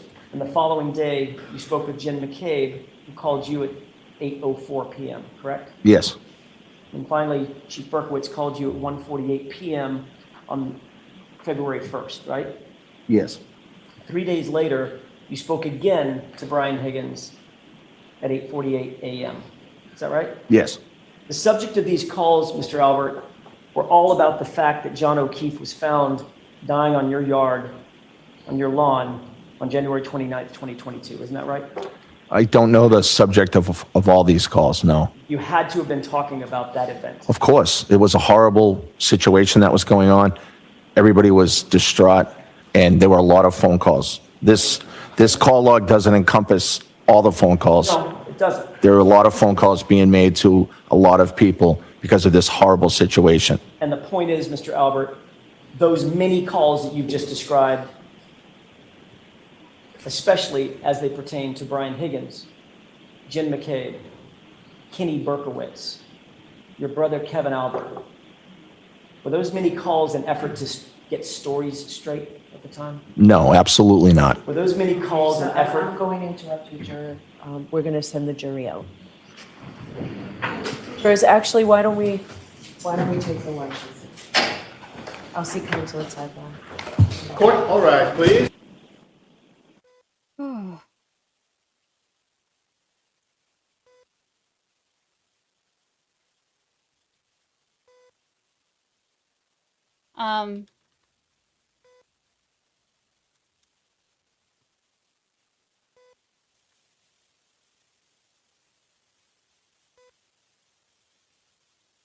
I think Bev is mad.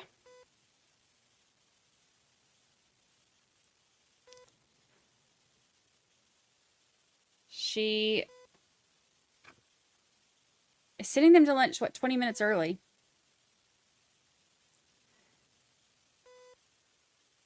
She doesn't seem happy. Not a happy camper.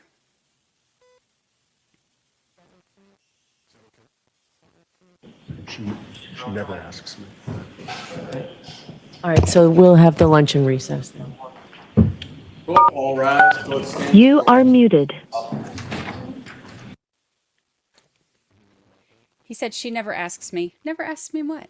I want to know. I want to know what they never asks. All right, so this has been just as uncomfortable as I thought it would be. How's everybody feeling? How's everybody feeling today?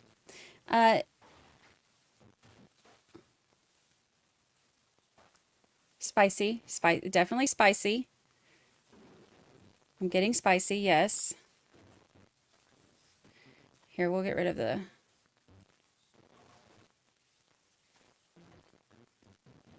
I'll give you beach cam over the fan. Cover up the only fan.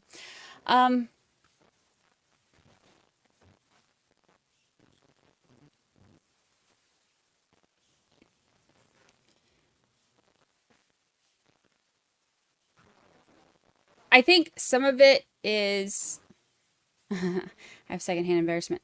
I think some of it is, you know, some of these questions that he's asking, he is like hammering in on certain things. And so, what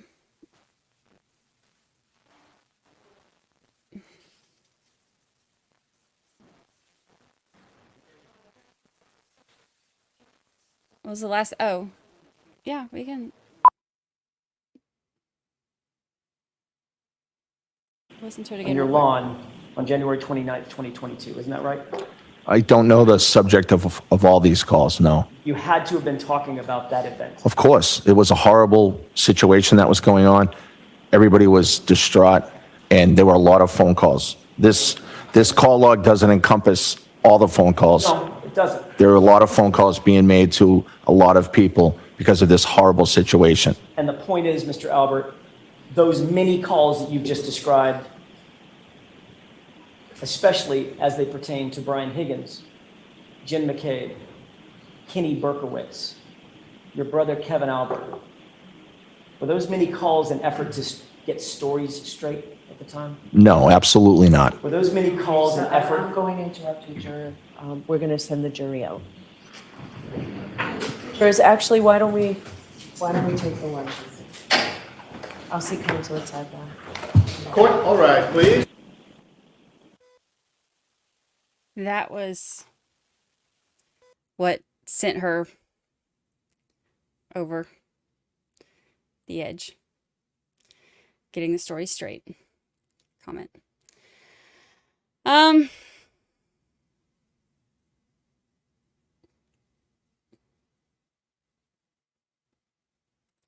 Jordan Smith says all the resources of focus have been on Karen from day one. She handed over her phone and is wanting videos from neighborhood or anything, not trying to hide a thing. Everyone else, including the investigators, do nothing but try to hide and deceive.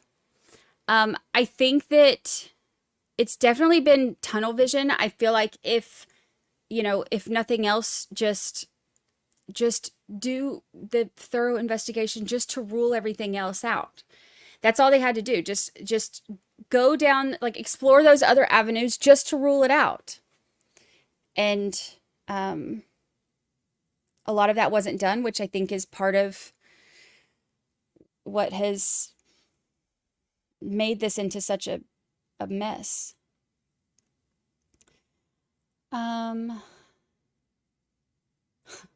Stacey, I said I had to come outside and put my hands in the dirt to calm down. Gypsy Mom says too many coincidences with this guy. I feel like that's going to be the thing that the jury may look at, is the number of coincidences. It's same with any trial, when at a certain point when there's so many coincidences, you start thinking, okay, well, how many can you chalk up to whatever? So, some of them would be able to be explained away, chalked up to nothing. But I think when you have multiples, it's probably going to be different for every juror as far as how many they feel like are too many,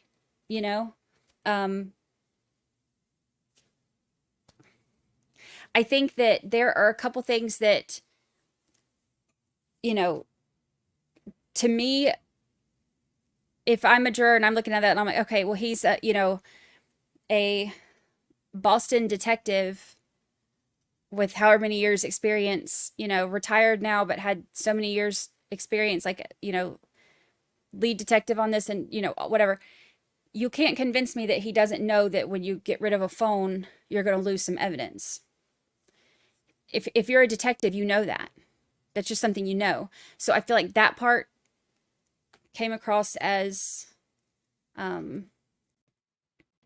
not sincere, disingenuous, maybe. I don't know.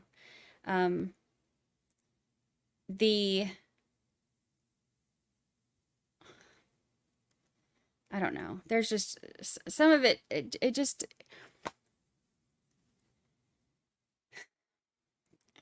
even, if he has zero to do with anything and this is just an unfortunate thing that happened in his yard, I think that having some of these issues, you know, is it enough to raise doubt in the juror's mind? Would this be enough to convict Brian Albert of something? No, of course not. But is it going to be enough to place doubt in the juror's minds? Because that's, you know, what the defense's goal is. All right, so let's do a poll real quick, and then I'm going to take Lucy out before it starts raining.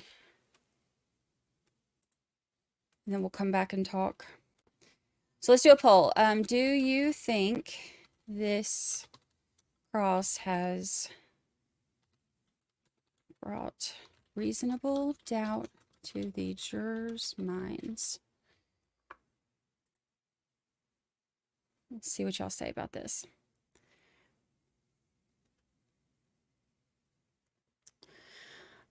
I do also think that if I'm a juror and I'm looking at some of this, seeing that he got rid of his phone the day before the order to preserve it was sent out or arrived or whatever, that's also a huge coincidence. So I noticed some of y'all saying in chat, you know, that was something that was suspicious. I think that, like I said, some of this can easily be explained away, but I think some of it is going to raise doubt. Plus, right now, the jurors have a ton of reasonable doubt because we haven't even gotten into the state police yet. We haven't gotten to anything that links Karen to this yet, or to his injuries, or to any of that. So, you know, right now there's not really a clear version of events that has been presented to the jury from the Commonwealth about what they believe happened or what they're saying happened. And so all we've really heard so far is the Commonwealth put on a defense for the Alberts. So maybe, you know, the way that they're setting all of this up, you know, maybe they're trying to save all of their stuff that, you know, is going to be the stronger evidence against Karen. Maybe they're saving it all for the end. Because we know that some bad stuff is coming. We know that the voicemail is going to look bad on her. Like the, you know, hollered and cussing at him. We know that that's going to be played for the jury. And we know that that's going to look bad. The text between her and Higgins, it's been referred to, but we haven't heard them yet. We know that that's going to look bad. Things like that can, you know, have a juror, their view of a defendant altered. But is it going to be enough?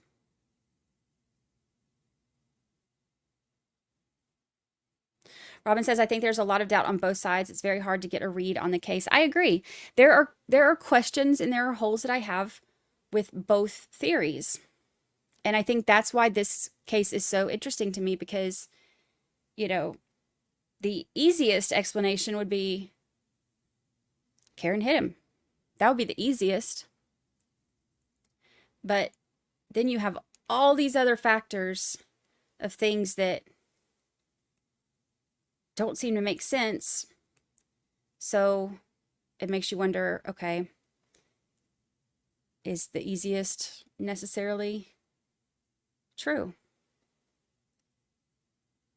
Both the Commonwealth and the Commonwealth and the defense have unanswered questions in their theories at this point. So we'll see.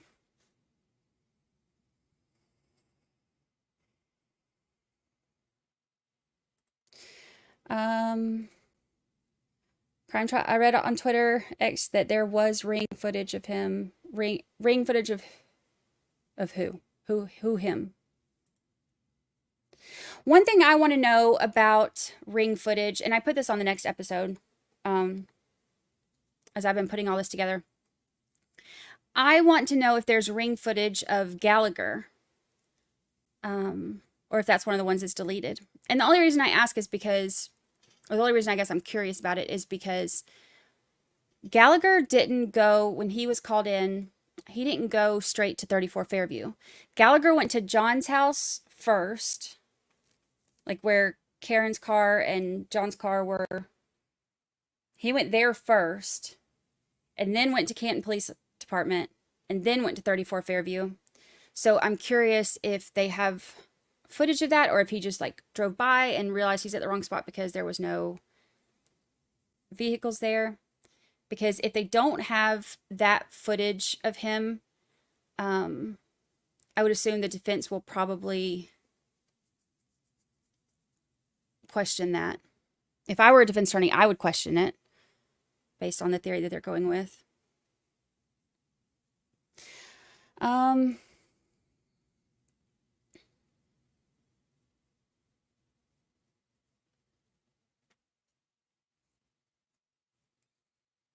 Let's see.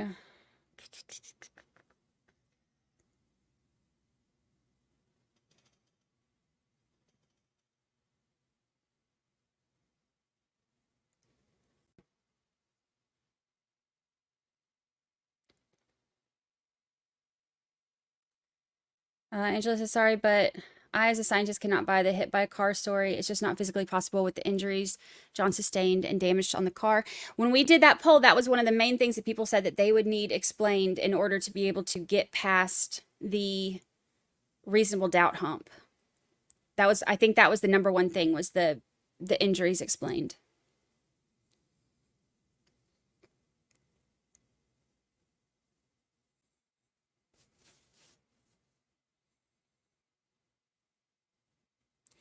Robert says, I'm thinking that she might have done it, but so far the Commonwealth has yet to show anything to show that she did do it.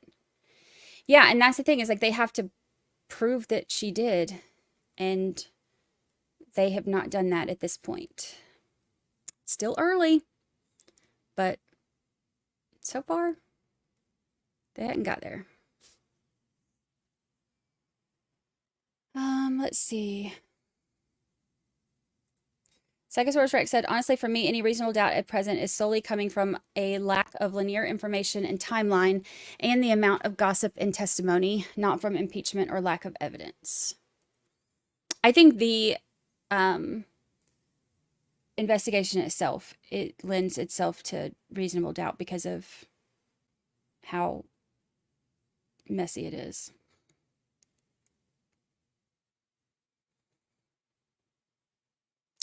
Do you think Colin Albert will be called in? Yes, he is on both witness lists. Defense and prosecution.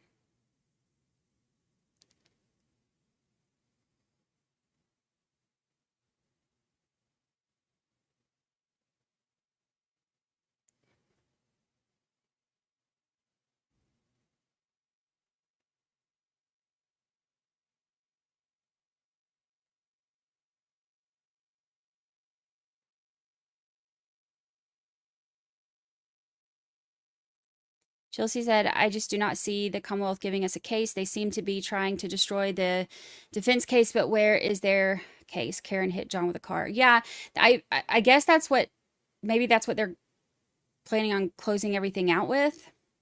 Like trying to prove that it couldn't be them first before they try to prove that it is or was her.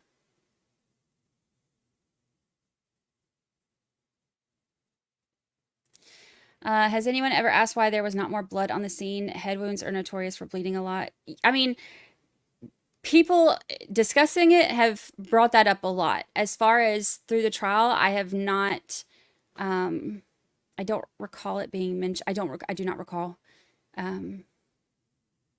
it being mentioned, but I can't say for sure. I would have to go back and look at all my notes.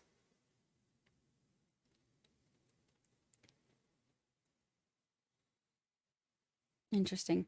All right. I am going to take her OUT before it gets before it starts raining, because it's about to start pouring here. We're supposed to have storms. What time do they go to lunch?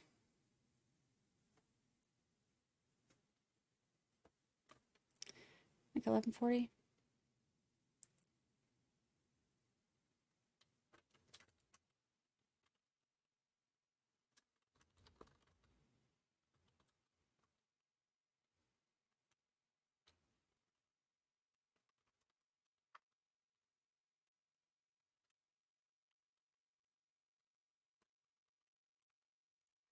Okay, I'm gonna put this up. There we go. All right, I'll leave y'all with Beach Cam to watch while I take her out, and I will be back in just a few minutes. Oh, she heard the OUT word. All right, I'll be back in just a few minutes. I'll leave the poll up too so y'all can vote while I take her out. We'll be back.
Hello. Hello. I'm back. It is storming. It is storming.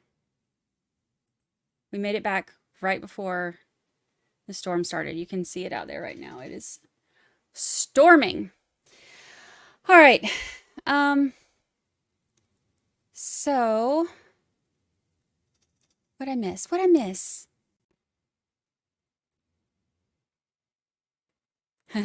Yeah, not a great beach day, but always good to look at. It is not a great beach day. It is stormy. It's so gray outside that I can't even see the water right now. All I can see is like, I mean, you can see that view right there is kind of my same thing. It's pretty bad. Pretty bad. And I hear thunder. It'll be my luck. I'll lose power during this.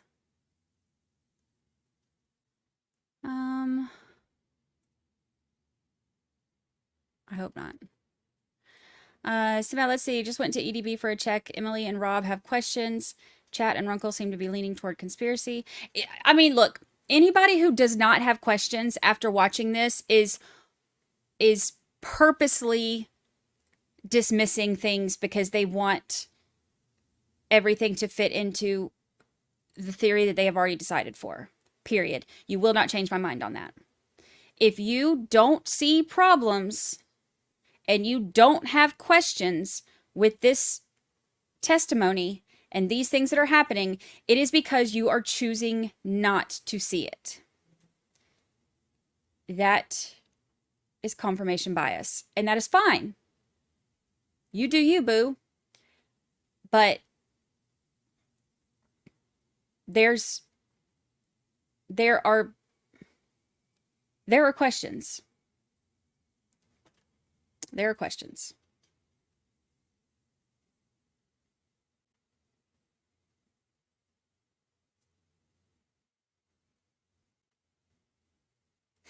I always scare y'all when I come back, even when I try to like sneak in and let you know.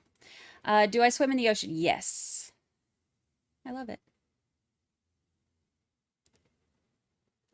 I always scare y'all. Don't be suspicious. Don't be suspicious.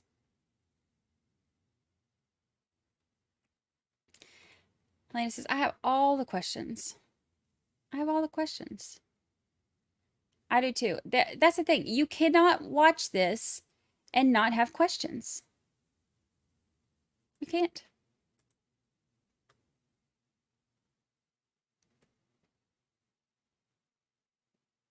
There are questions.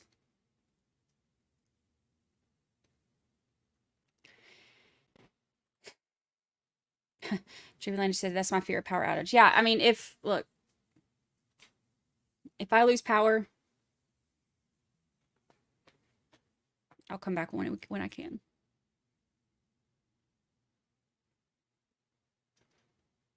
My laptop is charged, so if I have to get back on my laptop, if I lose power, I will.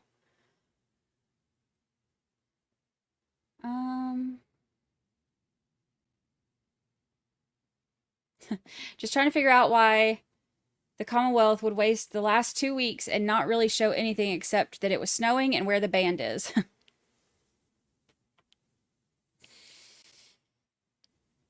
You and me both.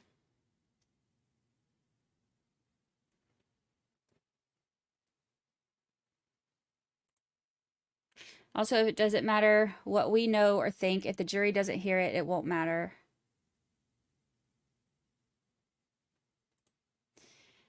RJ and LC agreed. I get coincidence, sure, but even giving an exceptional amount of benefit of the doubt at this point, it's still a bit much.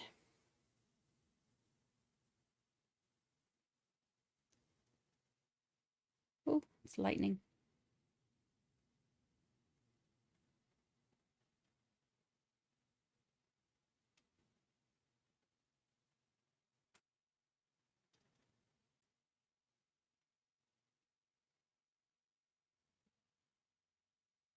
And it's thundering. What does it matter if he destroyed his phone? if they're still able to get the call and text records just because it's suspicious. Not just because it's suspicious, but because when you get rid of the phone, it just get rid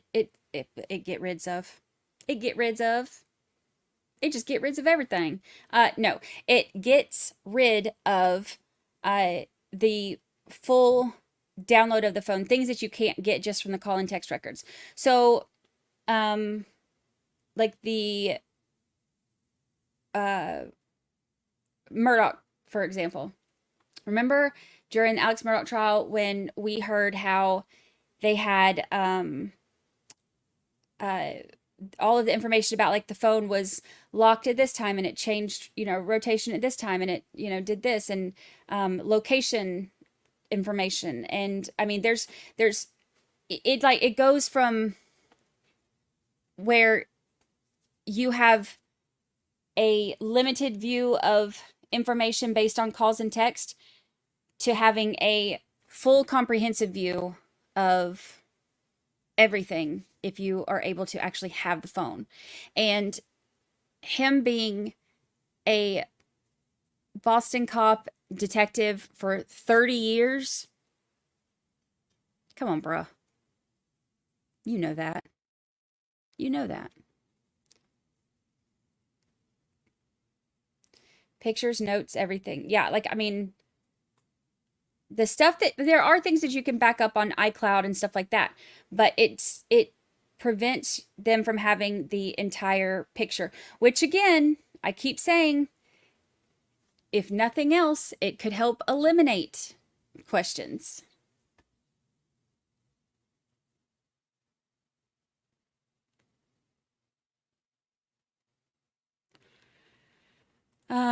What time are they coming back? They didn't say, but it's been right at an hour since she, like almost an hour since she let them go. So I would assume since they went early, they're coming back early, but I don't know.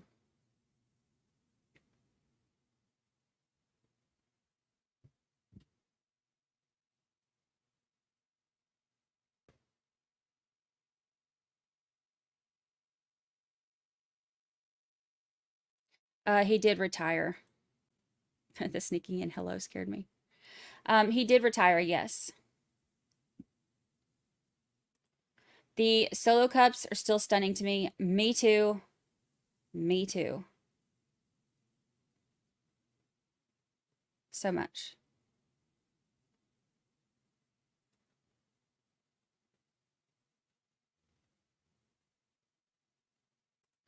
They're estimating 6 to 8 weeks.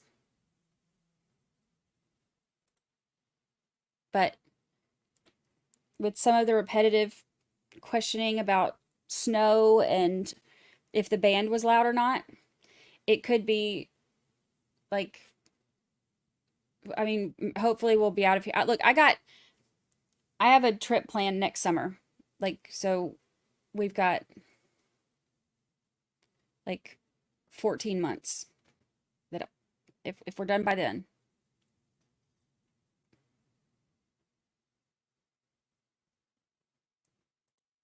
That one trial got me. That one trial got me. Ever since then, it's been bro. 85 years. Yes. We've passed 84 at this point. We are now on to 85.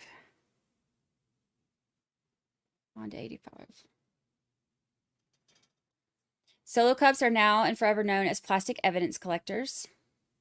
And there's I don't know if y'all saw it. There's, we have a 2, 3, 4, 5, 6. We have our evidence collectors right there.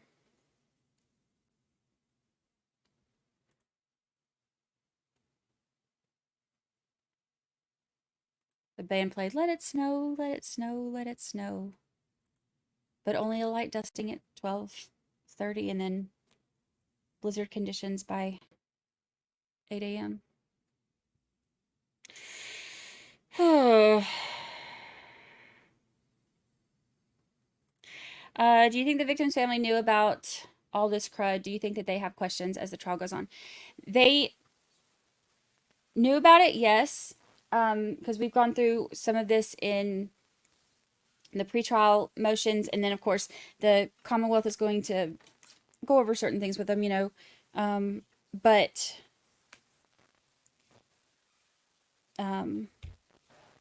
they are, it's getting bad out there.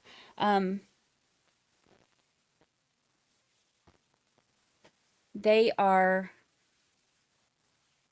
trusting the Commonwealth that they're, prosecuting the right person.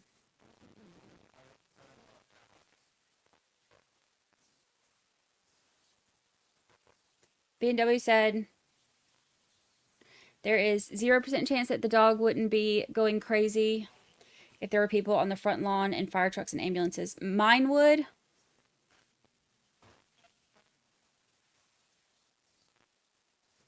But I don't know.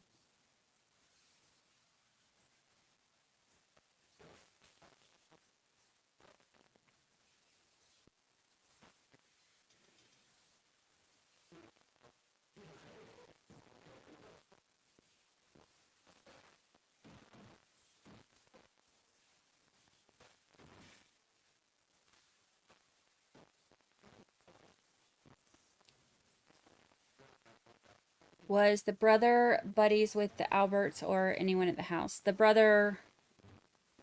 Whose brother? John's brother? No. Not to my knowledge.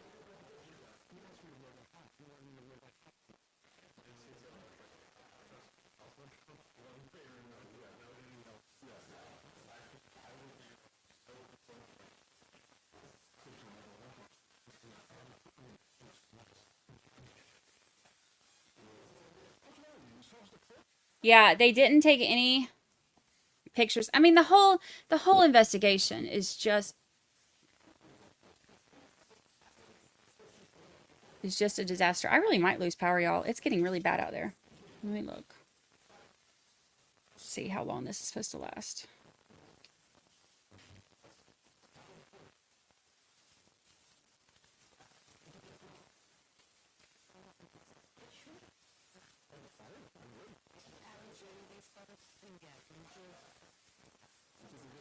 Oh, good. I'm on tornado watch.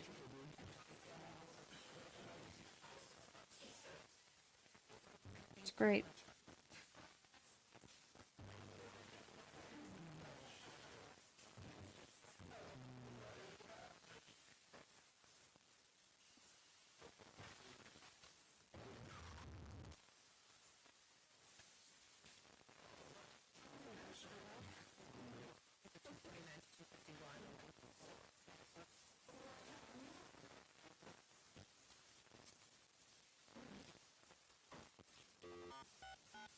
And it's supposed to get...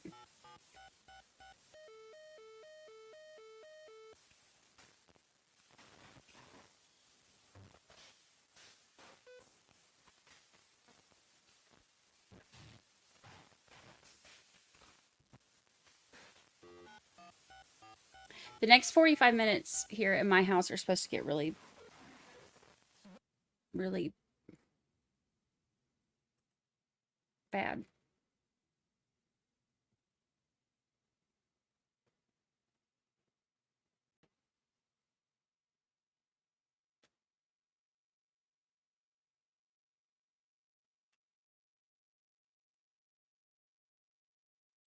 Virginia Little says, are they going to be bringing up the stuff between Karen and the other guy being involved? I didn't know about that until today. Yes, they are planning on introducing that.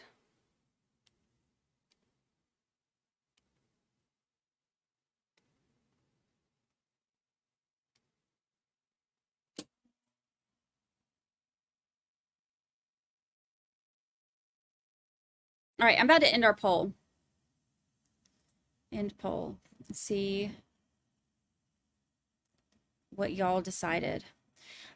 So do you think that the cross has brought reasonable doubt to the jurors' minds? 94% said yes, 5% said no, and 1% that's missing has been rehomed, like everything else in this trial.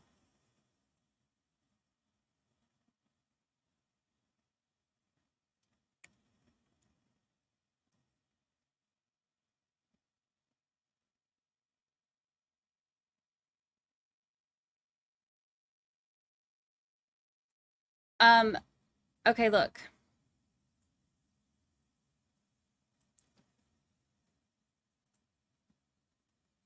You can see this is my this is our security cameras out here. Look, the wind is, see all of our chairs that are flipped over and stuff? You can see chairs flipped over right here, over here, right here.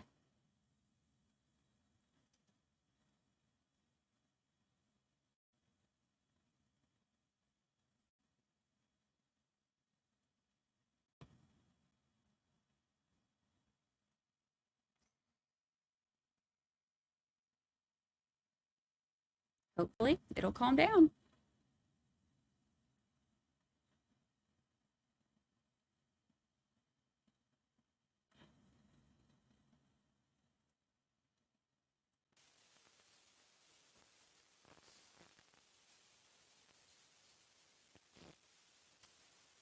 Like every time I try to put this over that, then they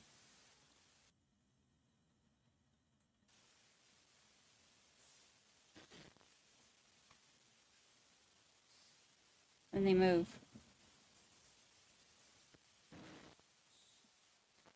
Jasmine grew, remember, for 11 whole months. 11 whole months. Turn up the AC and get your fort ready. Yeah. For real.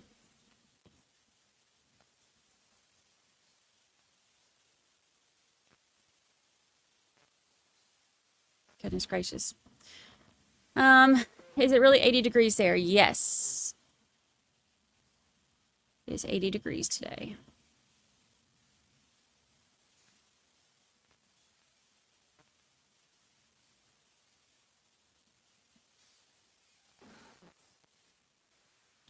Hello, Nancy D.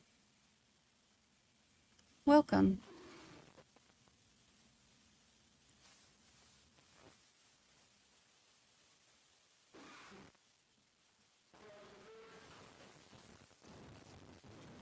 Looks like they're coming back. I keep trying to move this when it says they're coming, like when it starts moving again, I think they're coming back.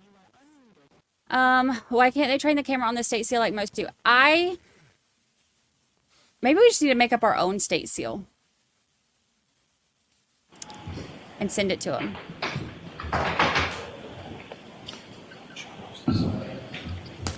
Tori, I like that.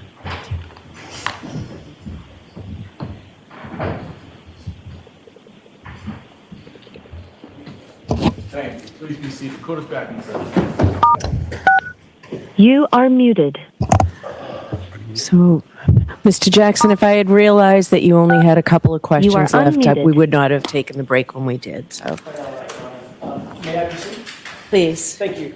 Mr. Albert, I want to address a couple of quick things that we talked about a little bit earlier. The September 22nd, 2022 date, you recall that date? Yes. That's the date that you indicate that you believe you got rid of your phone or turned your phone in for an upgrade.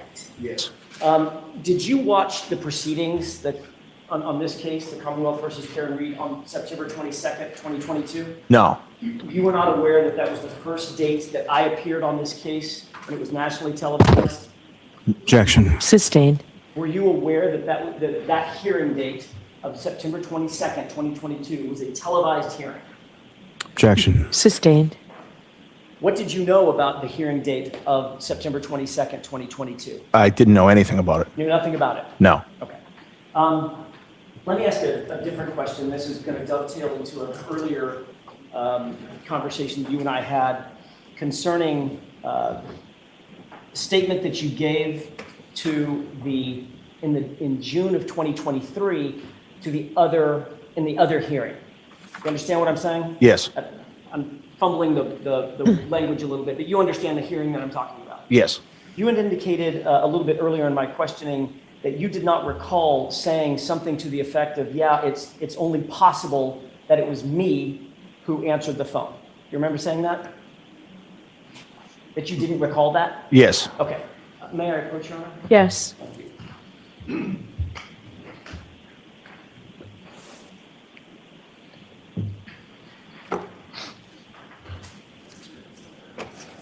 Mr. Albert, there's a highlighted portion of that transcript. If you would just take a look at that, and when you're finished reviewing it, just look up at me and let me know.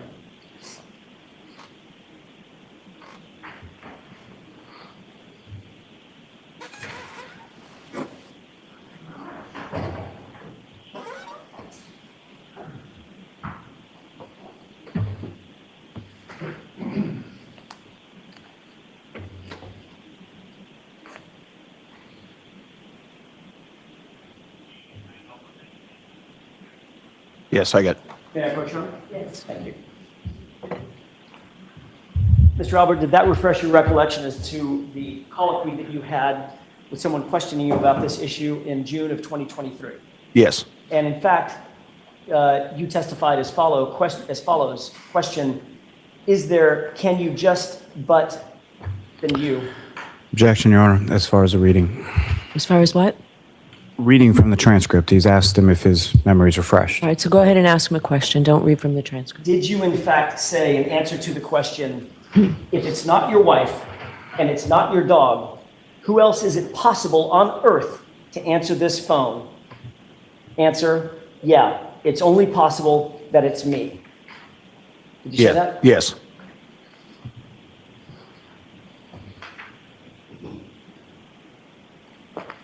Just before the break, I was asking you about those, as you indicated, many phone calls that you traded between and among your family members and friends, including Brian Higgins. Do you recall that? Yes. Were those many calls an effort to get your stories straight about how you were going to, what statements you were going to give to law enforcement, and how were you going to testify if this case ever went to trial? No, absolutely not. Were those calls, or those many calls, an effort to coordinate narratives between you and your friends and your family? No. Were those many calls in any way discussing the fact of creating a story of mysterious butt dials? Objection. Sustained. Have a moment, Your Honor? Yes. Mysterious Butt Dials. That's a good name for a band. The Mysterious Butt Dials.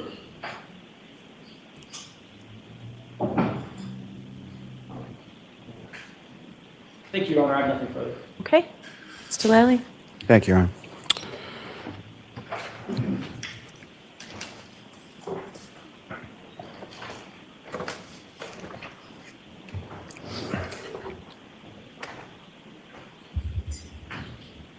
Good afternoon, sir. Good afternoon.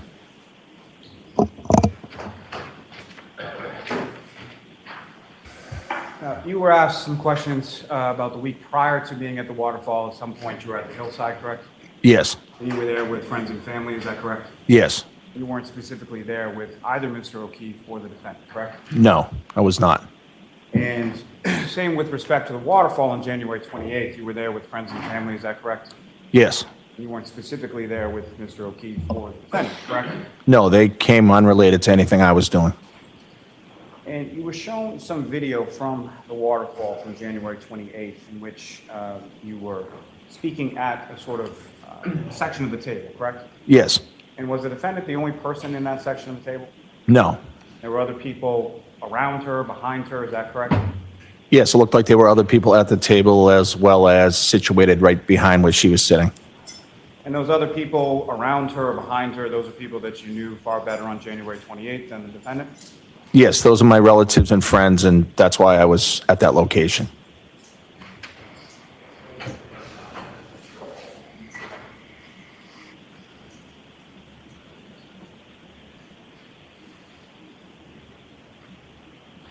You were asked some questions about going over to Ms. McCabe's house later on in the afternoon of the 29th, correct? Yes. Why did you go over there? I went to Jen's house because she's my sister-in-law. She was going through an awful time that morning, as we all were.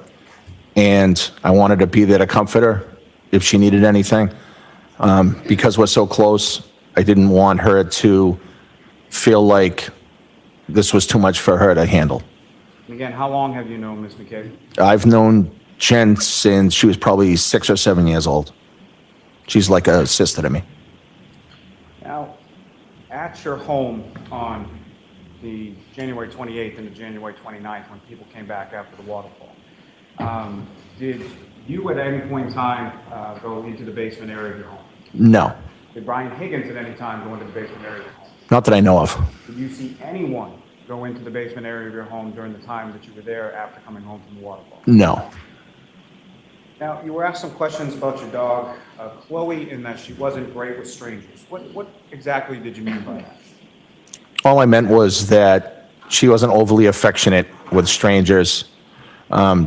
She was a heavy dog. Not everybody likes dogs. So if there's going to be people at the house that don't know the dog, they might not particularly want her around them. And were you more concerned about the people in the house that didn't know Chloe, or were you more concerned about Chloe herself? The people in the house. Never has the dog, to my knowledge, been aggressive to anybody except for the time that there was a fight between two dogs. Now, you were shown in Exhibit 66 that was sort of a drawing of your house. Do you recall that? Yes. And had you ever seen that prior to today? No. And do you recall specifically within the drawing or the artist's rendering of your house, there were certain lights on around the garage and the front door? I did notice that, yes. And do you recall whether or not those lights were on when you came home from the waterfall on January 29th?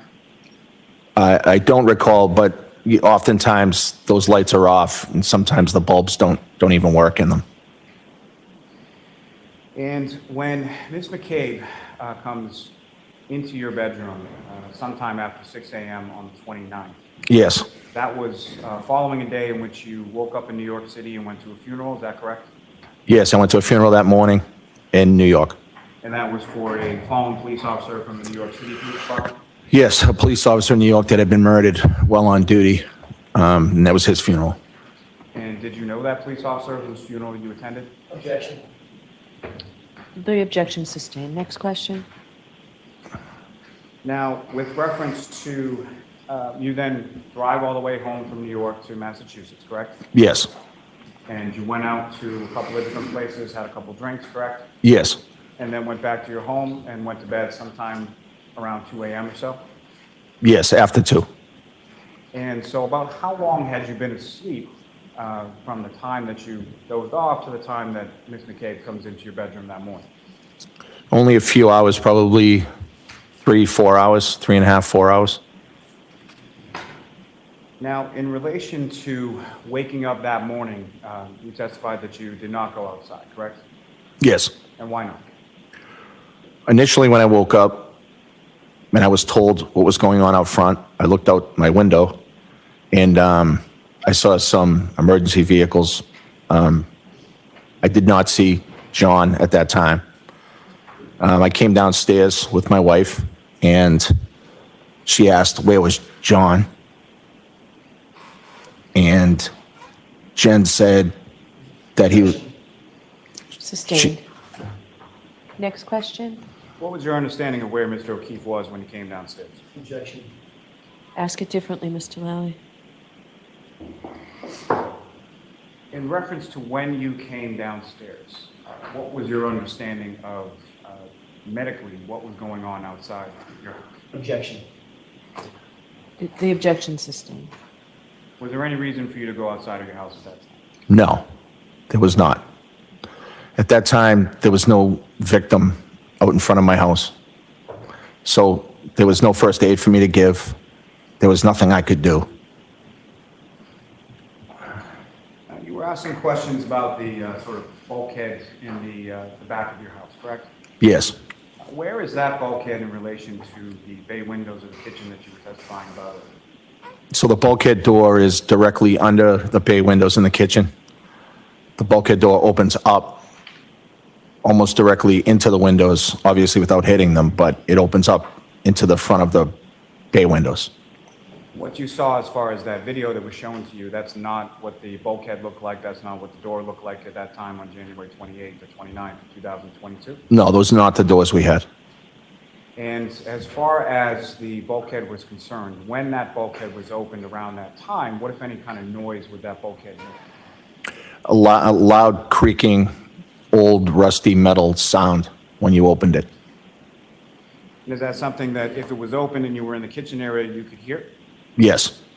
Now, in reference to that bulkhead, what if any security or what? You didn't hear was it open, everything was it outside, locked? so- How was that left?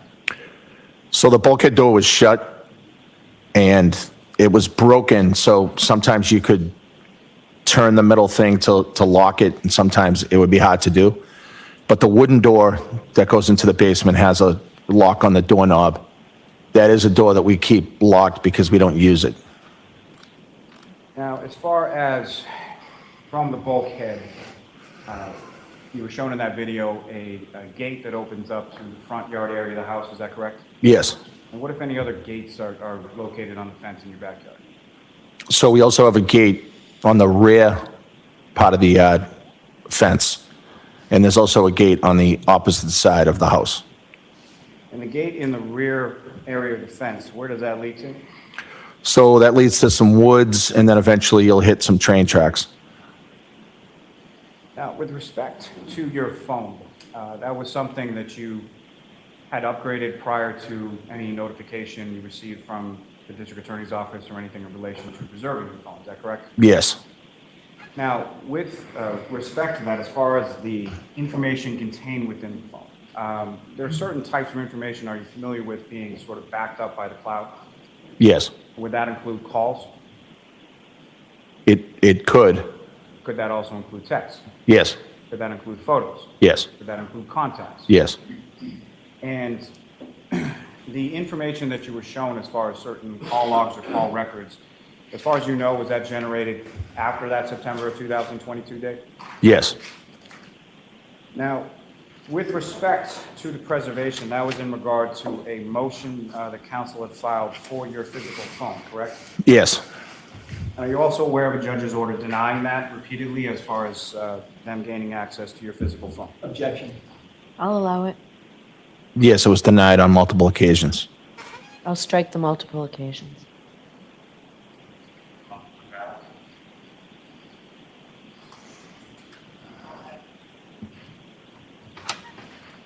You were asked some questions about boxing, correct?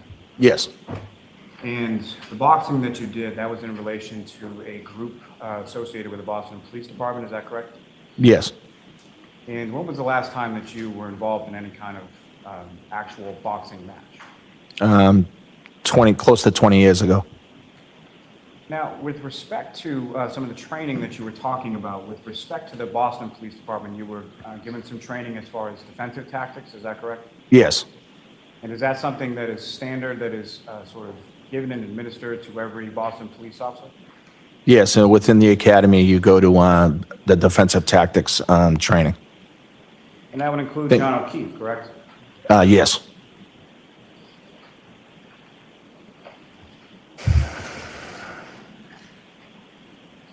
Now, as far as your house, where you used to live, 34 Fairview Road, what, if anything, did you observe or notice with reference to cell phone reception in that area of your home? So oftentimes, using the phone within my house, it seemed like it was and it's a slang term, the dead zone for the phone. The reception wasn't great. And is that something that recurred over the time that you lived there? Yes. Now, with reference to the phone, In what prior part? to Because we have a lot of answered calls the and intimate texts moment going that you back shared and forth. with your wife sometime after 2 a.m., do you recall whether or not the phone screen was locked at that time? Were you checking that at that particular time? I don't recall the exact timing, but I know it was opened sometimes and then it was closed, obviously, at some point, but I don't know the exact timing. We'd know that if you didn't get rid of The your phone may phone. not have been locked at the time that you began that situation with your wife. It may not have been. With reference to the call That log, the phone situation. records that you were shown, the best of your memory, is that the entirety of the phone calls that you made around that time? No, it looks like it's selective people and numbers. And with respect to those conversations, if you recall, what, if anything, in general terms, were you discussing with either those people in the logs or other people in general? In general, I'm sure there was some discussion about the awful thing that had taken place, and there may have been other calls unrelated as well.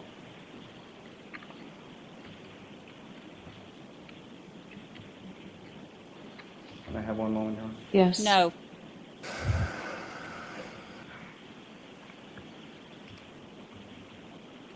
Mr. Albert, on the early morning of January 29th, 2022, did John O'Keefe ever come into your house that night? John never came into my house that night. He would have been welcomed, and the defendant would have been welcomed with open arms had they come in, and I wish they had. I really do. Were you ever even aware that John O'Keefe or the defendant were anywhere in the area of your house during that early morning of January 29th? I was not. I have nothing further on. Very briefly. Okay. So we talked about cell phone reception not being good in your house. When did you and Mr. Lally talk about that cell phone reception issue? The what? Cell phone reception issue in your house. It came up during one of the preps. Which prep? I don't remember which prep, probably the last one. I thought you only had one prep with Mr. Lally. Well, we had the prep before the grand jury, and then I had the prep for this trial. Okay, so So that's two. So you brought up the fact that you had bad cell phone reception in that preparation? The conversation came up, yes. Mr. Lally taking notes? I don't recall if he was taking notes. Was this recorded? I don't believe so. And where did you say this conversation took place? So the prep was at the district attorney's office, which is in Canton. Jackson's never This heard morning that when I before. asked you, you said you couldn't quite remember where it took place. You're right, I couldn't remember this morning. And I asked you, could it have been the DA's office, and now your memory is refreshed? Yes, What refreshed your memory between this morning and now? I was just thinking about it in my head and reminded myself that it was the DA's office. You caught me off guard when you had asked me. I didn't have it at the top of mind. Did you talk to Mr. Lally over the lunch hour? Briefly, Bring up the fact that you had bad cell reception in your house over the lunch hour? just now, no. What did you talk about over the lunch hour? Just how much time I was going to have left on the stand. That was really about it. So you and Mr. Lally talked about the fact that you've been on cross-examination for 2.5 hours, and your conversation consisted of, you probably got another 10 minutes. Yeah, I think he was going to lunch or doing something, so So you didn't talk about the substance of your testimony? no. He didn't tell you what questions he was going to ask you on redirect? Maybe mentioned one thing he may ask me, but that was it. Like, what was that? Just he was going to ask about what happened at the house in the morning. That's, some of the questions on redirect, that's all. Meaning he was going to ask you the question about whether or not John came in the house? No, not necessarily. He was Just, going to ask you about whether or not you had bad cell reception at the house? no. What was he going to ask you? He was going to ask about the morning of the incident, about coming downstairs and why I didn't go outside. Did he tell you what he thought would be helpful for the Commonwealth? Nope, Did he tell you how he thought you should answer that question? no. He did ask you about a situation concerning the motion to preserve, correct? No. I'm sorry. He asked you on redirect about the motion. Oh, to yes, preserve. yes, And he mentioned that there was a motion that had been denied for the defense to get access to your physical phone, correct? yes, You're aware that that motion was denied in October of 2022, correct? yes, You had already gotten rid of your phone a month earlier, hadn't you? yes. And the preservation order from the judge was still in place when you got rid of that phone. That's an important distinction. No, I believe the phone was upgraded prior to the preservation order. Oh, right. The day before. Yes. Got it. That's all I had. All right, Mr. Albert, you are all set, sir. Okay, thank you. Thank you, Jerry. Your next witness, Mr. Lally? Yes, Your Honor, we'll call Brian Albert Jr. to the stand. Okay. Oh, Lord of mercy. Your Honor, with the court's permission, the papers that were left up there with the last witness, I don't think are marked as anything. I just return them to counsel.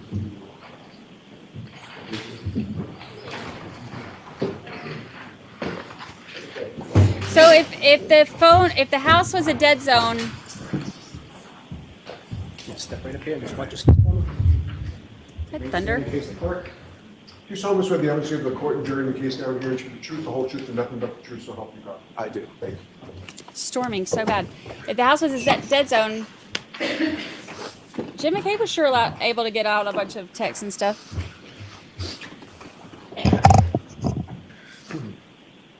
Hey, whenever you're ready, Mr. Lally. Thank you.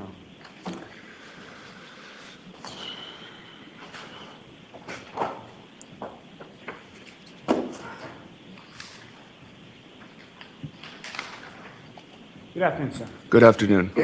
Would you please state your name and spell your last name? My name is Brian Albert Jr., and it's Albert. What if he was like JU? I live currently in Norwood, NIOR? MA. And how long have you lived in Norwood? I believe since I think it's about a year, since last May. And prior to moving to Norwood, where did you live before that? I lived in Canton, And where specifically in Canada? 34 Fairview Road. And how long was it, sir, that you lived at 34 Fairview? I'm going to guess, but I'm going to say maybe about 10 years. And how old are you now, sir? I'm 25. And with respect to both where you live in Norwood and where you live in Canton, Mhm. who, if anyone, did you live there with? Well, when I lived in Canton, I lived at one point with my 4 siblings, but then some of them moved out. And then in Norwood now, it's basically just me and my parents, and 2 of my siblings are at school. So they come home in the summer and stuff. And by your parents, your father's name is Brian Albert as well, is that correct? Yes. And your mother's name is Nicole? Yes. Now, do you work, sir? Yeah, I do. I work in IT. And how long have you been doing that? That job will be a year, maybe a year in August, I believe. Now, sir, if I could turn your attention to the time frame of January 28th, 2022 into January 29th, 2022. Do you Was it recall, snowing? That specific time frame? Yes, I do. And with the 28th and the 29th, do you know roughly what days of the week that was? Maybe a Friday and a Saturday, I believe. And with respect to 28th or the 29th, what, if any, significance do those dates have? Yeah, so the 29th is my birthday. The 28th was the day before my birthday, obviously. So I had a few friends over for my birthday. And do you recall how old you were turning on the 29th of 2022? That was what, 2 years ago? So I'd be 23? 23, I think? Yeah, 23. Now, in the week leading up to that weekend, what, if any, plans did you have with respect to sort of the night before and the night of your birthday? Yeah. So I was kind of up in the air. I didn't know if I wanted to go out. I'm kind of a homebody person. I like to stay at home. So I was kind of up in the air. So my plan was to have some of my friends over to my house. We would eat, have a couple of drinks, and then I would decide then if I wanted to go out locally in Canton or not. So that was my plan. And then a few days before, that's when we found out that the snowstorm was actually going to happen, because you know how they always say it's going to snow, and it never does. So then that kind of threw a wrench in it, but I was kind of like, well, we'll see what happens. And so we went along with the plan. And that particular evening of January 28th, Yeah. that's, at some point, people came over your house, is that correct? Yes. And about what time was it that your friends first started coming over? I would say my friends first arrived probably around 7:30 p.m. And who were the first of your friend group that came to your house that night? The first 2 were Sarah and Julie. And just for the record, Sarah's last name is what? Levinson. And Julie's last name is what? Nagel. And with respect to them coming over to your house, was there anybody else from your household or your family or anybody else that was present when Sarah and Julie stopped by? I believe when they first got there, my mom was still at the house. She hadn't left yet to go out where she was going. Do you know where she was going that night? I believe she was going to the Waterfall Bar and Grill. You know who, if anyone, she was going there with? Yes, she got picked up by my Aunt Julie.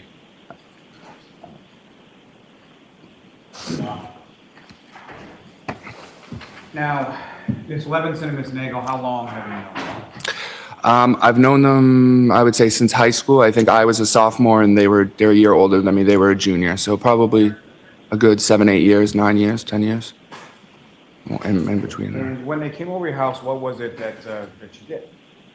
Well, we were just hanging out. I had a few more friends who were on their way, so they came after. Probably around 8 o'clock, I would say. 8:15, they were there. And we were just all hanging out, listening to music. We ate some food. I think we played some card games. Just normal hangout stuff. And over the course of this evening, did yourself and your guests, did you also have some alcohol? No, yeah, people were drinking, yeah. Recall, generally speaking, what people were drinking? Mostly like seltzers, like White Claws or Trulies and stuff like that. Now, you mentioned that some other friends came about a half hour or so after Julie and Sarah arrived, is that correct? Yes. And who were they? They are, do you want their full names or?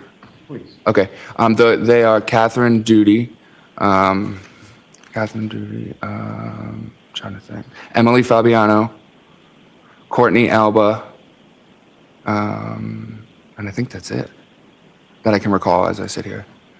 And with respect to those other friends, how did you know them? How long did you know them? I knew everyone from school. We all went to high school together. So the other ones were in my grade. So we were closer friends because they were in my grade. So I've known them for a long time. And just to be clear, when you say from school, you're talking about high school? High school, yes. You went to Canton High School, is that right? Yes, I did. Now,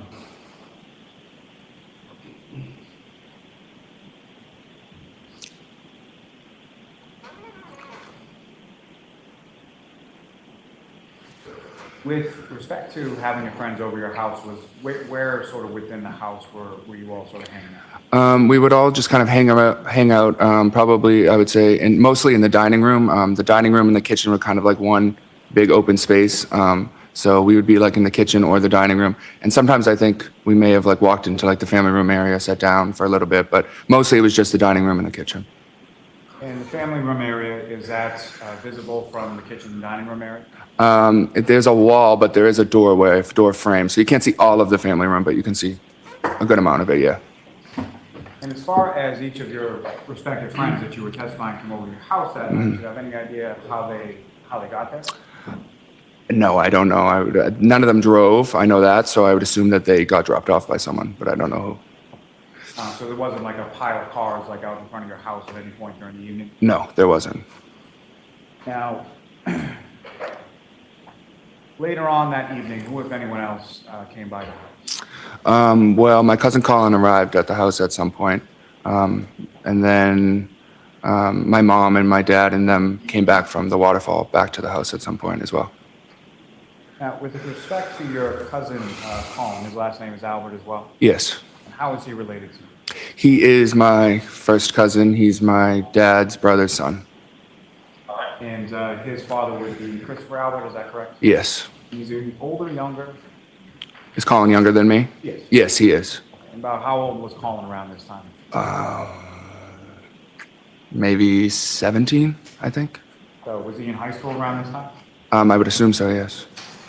And if you recall, how was it sort of that Colin came over to your house that night? Did he reach out to you at any point? Did you reach out to him? Yeah, I don't exactly recall how he knew. I don't know how he knew that I was at my house, but at some point he did call me and said, "Oh, are you still at your house?" And I said yes. And he said, "Do you mind if I come by?" And I said, "No, of course you're welcome to come by."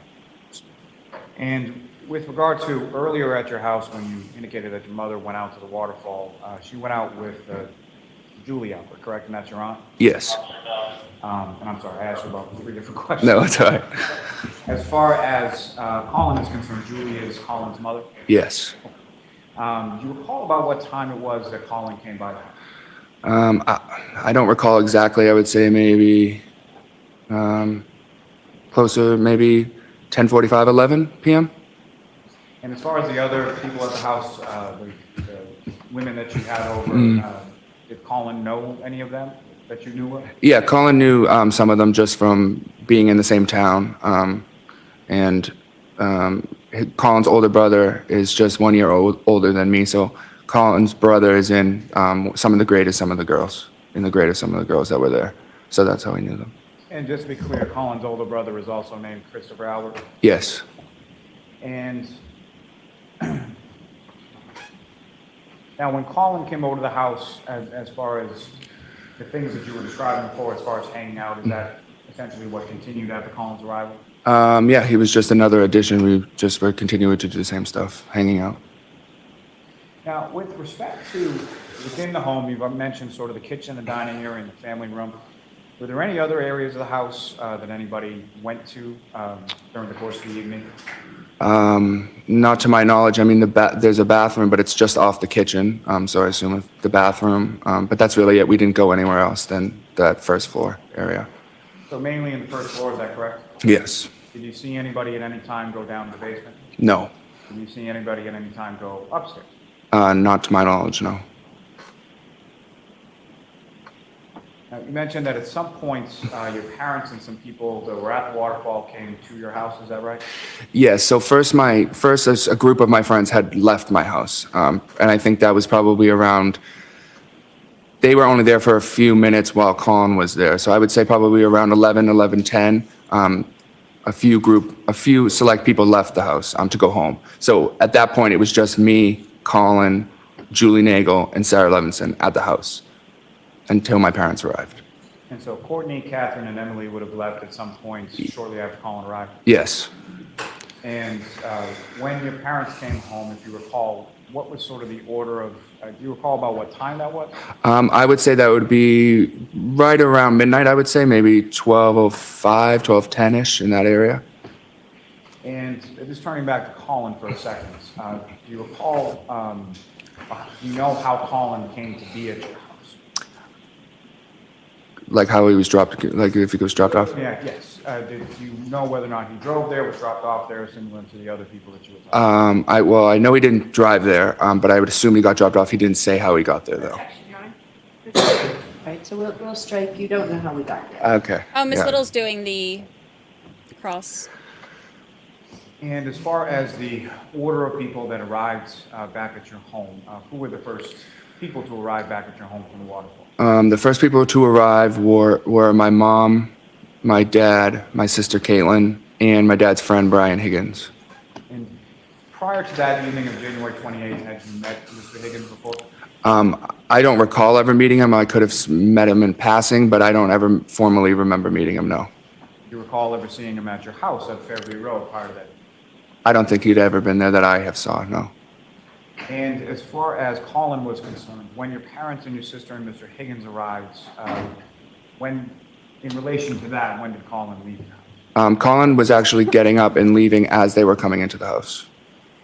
And similar to, do you know how Colin left your house or how whether or not he drove or was picked up or anything like that? Yeah, he was sitting at the table and I was actually sitting right next to him and he stood up and said, "I'm leaving, Allie's picking me up." And so I knew who Allie was because she's my cousin.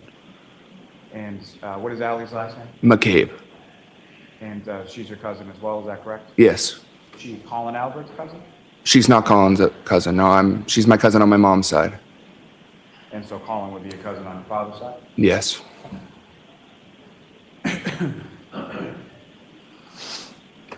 And following your father, your mother, your sister, and Mr. Higgins' arrival at the home, where did they sort of congregate in the home? In the same area that we were, in the dining room, in the kitchen area. My mom got home and I know she went right to cleaning because she likes to clean. So she was in the kitchen picking up. And yeah, we were all just in that one area. And following their arrival back at the home, who, if anyone else, showed up at your home that particular evening? And then I would say maybe 10 minutes later, my auntie JJ, well, her name is Auntie Jen, but I call her JJ, and Uncle Matt arrived at the house. And, your Auntie JJ and your Uncle Matt, what is their last name? McCabe. And was that, their arrival, was that before or after Colin had left? Colin had already left at that point, yes. And so the alley that Colin was picked up by, what, if any, relationship does she have to your Auntie JJ and your Uncle Matt? That's their daughter. Now, throughout the course of the evening, well, let me ask you this, as far as, when was it that the last person who didn't live at your house on Fairview Road, when was it that the last person left? The last, I wouldn't know I couldn't tell you the time. Well, the last people to leave were Auntie JJ, Uncle Matt, Sarah, and Julie. I don't know exactly what time that would be. I can't even guess. I don't know. And you mentioned your sister, Caitlin, is that correct? Oh, yes, I'm sorry. I was just thinking of her as my sister, like sibling. So she didn't live in the house, so she was the last person to leave. And prior to her leaving is when your Auntie JJ, Uncle Matt, and... Yes, yeah. So with respect to after your Aunt JJ and your Uncle Matt McCabe arrived at the house, who, I'm if getting anyone Paw Paw else, vibes. came by the house that you were aware of? No one. Well, let me ask it this way. As far as anybody else following them actually physically come into the house? No one else came into the house after them, no. And at some point, were you made aware of someone out in front of you? I saw someone outside of the house, yes, a car. And what was it that sort of drew your attention to the front area of the house? Yeah, so at some point, my friend Julie stood up and said, "Oh, my brother's outside." Her brother was there to pick her up. And someone made a comment saying, "Oh, no." Not what they said. What happened as a result? Okay. She went outside to talk to her brother. And so I looked out the window at that point. And she was outside talking to her brother, so his truck was there, and I saw another car there as well. And with respect to your friend Julie Nagel, her brother, what is his name? His name's Ryan Nagel. And if you recall the time that Julie gets up and goes outside to talk to her brother, where were you within the house?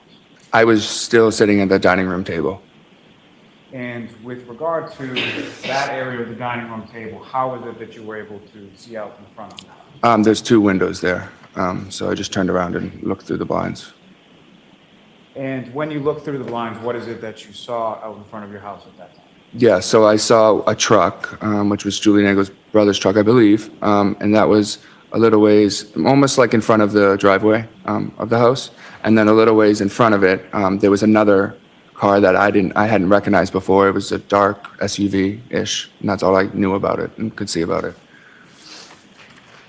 Now, similar to yourself, who, if anyone else, from sort of the group of people, either in the kitchen or in the house, could you observe near a window or a door that was looking out? I believe my Uncle Matt McCabe noticed the car outside as well. And with respect to the dark SUV that you didn't recognize and what you thought was Julie Nagel's brother Ryan's truck, was there anything in between the truck and the dark SUV that you saw outside? Not to my knowledge, I didn't see anything, no. And as far as the weather, when you looked outside, what, if anything, did you know about the weather? It was definitely snowing. I wouldn't know how many inches, but I would say an inch or two of snow at that point. Now, with regard to being out in front of your house, those two vehicles, do you recall which direction they were facing? Yeah, they were both facing, going up Fairview towards Cedar Crest. So whatever this is, I don't know.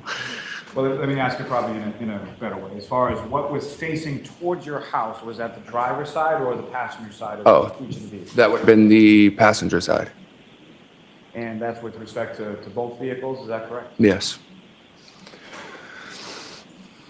Now, at any point in time during the time that these vehicles were out in front of your house, do you recall hearing anything or any sort of noises coming from the front of your house that drew your attention? No, I didn't hear anything, no.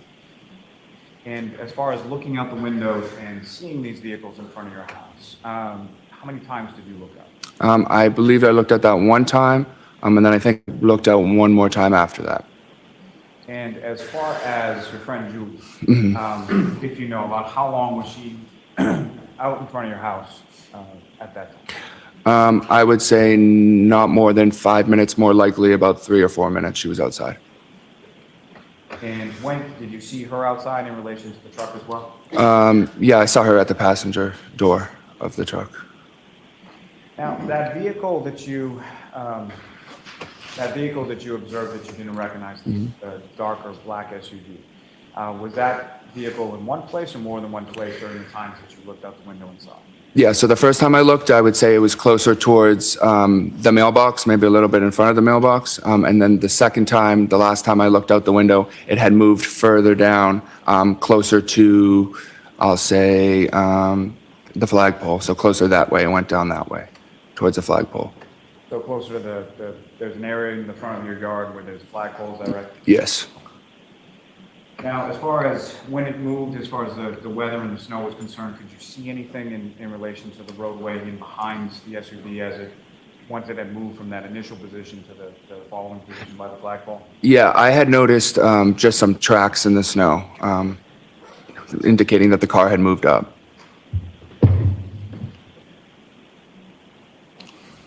Now, your friend Julie, did she take that ride home with her brother Ryan at that time? No, she came back in the house. And as far as your friends Julie and Sarah that were still at the house when people from the waterfall came home, do you know how they happened to go home on that particular evening? Yes, my aunt, J.J. McCabe, and Matt McCabe drove them home. Do you have any idea about what time that was? No, I'm not really. I'd be guessing. I would say maybe one something, maybe. Now, with respect to your sister Caitlin, who you indicated was the last person to leave the home that evening, is that correct? Yes. And were you awake or downstairs at the time your sister left? I don't know if I was downstairs when she actually left, but I was down there for a minute when she was the last one present at the house with my mom.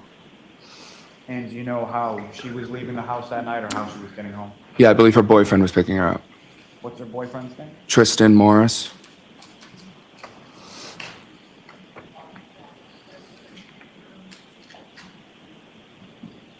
Sir, if I could turn your attention to the following morning. At some point you go to bed. Do you know about what time there was as much bed? I would say, I don't know, late 1, early 2 o'clock in the morning. And your bedroom is in the second floor of the house, is that correct? Yes, it is. And with respect to, how many bedrooms are up on the top floor? Or what? 4, I believe. And with respect to your bedroom, where was that in relation to sort of the layout? My bedroom would have been the middle back of the house. So I had 2 windows, but they were in the backyard of the house. So the middle, but the back side. So the 2 windows that from your bedroom face the backyard area? Yes. Now, at any point in time after you went up to your room, same question as before, were there any noises or anything that drew your attention outside of the home at any point prior to you waking up? No, I didn't hear anything. And if you know about what time was it that you woke up later on that morning of the 29th? I can't recall the exact time. I'd say maybe, I know previous testimony I may have said earlier, but I don't believe it was that early. I would say 7:30, 8 a.m. What was it that woke you up that morning? My dad had knocked on my door. And without anything specifically that you and your dad talked about, following that conversation, where did you go?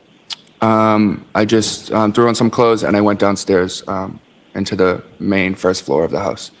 When you came downstairs into the main first floor area of the house, what or who, if anyone, did you see? Yeah, so when I went down there, it was my mom, my dad, my auntie Jen, and my uncle Matt. And about how long were you down in that area of the home? I would say the first time I went down there, I would say I was down there for maybe 15 minutes or so. You said the first time you went down, were there subsequent times after that? Well, yes, I went back up into my room after I was down there the first time, and then I came back downstairs. And at that point, there was no one there besides me and my parents. And that second or subsequent time that you came downstairs that morning, do you know about how long it was after the first time? I would say maybe an hour and a half, 2 hours maybe. Now, with respect to your birthday, as far as what, if any, sort of ritual or thing do you have with regard to your Aunt Julie? Oh, yes. So my aunt likes to get me donuts. It started, I don't even know, probably when I was like in middle school. Because I used to really like donuts. So every birthday she would give me 6 donuts in a box, in a card. And that was just our ritual. She would bring it over every day, every time it was my birthday. And did you get those as far as the donuts and the card and everything at some point on that particular morning? Yes, I believe that when I went downstairs the first time, the donuts and the card were there already, so I had known that she had come by and dropped them off for me. Did you physically actually see your Aunt Julie on that particular morning? No, I didn't see her then.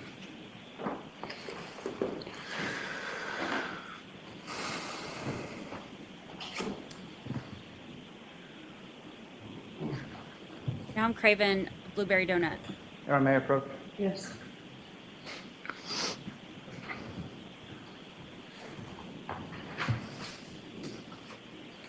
Blueberry glazed. The cake donuts, so good. So good.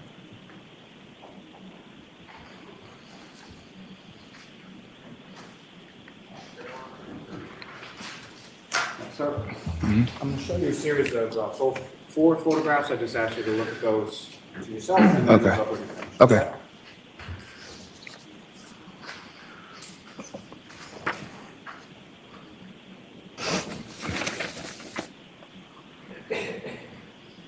Boston cream. And just generally speaking, do you recognize what's depicted in those photographs? Yes, this is my old residence. Old residence at 34 Fairview Road, is that correct? Yes. And generally speaking, what's depicted in those photographs, is that a fair and accurate portrayal of what the house looked like around that time? Yes. May I approach again, Your Honor? Yes. Call multiple seek to introduce and admit as the next forward exhibit. Any objection, Ms. Little? No objection, Your Honor. Okay, thank you. Now I want a donut.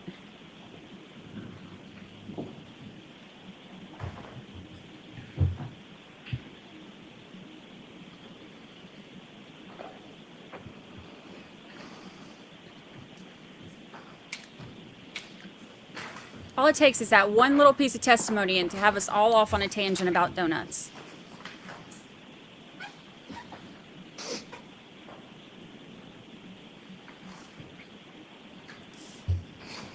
Yeah, she was going to put him in the car, and then I remember she said that Brian Albert saw her outside and had her come in. Thank you.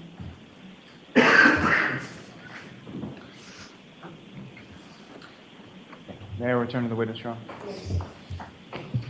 Honor? Just in place to clear what's now been marked as exhibits 71, 72, and 73. Okay. Hold on, those for a second.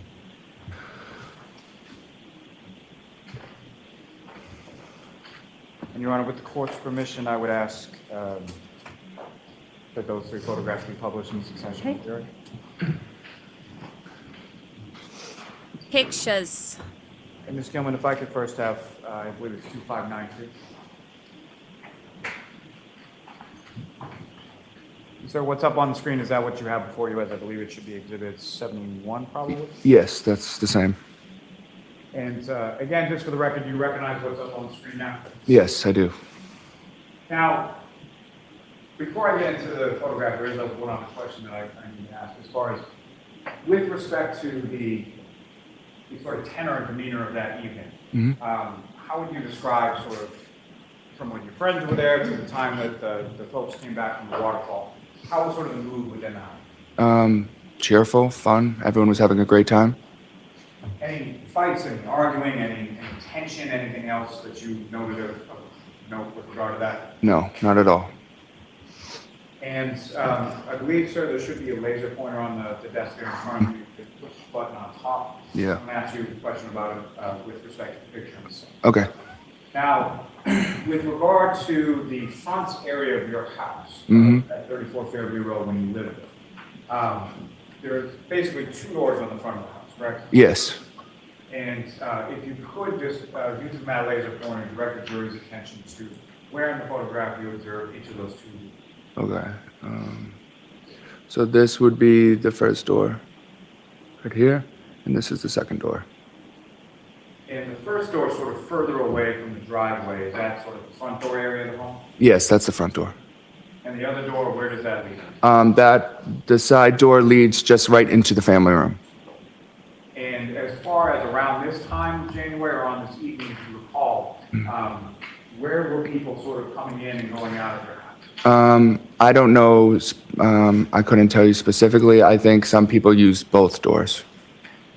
And what we're calling sort of the front door area, that's your, I'm sorry, that's sort of one closer to the garage leads into the living room, is that correct? Yes. And so the front door further away from the garage, where does that lead into? That's like a foyer area, and then if you take a right, it leads you to the dining room, kitchen, and then you keep going into the family room. Now, if you don't take a right and go into the kitchen and the dining room, and then sort of into the family room, you just sort of go straight, where does that lead?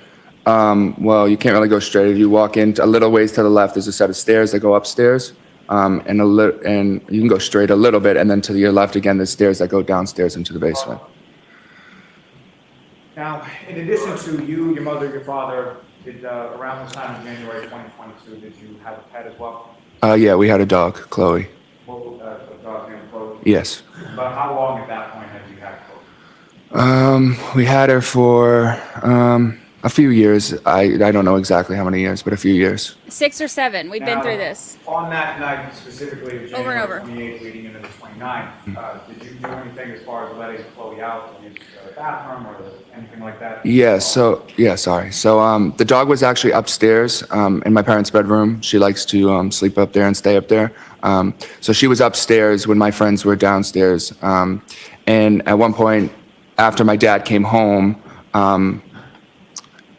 it was asked if someone let the dog out. And I said, sorry, I forgot, because it was my responsibility, because I was the only one home. So he went upstairs to get the dog, got the dog, brought her downstairs, let her outside.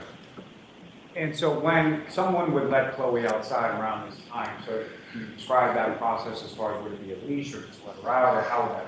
Yeah, so we had a fenced-in backyard, so we just kind of let her through the back door and open the door, and she was able to run around out back. Whoever let her out, would they typically sort of stay at the back door while she was out? Yeah, we stay around the kitchen area, yeah. And Ms. Gilman, if I could have the next photo up on the screen, 2593. So the next exhibit would be number 72. What's up on the screen? Is that what you have before you, sir? Yes. Now, if you could, with regard to this photograph, you were mentioning something about a flagpole in the area of your front yard, is that correct? Yeah. Using that laser pointer, you could direct the jury's attention to where that is. Right here. Now, with respect to this photograph that's up on the screen right now, Ms. Nagel's brother Ryan, where was, if you could direct the jury's attention to where it was about to observe that? He would have been more this way, so the photo doesn't show you all, but he would have been more in front of the driveway over here. And that first time that you looked out the window, where was the dark SUV that you did? I believe that was right around the mailbox area, right about right here. And then again, if you could direct the jury's attention to the second time that you looked out and the SUV had moved, where had it moved to that? It was more down this way, on the side of the road. Now, if you could, as far as the windows that you're talking about in the kitchen area that you were looking out at, can you see those in this photograph as well? Yes, I do. If you could direct the jury's attention to where you can see those. Those are about right, those two right there. Thank you. Yep. Ms. Gilman, if I could have the last photograph from that set. Hey, Jessica. And then what's up on the screen, sir, is that what you have for you now, is 73. Yes. And again, this is another photograph of the front area of your home, taken around the time of January 2022, correct? Yes. And as far as the flagpole in this particular area, that's off to sort of the left center of the screen, is that correct? Yes. Now, in between the time that you saw that dark SUV that you didn't really recognize in the area of the mailbox and then further down, did you see it at any other points moving along? No, I just caught it as it had already moved. By the time I looked out the window, I noticed that it had moved up. And facing in the same direction, is that correct? Yes. Same passenger side door that was facing your house? Yeah. And as far as the dark SUV was concerned, at any point in time did you look out and not see the dark SUV? No, I didn't look out the window again. So for the rest of the evening, you didn't look out the window? No.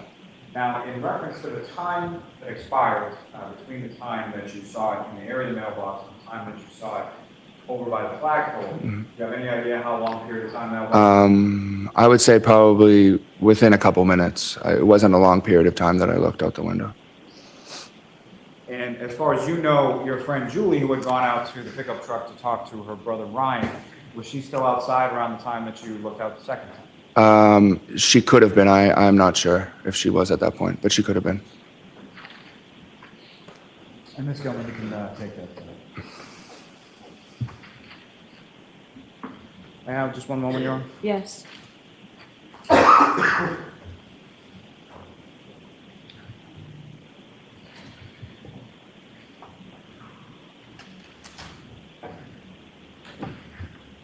me just ask just a couple of questions, sir. Okay. With regard to that morning when you woke up, your father was at your door? Yes. As far as from what you could see of his person, what, if any, injuries or anything did you observe on his person at that time? On my father? Yes. Nothing. Now, at that time, January 28th and January 29th, 2022, did you know anybody by the name John O'Keefe? I knew of the name, but I didn't know him personally, no. And when you say you knew of the name or you knew of him, how did you know? I knew he was friendly with my auntie JJ, Jan McCabe, and his niece was friendly with my cousin Jen's daughter. And as far as your cousins, as far as Miss McCabe's daughters, what if any sort of relationship did you have with them, specific to them, beyond sort of your other cousins? Oh yeah, so for a while, I think when I was in college or maybe the end of high school, I would help out because there was 4 girls, so they always had like multiple sports going on and stuff. So I would drive them to and from practices or be there after school if JJ had to be somewhere. So I spent a good amount of time with them and basically babysitting, but more just driving around and stuff like that. And through them, is that how you came to know Mr. O'Keefe's niece, Kaylee? Yes. And you gave her rides to places as well? Yeah, occasionally when she would come back to the house after school, I'd drive her to CCD or whatever. And had you ever met, to your recollection, John O'Keefe or anybody by the name of Karen Reed prior to January 28th? John O'Keefe, no. I mean, he could have came into the house once when I was there at my aunt JJ's house. And we could have said hi, but I don't remember formally meeting him, and I never met Karen Reed either. And on that evening, again, January 28th, or the early morning of January 29th, beyond the people that you've already talked about, and specifically John O'Keefe or Karen Reed, did either of them at any point in time come inside your house while you were there that evening? No, never. Nothing further on.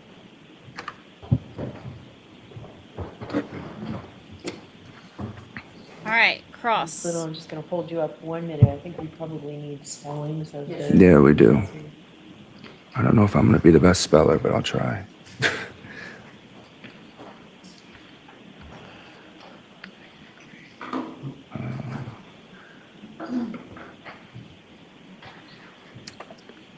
All right. I think that's good. The first one's correct. Thank you. You're welcome. All right, thank you, Ms. Little. Thank you. Mr. Albert, the first time you ever spoke with anyone from the Massachusetts State Police, the Canton Police Department, or the Norfolk County District Attorney's Office was on July 6, 2023, correct? Yes, I believe so. That's a full 18 months after Mr. O'Keefe's death, correct? Yes. Who was present for that interview? I spoke with I didn't know that. 2 troopers, I believe, and my lawyer. Trooper Proctor was there? Yes. And this interview actually took place at your family's defense attorney's office, correct? Objection, Your Honor. The objection system. This interview took place at your attorney's office, correct? Yes. Your sister Caitlin Albert was also present, correct? She was there for some time, but she wasn't when I was interviewing. She wasn't in the room with me. No. And that was also the first time they had spoken with your sister as well about these events, correct? Objection. System. And to be clear, the Massachusetts State Police only interviewed you after you were called to testify before a grand jury. Objection. Separate proceeding, correct? The objection system.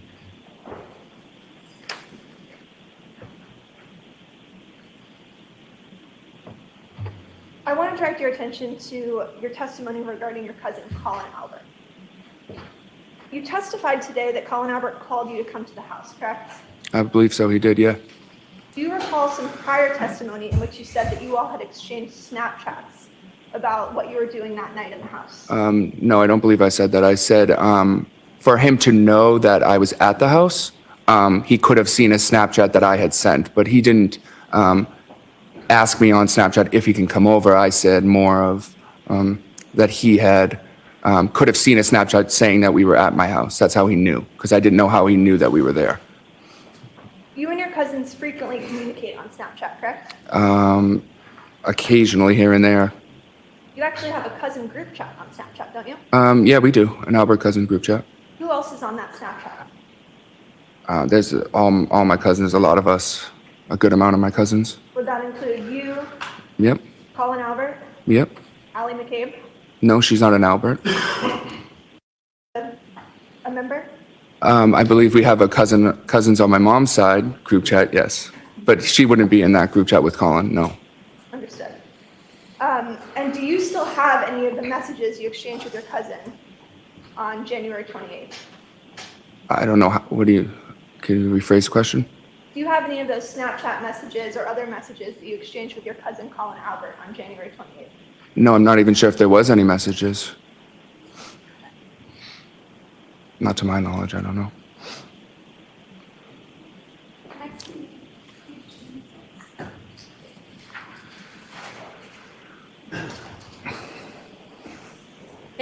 State police didn't interview him until July 2023.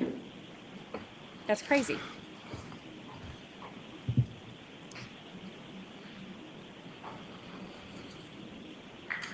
That's crazy. Mr. Albert, you testified that Colin arrived around 10:45 or 11 p.m., correct? Today? I said that, yes? Yes. Yes. Who else was at the house when the clock struck sort of midnight as it became your birthday? When it hit my birthday, it was just Colin, Julie, Nagel, and Sarah Levinson. Was there any sort of celebration for your birthday when the clock struck midnight? No. What were you guys doing? We were just sitting there. Probably happy birthdays were exchanged, but it was nothing crazy. I'm not a big birthday person like that. And where in the house were you guys at that point? In the dining room area.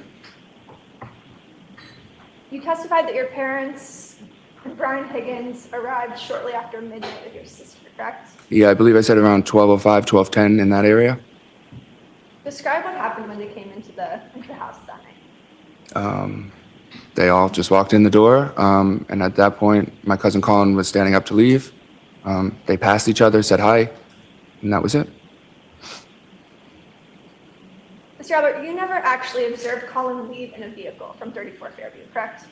No, I didn't see with my eyes, no.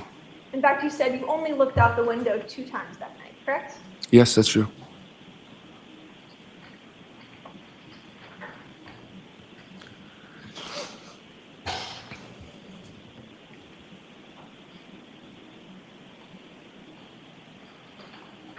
Approximately what time did your dad go upstairs to get Chloe to take her out? Well, that would have been like as soon as he got home, so around like a little after 12. So would that have been before or after Colin sort of walked towards the door? Colin had already left at that point. Where did your dad go? He went upstairs into his bedroom where Chloe was there, brought her downstairs and went to the back door and let her out. And you were asked by Mr. Lally if your father kind of stands by the door and waits for Chloe before he lets her in. Yeah. But you testified that he was just generally in the kitchen area, correct? Yeah, the kitchen is by the back door. But he's not standing by the door waiting for her. She's an off-leash dog. She can go out, do her business, and you can open the door sometime later, correct? Objection. Can you answer that? Is that correct? Could you say it again, please? Your father wasn't standing by the door staring at Chloe the entire time that she was outside, correct? No, I wouldn't. Not the whole time, no.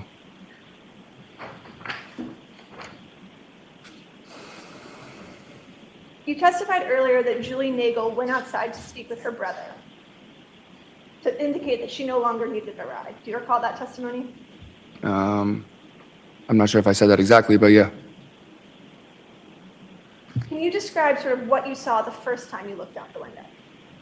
I just saw a little in front of the driveway a little bit. I saw a truck. I saw my friend Julie at the passenger door. I suppose talking to the people in the truck. And a little ways up, I saw another dark SUV that I wasn't aware of. And so you'd agree that there was nothing obstructing the view between the truck and the dark SUV, correct? Well, not from my vantage point, no. And the second time you looked out the window, the only difference you saw was that Ms. Reed's vehicle had pulled up, correct? Well, I didn't know it was Miss Reed's vehicle, but the car that was there had moved up, yes. And the truck was no longer there, correct? The second time I looked out the window? That I'm not sure of. Would it refresh your recollection to take a look at your testimony Sure. from July 6, 2020, or sorry, May 18, 2023?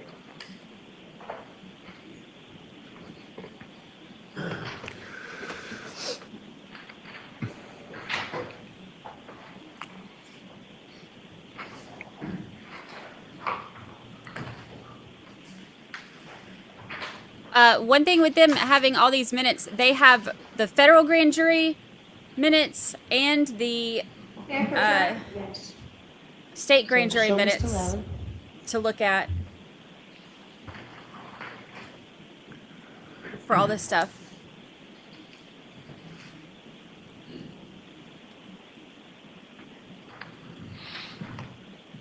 Pandas are real. Okay. And you can look up when your recollection is refreshed. Okay, yep. Does that refresh your recollection as to what you testified to Sure, yes.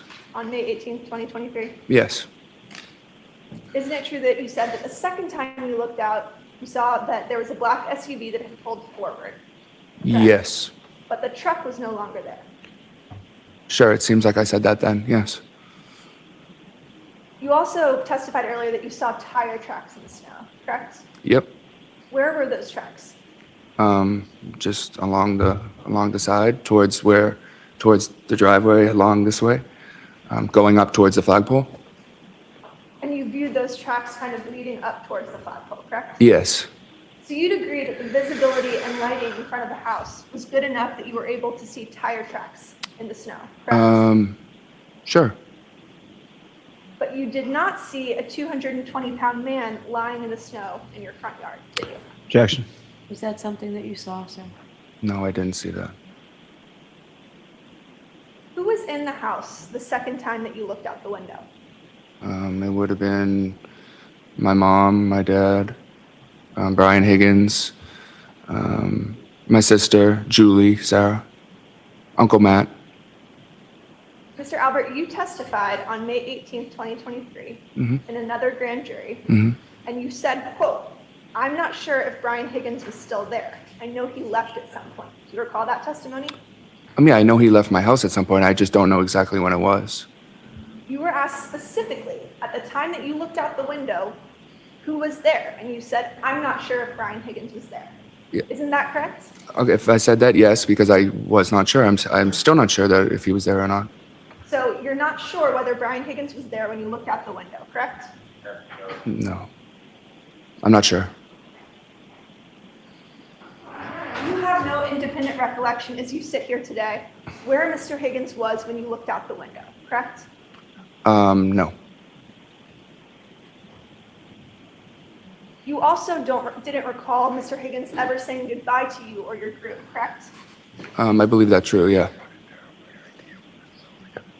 In fact, you actually testified before another grand jury on May 18th, 2023, that at some point Mr. Higgins just wasn't there anymore. I must have gone to the bathroom or something. I came back and I said, "Where did Higgins go?" And they said he left, correct? Sure, yes. You also testified before that grand Objection, Your Honor. So, yeah, I'm going to see it, Tybert, if you could bring that, please.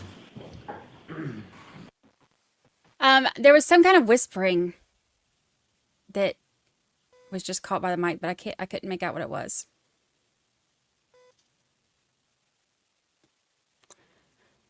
So I think it's a little bit concerning that somebody who was in the house that night didn't even speak to state police. They didn't even speak to him until 18 months after the death of John O'Keefe. And that's problematic. And also, that's about how long it took for them to talk to the plow driver, too.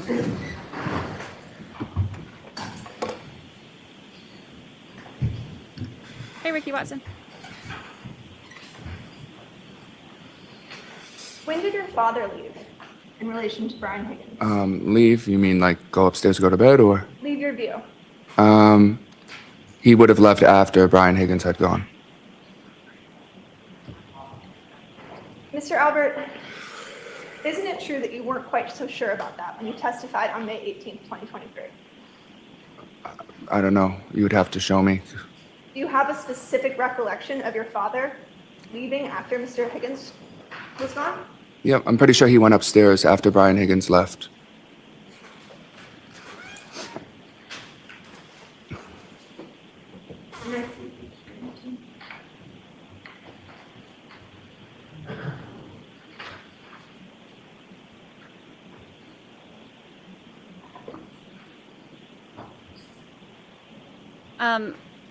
Mr. Albert, I'd like to show you. May I approach your end?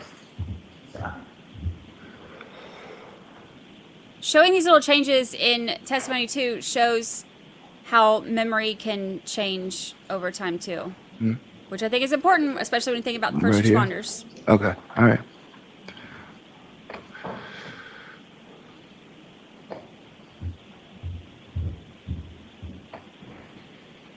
Mm-hmm.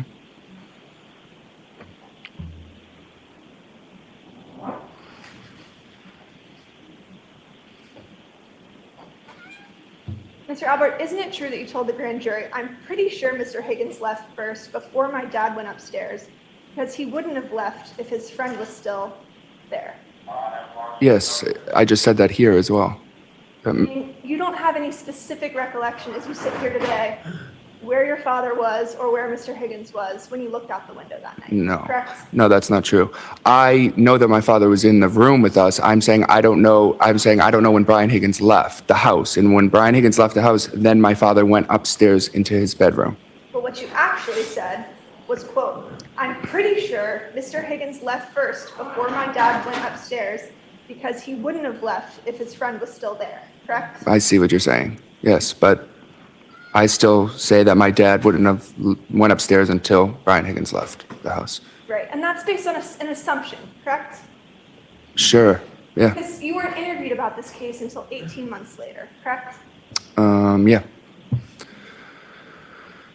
You did not personally observe your father go upstairs, correct? No, I did. I watched him go up the stairs. I was in the kitchen. You can see the stairs right there. Your testimony is you can see individuals walk upstairs in your house? Depending on, Kitchen? yes, the dining room, from the dining room I meant. There's actually a wall that kind of blocks the dining room to the stairs, correct? Not if you're sitting at the two chairs with your back to the windows. If I was sitting in the long chair right here, the stairs would be right here. I could easily see through the doorway. But as you sit here today, you don't know what time that happened, correct? No, I don't know the time, no.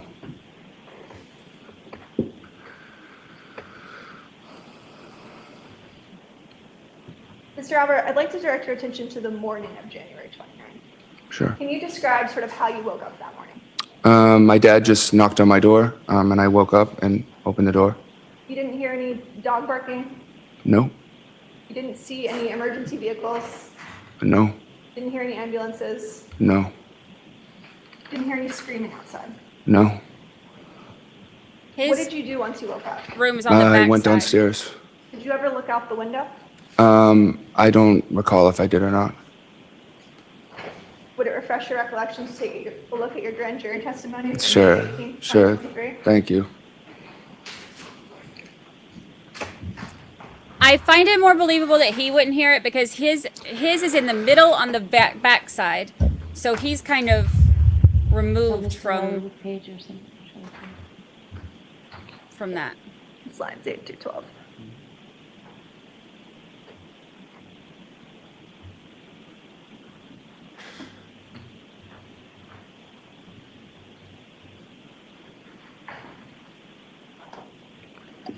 This section. Okay.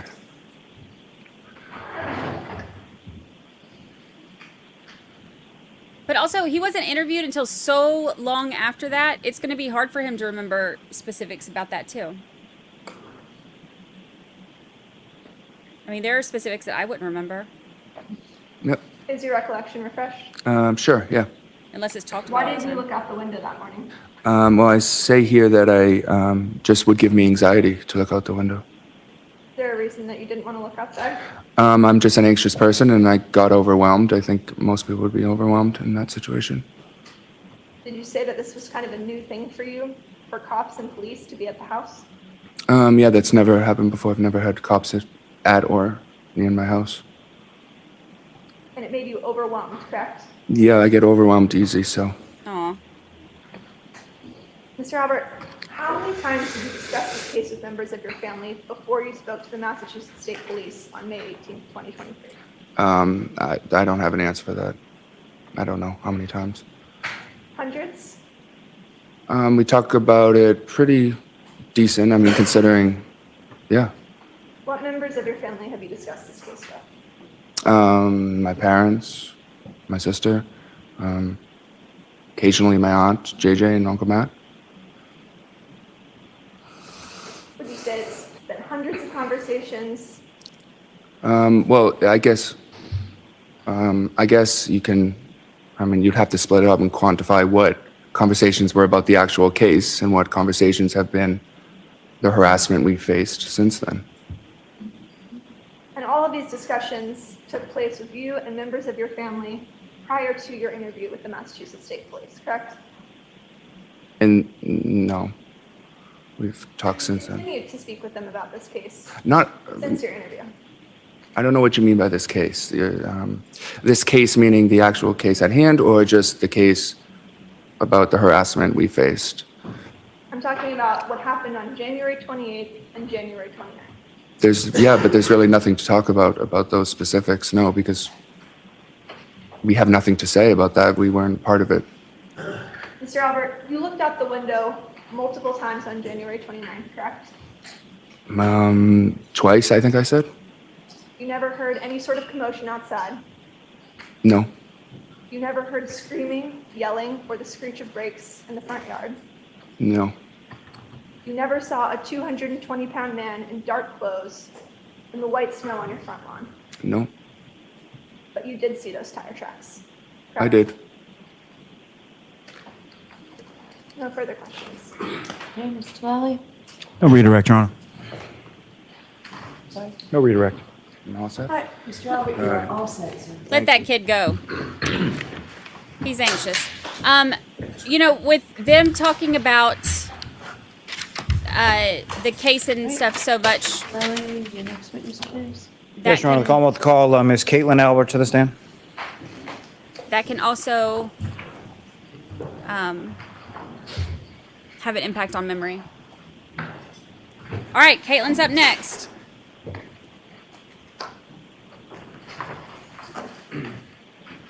Hold on, BRB. I need food. I forgot to eat at lunch.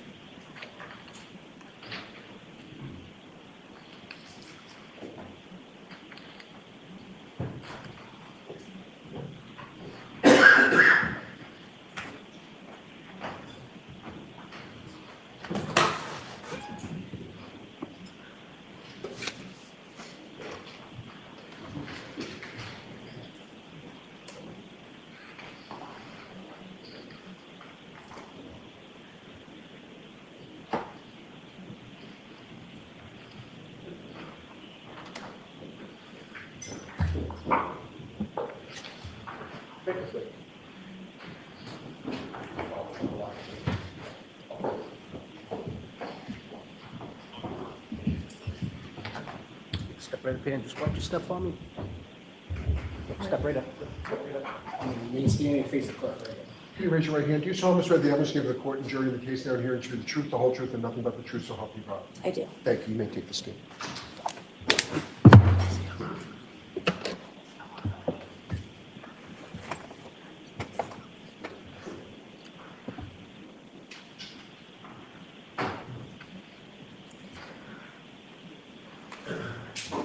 Go ahead, Mr. Lally. Thank you, Your Honor. Good afternoon, ma'am. Good afternoon. Could you please state your name and spell your last name? Sure. Caitlin Albert, Caitlin Albert. And where do you live, ma'am? I live in Easton, And how long have you lived there? This is Brian and Nicole's daughter. about 3 years. Who, if anyone, do you live there with? I live with Tristan Morris, my boyfriend. And you and Mr. Morris, about how long have the two of you been dating? Almost 8 years. Now, prior to living in Easton, where was it that you lived before that? I lived in Canton, And specifically, where in Canton did you live? 34 Fairview Road. And how long was it that you lived at 34 Fairview Road? Geez, I lived there from about 2011 to 2021. And that was a family home, is that right? Yes. And who did you live at 34 Fairview Road with? My mom, my dad, and my 4 siblings. And your mom's name is Nicole, is that right? Yes. And your dad or your father's name is Brian Albert? Yes. And how many siblings did you have, I'm sorry? I have 4. Are you the oldest? I am. And do you work? I do. What do you do for work? I work for the Massachusetts Attorney General's office in the Medicaid Fraud Division. And how long have you been doing that? Almost 3 years, I think. In September, it'll be 3 years. Now, ma'am, if I could, excuse me, turn your attention to January 28th, 2022 to January 29th, 2022. Do you recall that time frame? I do. And do you recall what days of the week they were? I actually am not sure that I recall the exact days of the week. Maybe Friday or Saturday. Fair to say around the weekend time? Yeah, weekend, definitely. And as far as your family is concerned, the 29th, what, if any, significance does that take? That would be my brother's birthday.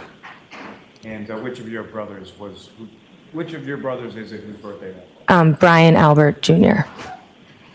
And Knock it off before you get blocked. beyond Brian Albert Jr., just for sake of my own lack of confusion, is there some other name that you would call him as far as differentiating him between your brothers?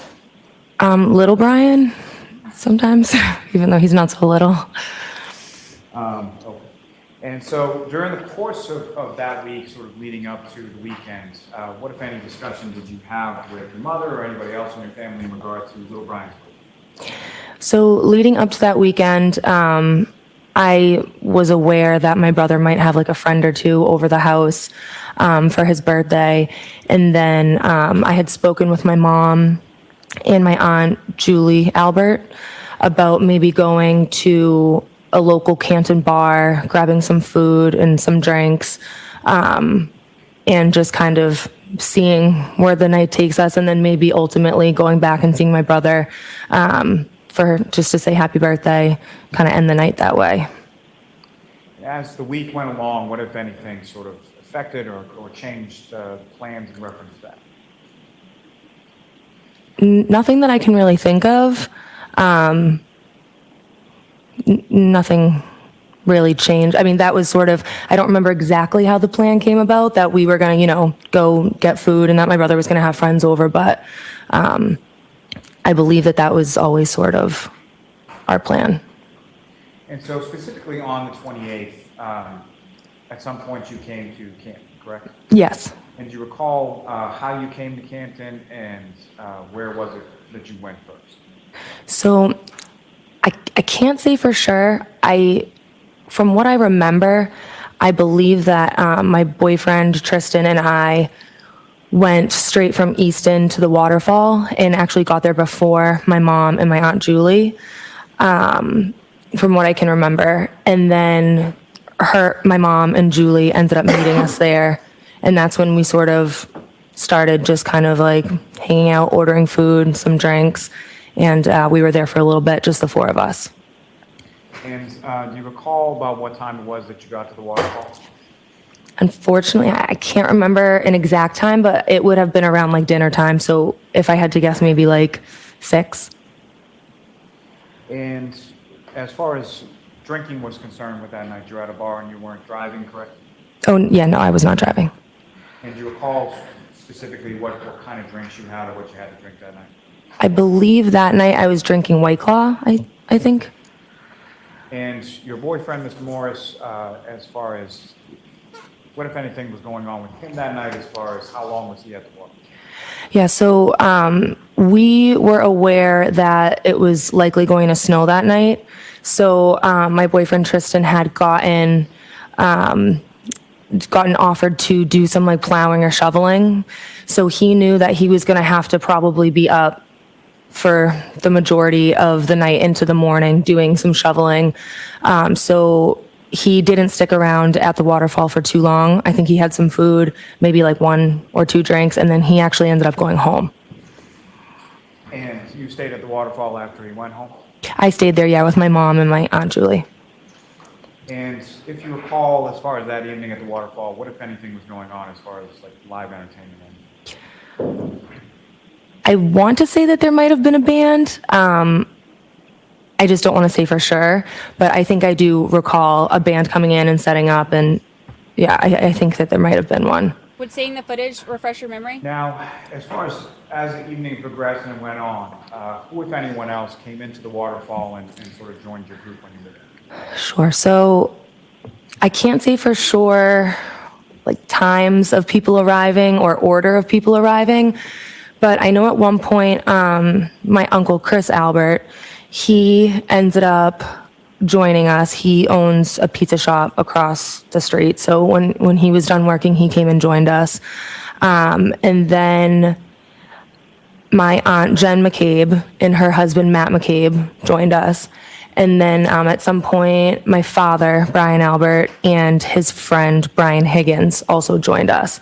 So at one point in time, I'm not sure the order of which, everybody came in or the time that they came in, but at some point we were all kind of there hanging out. Now, and your father and Mr. Higgins, do you know where they had come from or where they were coming from? Yes, I believe they were coming from New York from a funeral. And I remember I had asked my mom, like, is Dad going to stop by? And she was like, I don't know. He's tired. He's coming back from New York. And I was like, oh, I want to see him. So I think I convinced him to come. And then Brian Higgins just kind of tagged along from what I can remember. Now, as far as Mr. Higgins was concerned, is that someone that you were familiar with prior to this evening on the 28th? I knew of him and I had met him a couple times, but nothing more than that. And as far as you're aware, the house that you, for lack of a better term, grew up in or spent some formative years in, had Mr. Higgins ever been over to that house at 34 Fairview when you were there? Not that I know of. Now, at some point later in the evening, who, if anyone else, came and sort of came up to your group or joined you while you were at the wall? So from what I can remember, I remember sitting at like a high top table and it was me and my mom sitting next to each other and we were facing like the front door of the waterfall. And I recall a man and a woman walking in, and at first I didn't know who either of them were, but I noticed that the man started talking to like some of my aunts and uncles that I was with, and he seemed friendly with the people that were in our group. So I had said to my mom, like, oh, who is that? And she said, oh, that's John O'Keefe. And I had known of him because I knew his story about his niece and his nephew and his family. So I had known of him, but had never met him before. And so then I just assumed that the woman that was with him was his significant other, girlfriend, wife. I didn't know. So then, I didn't really speak to either of them. I think at one point, John came up to me and my mom and asked, like, do you guys need anything? Do you need a drink? And we said no, and that was pretty much it. And so when you say you knew of John O'Keefe and sort of his story as you related, do you recall how it was that you came to know anything about Mr. O'Keefe? Or who was it through that you came to know about Mr. O'Keefe? Well, in general, it was kind of like a known thing. The tragedy of what happened. in the O'Keefe family. And so I had just kind of heard that story. And then on top of that, John O'Keefe's niece is either the same age or around the same age as some of my younger cousins. So I knew that she was friendly with them. I knew that my Aunt Jen McCabe would like help out here and there, going to sports, going to different events, whatever. I know that my Aunt Jen was friendly with John O'Keefe. And I knew that my Aunt Julie and Uncle Chris were somewhat friends with him as well. And just to be clear, when you're talking about some of your younger cousins, Mhm. the younger cousins you're speaking of, who are their parents? So the younger cousins that I'm referring to would be the McCabe girls, and their parents are Jen McCabe and Matt McCabe. And they were present at the waterfall that evening as well? Jen and Matt were, yes. Now, with reference to Mr. O'Keefe and his significant other that you described, had you ever met them prior to that evening? I had not to my knowledge. I wouldn't be surprised if there was maybe like a sporting event or something where we, met each other in passing, but I had never formally met John or the woman that he was with. And so on that evening on January 28th, you had never met nor were you aware of anybody by the name of Karen? No, I was not. And if you know, about what time was it that they came into the waterfall and came over to you? I can't say for sure. I'm not sure of time. But fair to say, the other people that you testified about, as far as your uncles, your aunts, and things like that, were they all there at the time that Mr. O'Keefe and Ms. Reed came in? I believe so. I believe that everyone who was there in the group that I was with was present when John O'Keefe and Karen Reed arrived. And about what time was it that things started to wind down as far as the waterfall was concerned? Again, I'm the worst with times, but I would say it was around like 12-ish that we kind of said, let's kind of head out and head home. I would say 12-ish, approximately. Now, during the course of the time that you were at the waterfall, either before or after Mr. O'Keefe and Ms. Reed arrived, how would you describe sort of the mood or the demeanor of the group that you were with? I mean, I didn't notice any issues or any negative things happening. All the conversation seemed positive, lighthearted. Everyone was just kind of having a good time, getting along. I didn't notice anything out of the ordinary, really. So no issues as far as fighting or tension between your group, is that correct? Correct. And as far as you saw, with regards to Mr. O'Keefe and Ms. Reed, no issues as far as fighting or tension that you observed between the two of them? Not that I observed, no. And when you, around 12-ish or so, when you started to leave, who was it that, how did you come to leave and who did you leave with? So I left with my mom and my dad. And again, I'm not sure the order of when like everybody else left. But I went with my mom and my dad back to 34 Fairview Road. And if you recall, who drove home from the waterfall to 34 Fairview? My dad. And about how long a drive is that from the waterfall to Fairview Road? I would say like 5 or 6 minutes, give or take. And when you arrived to the house at 34 Fairview, do you recall where your father parked in relation to the house? From what I can remember, he parked in the driveway. The driveway. And if you know about how many other cars were in the driveway and when parked?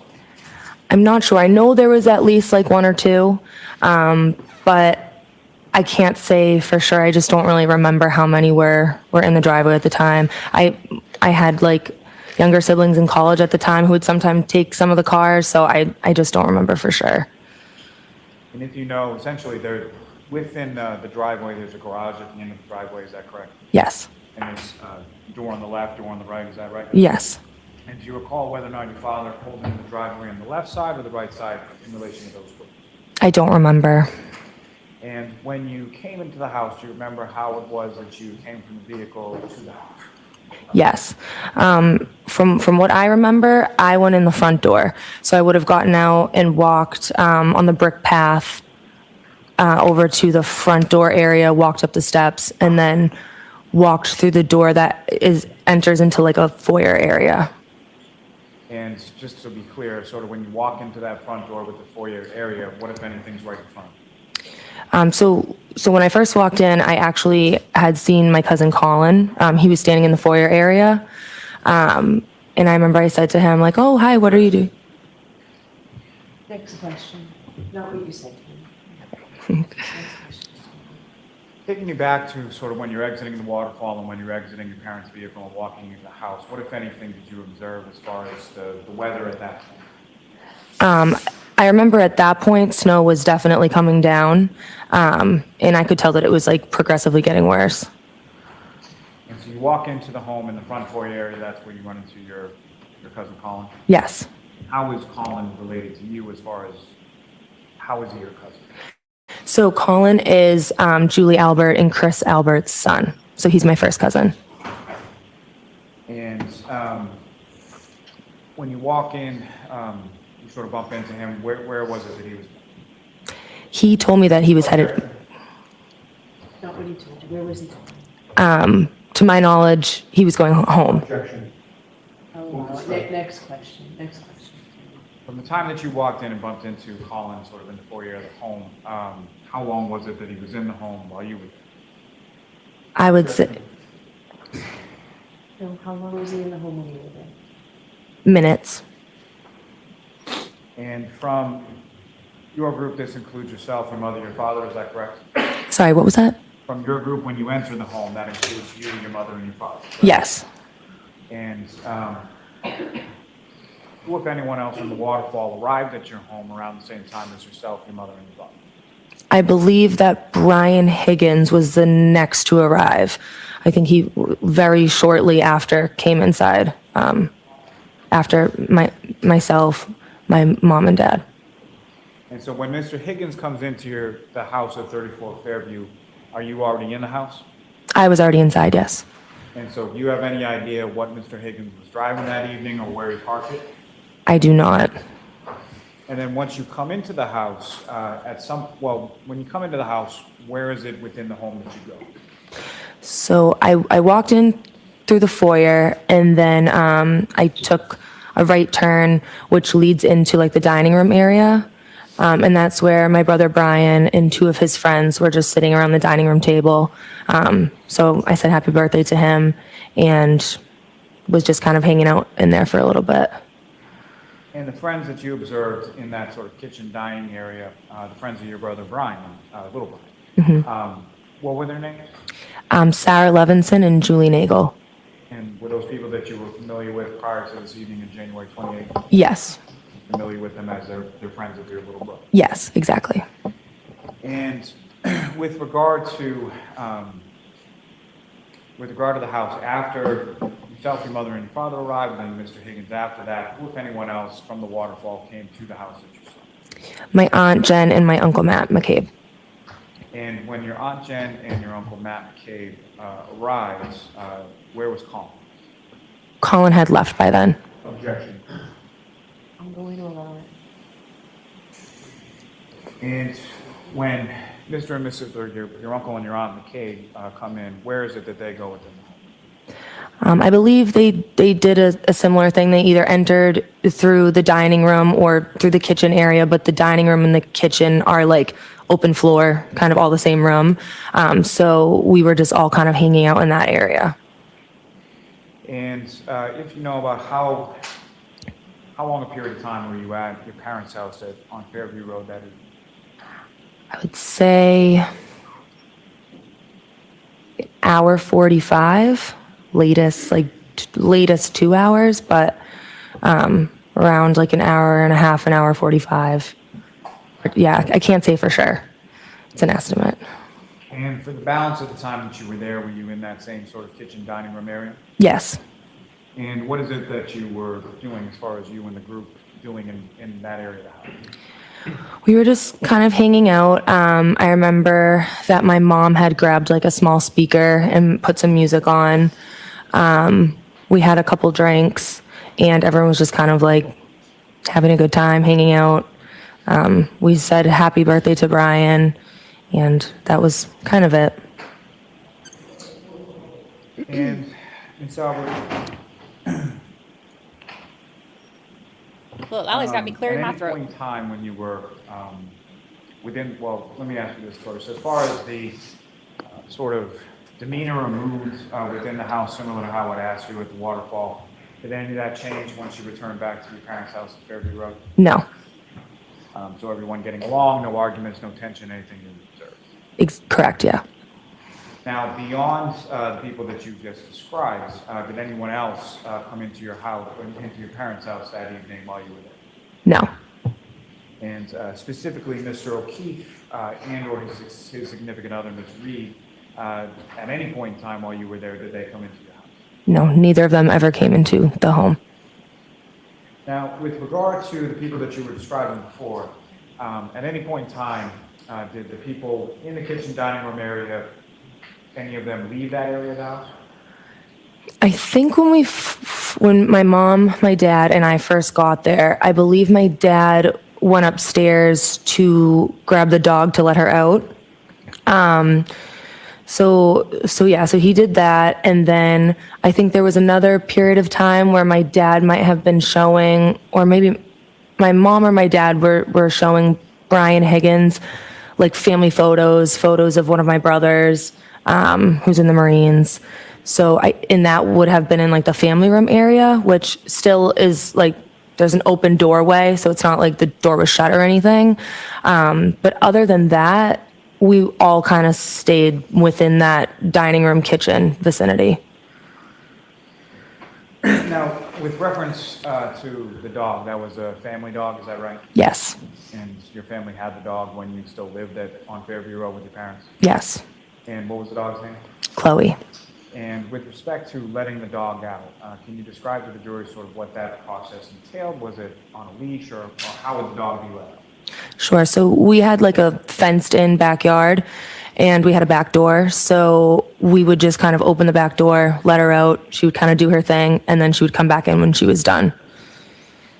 And your father took care of that when they got home from the waterfall that evening? Yes. In the family room that you were talking about, where your father and/or your mother and Mr. Higgins were, as far as the photographs, where is that in relation to the dining room kitchen area, and specifically, can you see into that area from the dining room kitchen? Into the family room? Yes.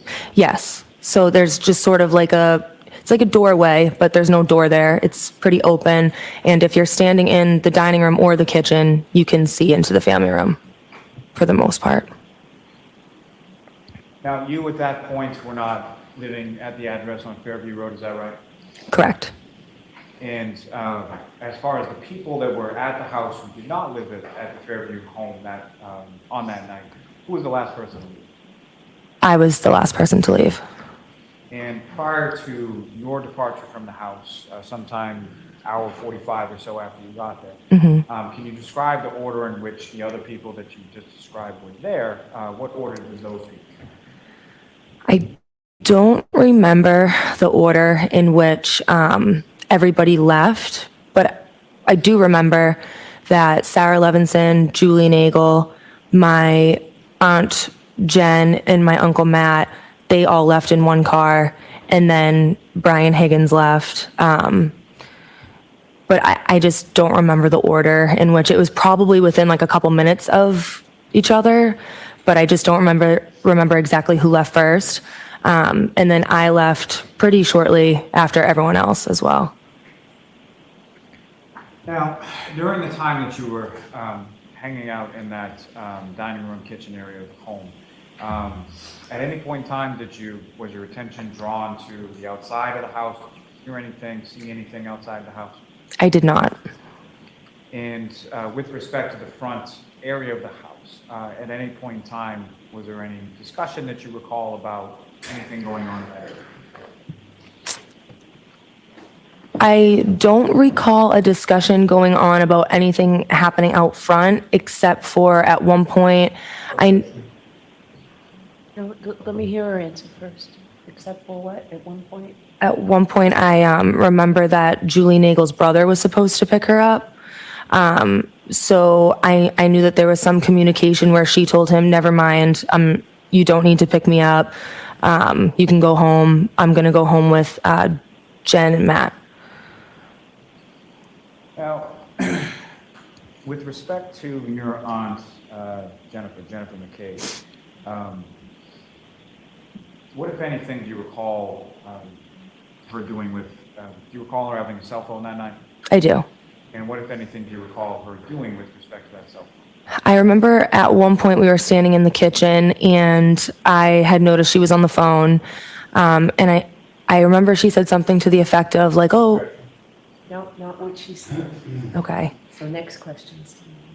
At some point, did you see her talking on the phone? Here, sir. I did. And at some point, did you see her appear to be texting on the phone?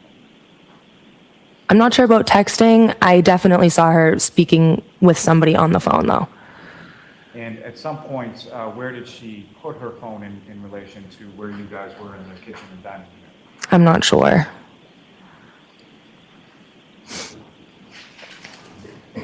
Recall any sort of charger or anything like that in that area of the home? I don't.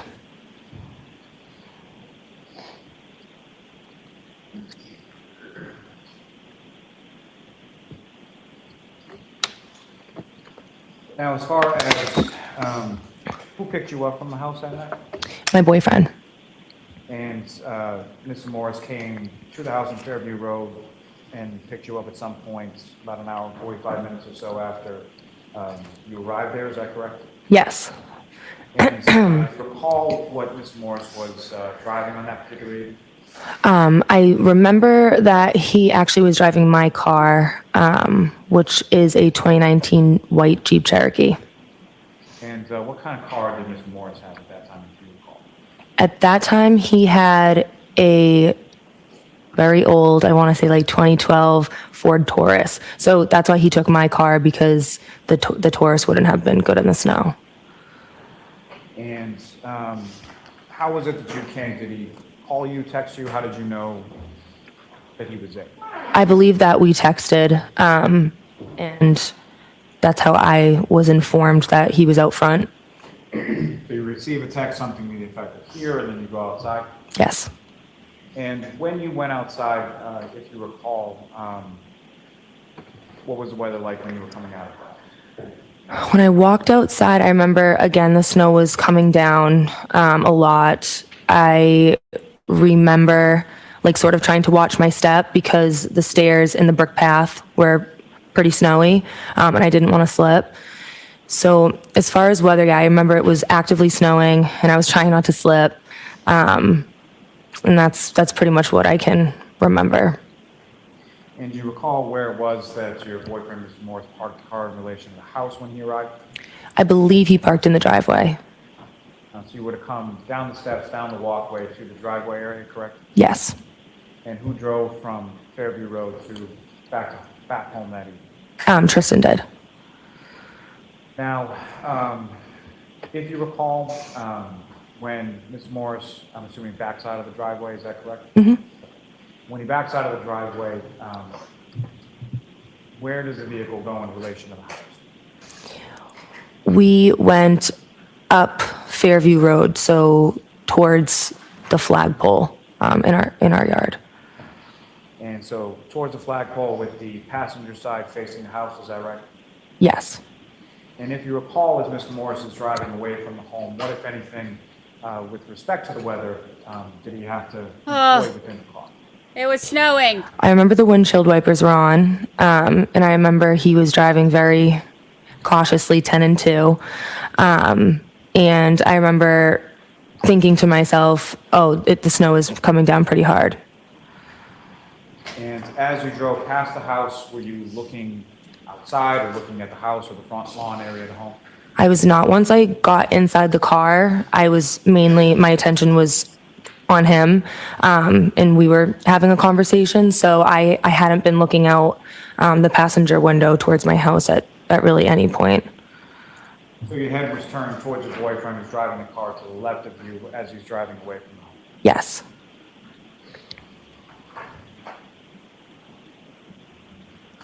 I have one moment, Your Honor. Yes. When I ride as a passenger princess, I ride like this.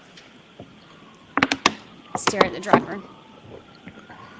Also, Lucky the Snowplow driver said that it wasn't snowing heavy yet at 2 o'clock. He said that it wasn't snowing that bad yet. It didn't start snowing heavy until later. It got progressively worse. Jessica is now making donuts. All it took was one mention of them. Nothing further, Your Honor. Okay. Mr. Yannetti? Thank you, Your Honor. Good afternoon, ma'am. Good afternoon. So, Ms. Albert, you were at your parents' home on January 29th by midnight or shortly thereafter, correct? Correct. And you were the last one to leave at 1:45, 2 o'clock, somewhere in that area? Yes.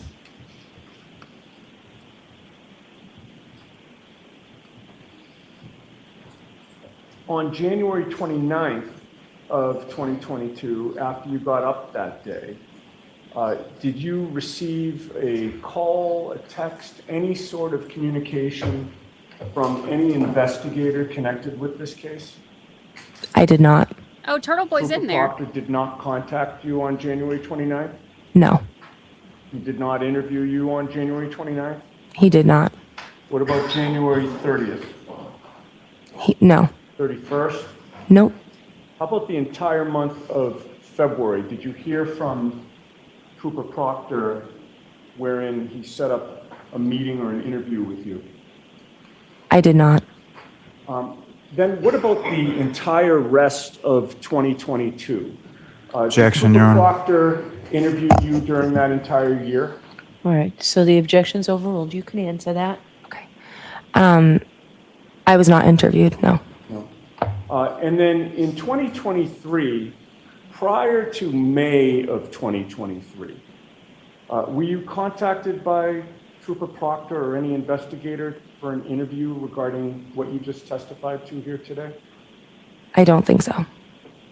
And you hadn't met Mr. Lally by May of 2023 either, correct? I don't think so. But in May of 2023, you actually were called to testify at another hearing where neither the Commonwealth or the defense in this case was present, correct? Correct. Mr. Lally, Ms. McLaughlin were not there, and certainly no members of the defense team were there, correct? Correct. And May of 2023 That'll be the federal grand jury. Was well over a year after the events that you were called to testify about, correct? Correct. Right, so if these events happened on January 28th and 29th of 2022, the end of January of 2023 would have been a year, and now you're being asked for the first time to give testimony about what happened back in January of 2022 in May of 2023, correct? Yes. And then it was only after you testified before that other proceeding without the prosecution and the defense of this case there that Trooper Proctor finally interviewed you in August of 2023, correct? That's correct. And that was 4 months after you testified in that other hearing of May of 2023, correct? June, July, I'm sorry, 3 months. June, July, August, correct? Correct. And it was about a year and a half after January 29th of 2022, correct? I believe so. All right. Now, on direct examination, Mr. Lally had asked you about whether you knew Brian Higgins. Do you remember that line of questioning? I do. And I believe you testified that you knew of Higgins, correct? Yes. And you thought that you had met him a couple of times, correct? Yes. So, Brian Higgins, you would classify as an acquaintance, correct? To me? Yes. I would classify him as a friend of my father's, not really an acquaintance or friend of mine. Okay. So he didn't rise to the level of an acquaintance, somebody who you met, but you didn't really know. I'm not really sure how I would categorize my relationship with him. Again, it was just more of like, he was my father's friend. If I had seen him walking down the street, I would have said hello to him. I don't know anything about his personal life. I don't like communicate with him regularly. So I mean, if that's what you would consider an acquaintance, then yes. What about Katie I guess I would ask, McLaughlin? what do you consider an acquaintance? How would you define that term? Good question. I would say an acquaintance is someone who you are friendly with and might see from time to time. I guess in my head, I'm just sort of thinking someone who's in closer in age with me. I usually think of it as more of like a friend type thing and not my father's friend to me. I guess that's just the way I think of it in my head. Okay, so is your testimony before this jury that an acquaintance is really a friend? Someone that you're friendly with, perhaps, could be. Okay. Have you watched any of the testimony in this case prior to your taking the stand today? I have not. Has anybody told you anything about any of the testimony that has occurred prior to your taking the stand today? No. Okay. Who is Katie McLaughlin? Oh, dang. Katie McLaughlin is a girl who I'm the same age as. We went to high school together. We graduated the same year, and we have a couple mutual friends. We interact with some of the same people socially. I can't think of a time, possibly ever, where her and I ever hung out one-on-one or individually. So more of like a friend of a mutual friend. Okay. So, Kate, you would not consider Katie McLaughlin to be a friend? She's not a close personal friend of I mine. asked you if she was a close personal friend. Objection. Just let her finish her answer. I'm sorry. Go ahead. Finish your answer. I would not consider her one of my, again, close friends. Okay. All right. So let's get back to my question. Would you consider her to be a friend? Objection. I'll allow that. Your Honor, may we approach? No, Lally. Feel free to stand Sit up and down. stretch. Come on, Lally. If you can ask 47 different witnesses if it was snowing, then he can ask her if Caitlin is his friend. Her friend. Gosh.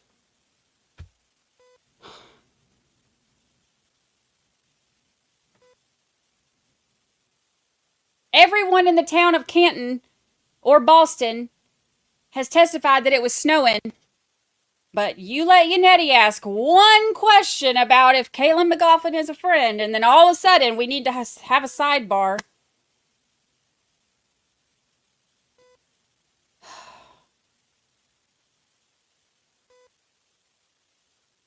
Lally.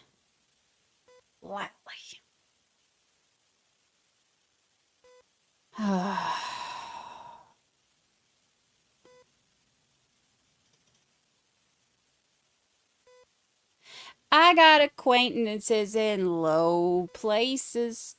Just doesn't have the same ring to it.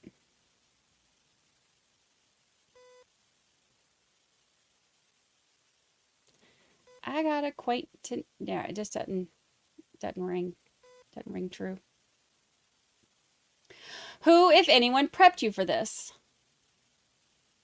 You know what? I was like, oh, she's answering this really honestly. Until she got to the part where she said, you know, the whole thing about like, we have mutual friends, interact socially and all that. I was like, okay, this is a very honest answer. And then she's like, and I cannot think of one time that we've ever hung out one-on-one. That's something that seems like it's added because she knew where this question was going.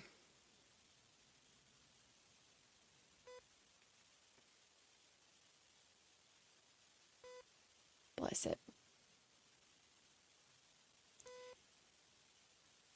You find out who your acquaintances are.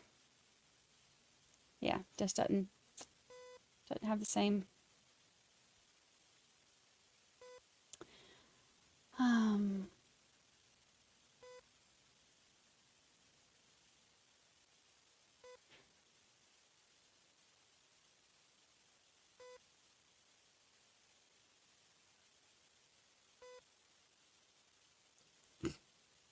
Acquaintances in the night, exchanging glances.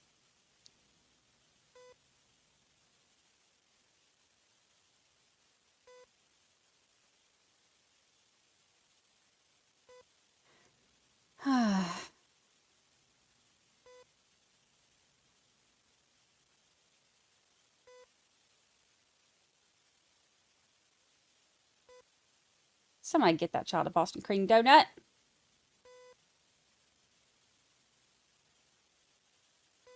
Yeah, they're about to call it a day. So this is the whole thing. He's introducing the topic of Katie McLaughlin, because remember, Katie McLaughlin is the one who said that she heard Karen Reed say, "I hit him." And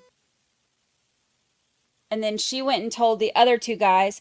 The only other two guys, like in her report, says that she heard it, and then she went to the ambulance to tell the other two guys what Karen had said. She also said that it was said in front of the police officers, that Seraph was right there, and that they were like, "Go get Goody." And both of them, both Seraph and Goody, every law enforcement officer on the scene said they did not hear that at all. So they're calling into question that and her friendship Ms. relationship. Albert, you know Courtney Proctor, correct? I know of her, yes. And you've been in her company several times, correct? Yes. You've met her children, correct? Once, yes. And you know she is Michael Proctor's sister, correct? Yes. When Michael Proctor ultimately interviewed you in August of 2023, did he ever ask you how well you knew his sister, Courtney Proctor? Did that subject ever come up? Not that I remember. And did you ever mention it to him that you had met his sister and met his sister's kids? I did not. Now, on January 28th of 2022, you went to the waterfall with your boyfriend, Tristan Morris, correct? Yes. And ultimately, he left and you stayed, correct? Yes. The reason that you stayed is you wanted to go back to 34 Fairview, your old home, to be there by midnight when your brother was turning 23, correct? Not necessarily. My plan was always to stay and just spend some time with my mom and my aunt. But Tristan left very early because he knew that he was going to have to be up at 3 o'clock in the morning shoveling or plowing. So my plan was never to go back with him. But it wasn't necessarily because it was my brother's birthday. It was just what my plan was for the night. Certainly the fact that it was your brother's birthday didn't deter you from going back there, right? In other words, the fact that it was your brother's birthday didn't cause you to hesitate to go back. You wanted to be there, right?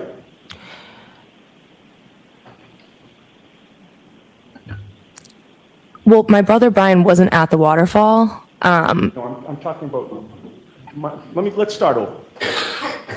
Tristan left, right? Yes. You stayed at the waterfall. Yes. And you planned to go back to 34 Fairview, did you not? At some point in time, that was spoken about, and I agreed to go back to 34 Fairview, yes. Okay.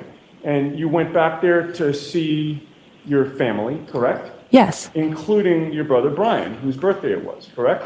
Yes. That was your parents' home, right? Yes. You grew up there. Yes. You were comfortable there. Yes. There was plenty of room at the house, correct? In what sense? A bunch of bedrooms. Yes. So much room for Not all activities. of them were taken up, correct? At that time, correct. You certainly felt welcome there, correct? Yes. And there was no problem with you staying there overnight, correct? Correct. And when you made the decision to go there after the waterfall, you knew that there was a snowstorm that was starting, correct? Yes. And you've already testified that when you went back to 34 Fairview, you saw your cousin Colin Albert inside the home, correct? Yes. In fact, you walked in and he was one of the first people that you saw, correct? Correct. He's been over your house many times, correct? Correct. You're close with him as your first cousin, are you not? I am. And your brother Brian Jr. is close with him as well, correct? Yes. Colin Albert is close with your parents, correct? Yes. He's certainly welcome at your parents' home, correct? Correct. And it was certainly not shocking to see your first cousin, Colin Albert, at your home, correct? Correct. And you had a brief interaction with him, correct? Yes. That was sort of toward the foyer of the house? Yes. And then you continued deeper into your parents' home and you saw other people there, correct? Yes. Where did you go within the home after you had seen Colin? I believe I entered through the foyer into the dining room area. And when you were there, you saw your brother Brian, whose birthday it was, correct? Yes. He had two friends with him, Julie Nagel and Sarah Levinson, in that same area? Yes. You greeted them as well? Yes. And that's where your attention was focused, fair to say?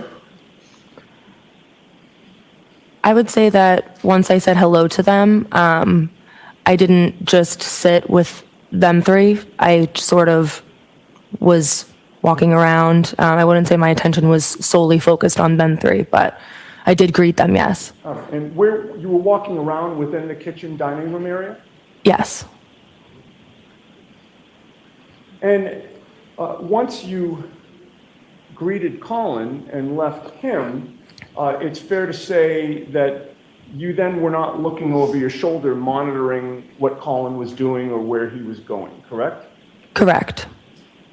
And while you were in the kitchen dining room area, the door to the basement was kind of blocked from your view, was it not? If I'm in the dining room area, there is a spot in there where I could see it, but I don't believe I could see the basement door, no. Right. And from your vantage point, the door to the basement's kind of blocked from the area that you were in. For the most part, yes. And you weren't watching Colin to see where he went after you left him, correct? Correct. And you never saw him leave the house physically, correct? Correct. This may be a good time to pause. I don't know, are we going past 4? All right, we'll pause then. Thank Thank you. you. All right, Ms. Albert, we'll bring you back tomorrow. Okay. Okay, I'm gonna ask you to stay here and just let the jurors file out first, and then you can follow them. All right, Jurors, thank you. those same three questions. Please do not discuss this case with anyone. Don't do any independent research or investigation into this case. If you happen to see, hear, or read anything about this case, please disregard it and let us know. Tomorrow's a half day. We'll see you tomorrow. All rise to the court, please. Juror Pauline is next.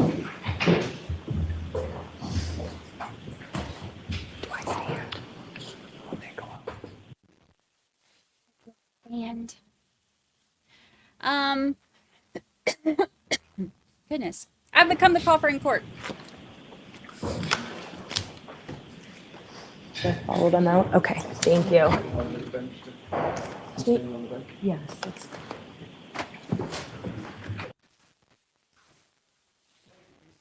Hear ye, hear ye.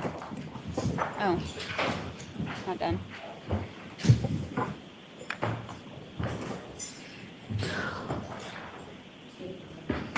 All right, so Ms. Yannetti, why don't you tell me now what it is you hope to do tomorrow and the basis for it? Right, so my plan, Your Honor, it is based on the fact that Katie McLaughlin, when she testified, tried to minimize her relationship. No! Hey, what? What? Are you crazy?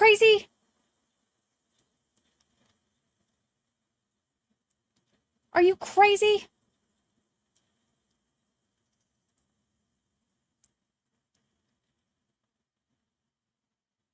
Hold on, let me pull up. Boston cut theirs off. What are you thinking?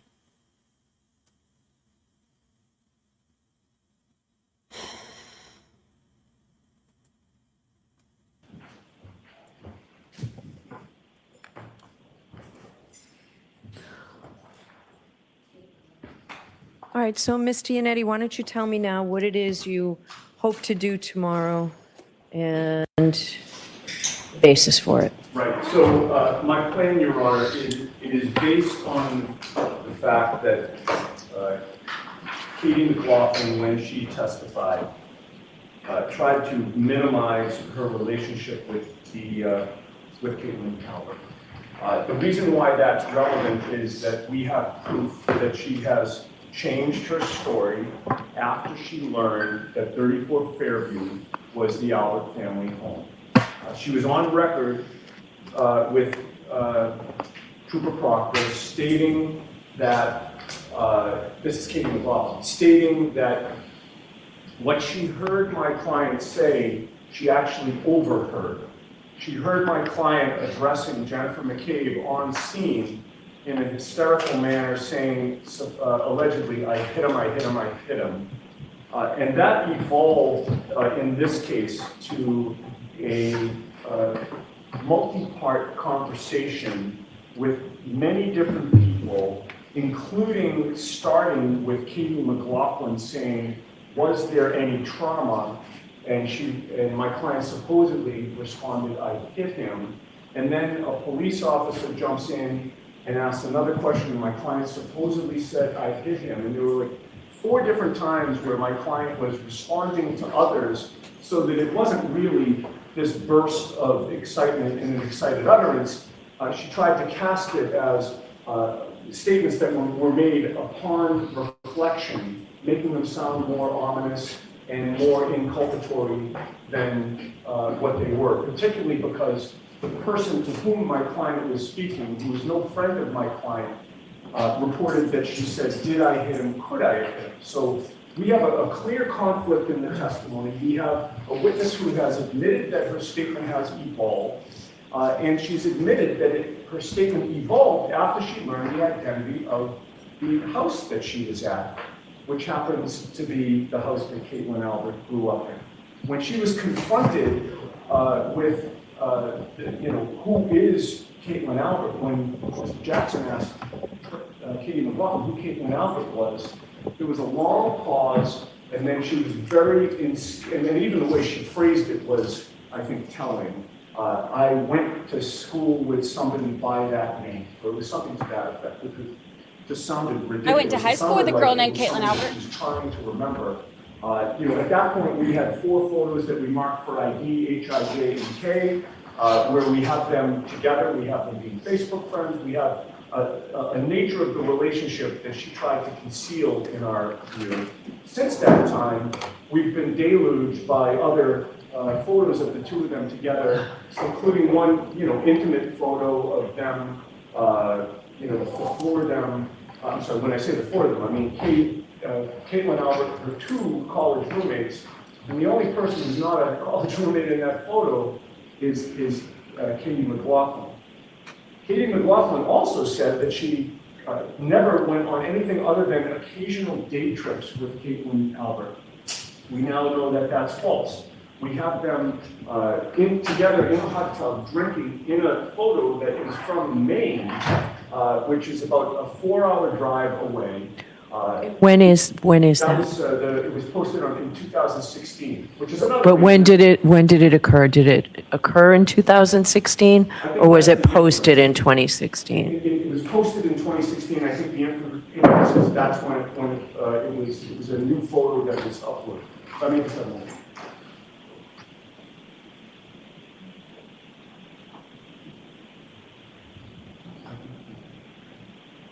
that location was tagged on 2016, so we know it was after high school, which again contradicts Katie McLaughlin's testimony because she made it seem like this was just some girl that I knew in high school, and then we happened to be at the same places at various times, but I'm not close with her, despite the fact that I have my arm around her in most of the photos. The other aspect of this, Your Honor, is that she said that she had not, Katie McLaughlin testified she had not seen Caitlin Albert for, I think, 2 or 3 years prior to January of 2022. We have a baby shower photo that is from June of 2021. They are standing next to each other. Do you have someone to authenticate that date?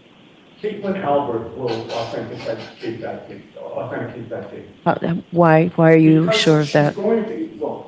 She's going to be shown a baby shower which occurred in 2021. Okay. That's when it's timestamped on social media.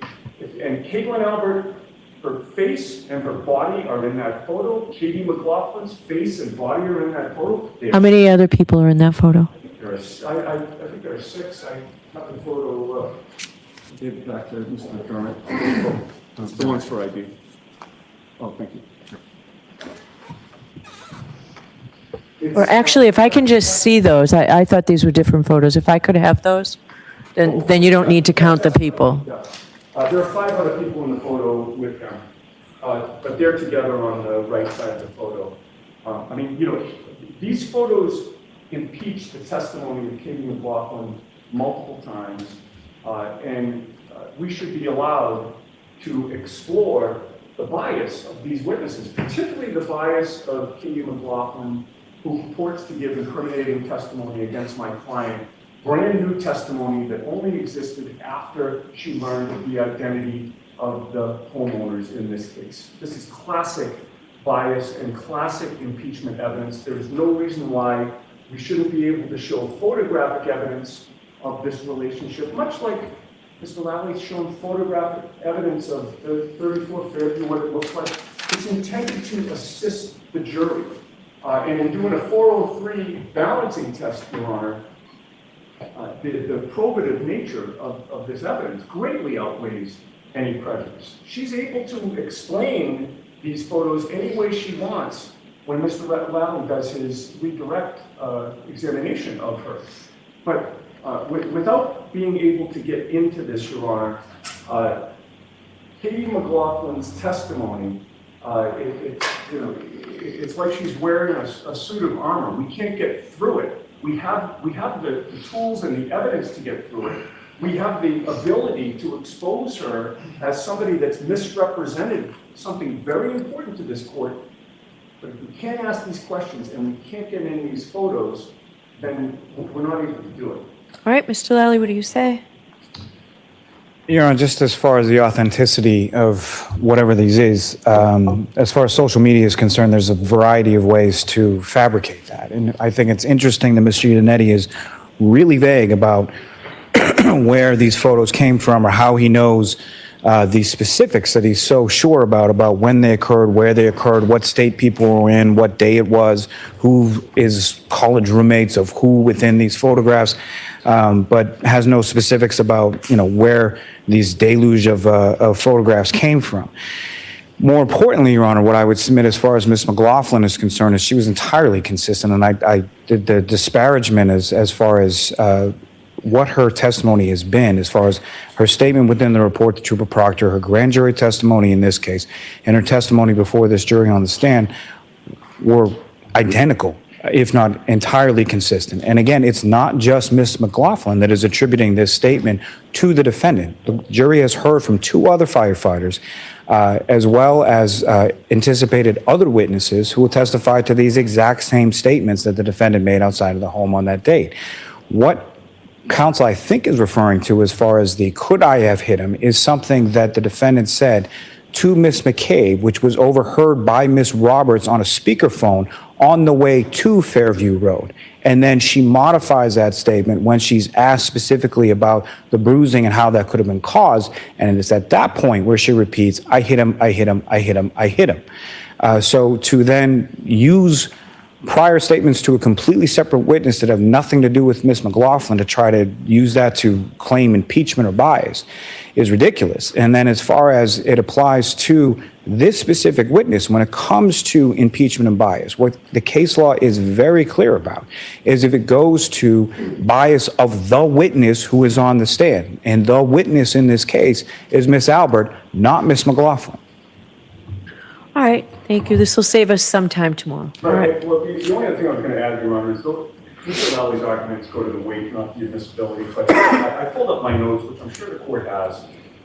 She has morphed her statement into, I asked if there had been any significant trauma. She said, I hit him. Then she repeated it. A woman said, you're hysterical, you need to calm down. She said, I hit him. Then a police officer said, what did you say? She repeated, I hit him. And, Ms. McCabe herself testified in the grand jury, that's not what happened. That she said at that moment, did I hit him, could I?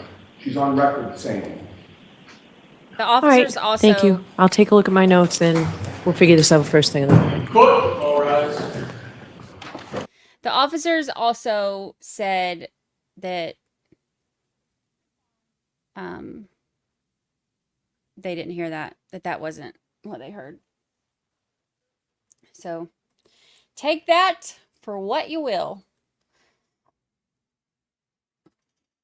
Marie Moss, our official statistician. Stats for the day. 3 witnesses, 9 sidebars, 92 objections. Dang, that's a lot. That's more than I thought. 92 objections. Objection, I'm tired of hearing about snow. What if any's? 34. Today is probably the least amount that we're ever going to have the what if any's, because the majority of the day was spent on cross-examination. I don't recall. 24.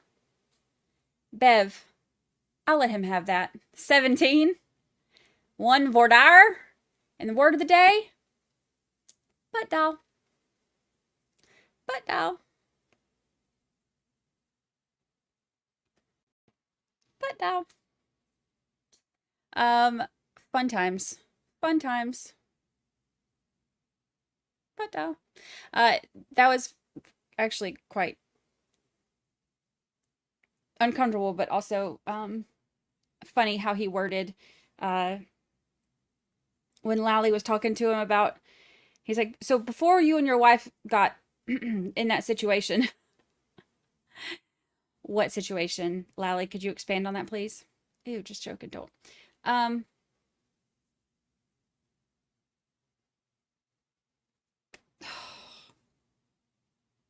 What a day. Marie Moss, thank you for our stats. I love them. Where would we be without Marie Moss counting stuff? I love it. Gives us a funny little way to end our day. So what's everybody's biggest takeaway from today? What you thinking? Oops.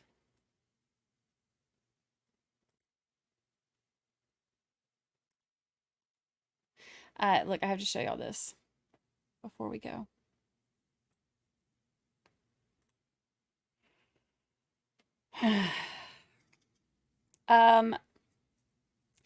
Scenes from the Karen Reed murder trial, chaos and police in the media line. If y'all missed that this morning when we were talking about this and I showed the videos,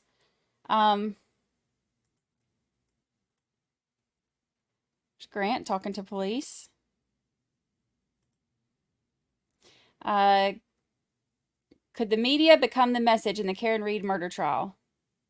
Early morning Monday, 5 Dedham police officers responded to the media line at the Norfolk Superior Court for at least 1 report, possibly 2 reports of assault. Media representatives have arrived for the media line ever earlier for a chance at one of the 10 media passes allotted on a first-come, first-served basis for courtroom access in the Reed trial. This reporter has arrived daily between 4:30 and 5:30 a.m. and 4:35 a.m. specifically on Monday, which is still not early enough to be guaranteed a spot. Boston's TV stations have overnight videographers who save seats for their reporters, and some have stated that they've arrived as early as 2 a.m. But over the last few days of the trial, people have been setting up seats the night before as a spot saver without a representative present. A Massachusetts court spokeswoman has said that the court will not get involved in the line disputes and has not taken on multiple proposals for a change. They don't want to get involved, so they're just going to let the circus continue. Read 40, but this is the thing. Okay. They'll put in a buffer zone to keep all of that away, but not intervene with this circus to prevent this nonsense. Like, I feel like it wouldn't be hard for them to just do like one of the lotteries like we've seen in smaller trials, what they'll do, you know, I don't know. At around 6:45 a.m., there was a very loud disturbance at the front of the line. Grant Smith Ellis, an independent commentator on the case, and Jess, is it Machado? Machado of the Fall River Reporter were screaming at each other and accusing the other of assault. And it was all over the concept of spot saving. Machado posted on X at 9:52 p.m. Sunday with an image of a chair timestamped at 9 a.m. saying that she was the first one there at the courthouse for the next morning's trial. I spent the start of my Mother's Day driving an hour out to Norfolk Superior in hopes of getting a space in the media line so that I could be in the courtroom for the first time in 2 weeks for the Karen Read trial, she wrote. I went back to my car and stayed for a little while and then drove home to celebrate today with my family. Smith Ellis quibbled with that on his own feed, posting at 7:22 a.m. Sunday that Machado threw the chair of the first person in line, me, across the courthouse steps. According to Smith Ellis' post, a summons was issued to neither of them. They remained in line. The third person in line when the dust settled was Aiden Turtleboy Carney, a blogger devoted to covering the case from a rabidly pro-Read perspective. He had an unaffiliated volunteer who said that she arrived at 11 p.m. the night before to save him a seat. Carney himself took the seat around 6:20 a.m. He spoke with police following the altercation in Machado's defense. His opposite is Smith Ellis, who comments on the case from a vehemently pro-prosecution perspective. They really are like the two most like pro-prosecution and pro-defense of anybody. They really are like the opposites of. It's like a cartoon. Like, this is not the first that the pair has duked it out verbally in the Read trial media line. Carney was granted Massachusetts Supreme Judicial Court media credentialing last Tuesday. He is listed as the representative for tbdailynews.com, his blog where he has written about a medley of Massachusetts crime and political news and ratchet members of the public. Members of the public. Since 2023, his coverage has increasingly focused on the case of Karen Read. He arrived at court the next day, a Wednesday, but not early enough to make the cut. But he quickly became entangled in a loud and profanity-laced incident with Smith Ellis that led to the visible discomfort of those in the media line. Expletive accused rapist, Smith Ellis yelled at Carney repeatedly, "Get out of my expletive line."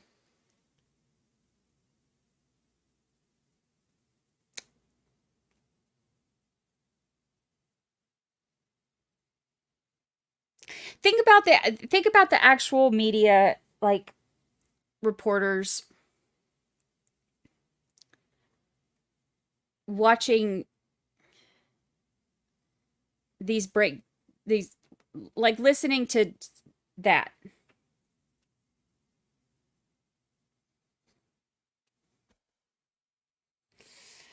Ludicat, thank you for the super chat. Thank you. Bad memories. What is exactly same.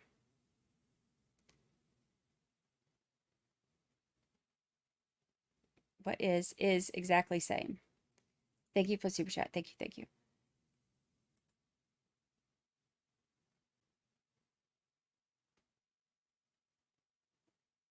When, where has Grant Smith Ellis ever published anything? Wasn't he working for a place that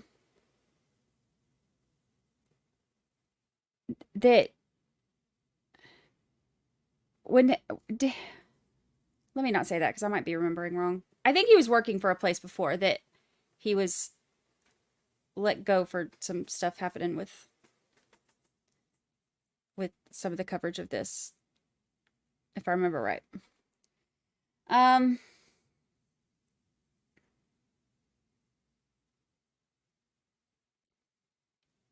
SJC Media credentialing, known as Rule 119, is not limited to established or mainstream news outlets. The news media are defined as those who are regularly engaged in the reporting and publishing of news or information about matters of public interest. This includes citizen journalists who meet this standard. Carney made it into the courtroom on Friday. However, a motions hearing was convened to argue his access to the case because of the intimidating witnesses. Case is pending.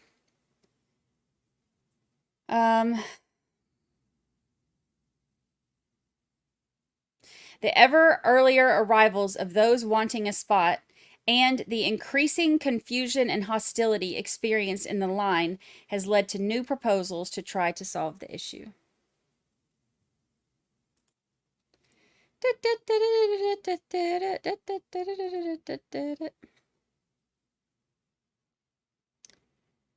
Crazy. It's nuts. It's not normal. This is not how we behave. Yes, so you're right. Half day tomorrow. Half day tomorrow. Oh, Kelly Evans said, they just made an update. No chairs allowed at courthouse to hold a spot. Must be on grass. Maybe that will help. I just picture one of them taking like a dang futon or like one of those big inflatable mattresses.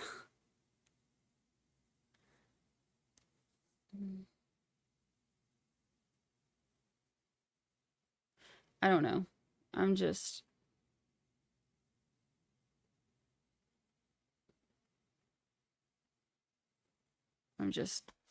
know. Ludicat, thank you. All remembered details are all the same. All remembered details are all the same. Oops.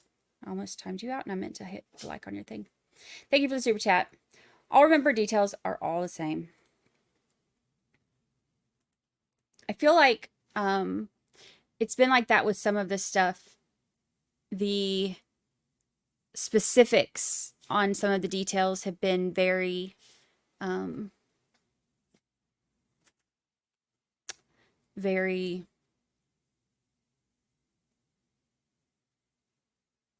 rehearsed. Oh gosh, Tosh said they need your first in chat chairs. I know. I haven't done those in a while, but it's hard to do them now because I open the stream up early for chat, so it's hard to do it now. Wouldn't that be funny though to see them out there with like somebody brought a throne, somebody brought a beanbag chair.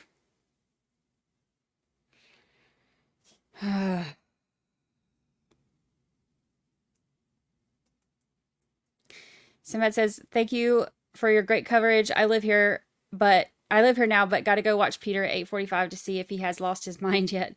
Runkle will be fired tonight. Yeah, I like watching the recaps that Peter does. Lawyer, you know. I'm going to be, when I finish this, I'm going to work on some more of the podcast episode. I got about half of it recorded last night. I'm going to try to finish the rest of it tonight and tomorrow without staying up all night. That's my plan. But I like to pause and listen to his recaps when he does them. I like hearing lawyer perspective. Kim Nash, new member, welcome. Welcome to the family. Welcome, welcome. I appreciate it. Welcome, welcome. I have tomorrow's stream set up. So when we end here, it will portal you over there automatically so you can hit notify me so you can get notified. Tomorrow is a half day. So it'll be 9 to 1 Eastern tomorrow is the plan. Big day. Big day. Big day. All right, y'all. I appreciate everybody hanging out. Thank you for watching with me. Oh,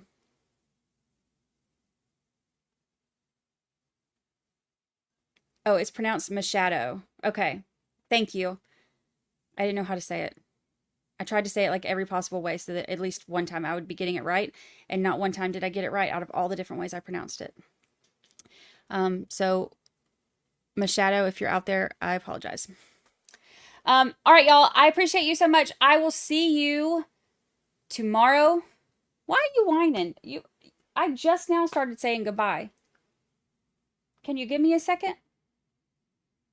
Look at this child. She has been over here wrestling around with herself and has messed up her hair. Look at this. This is what she's done to herself. This is what she's done to herself. You still look pretty.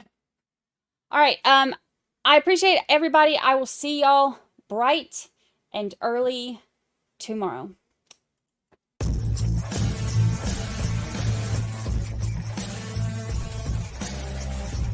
Yeah, I gotta go. I can't stick around here forever. Everybody was wonderful. Everybody behaved. Everybody's always so nice to me. Just love your channel and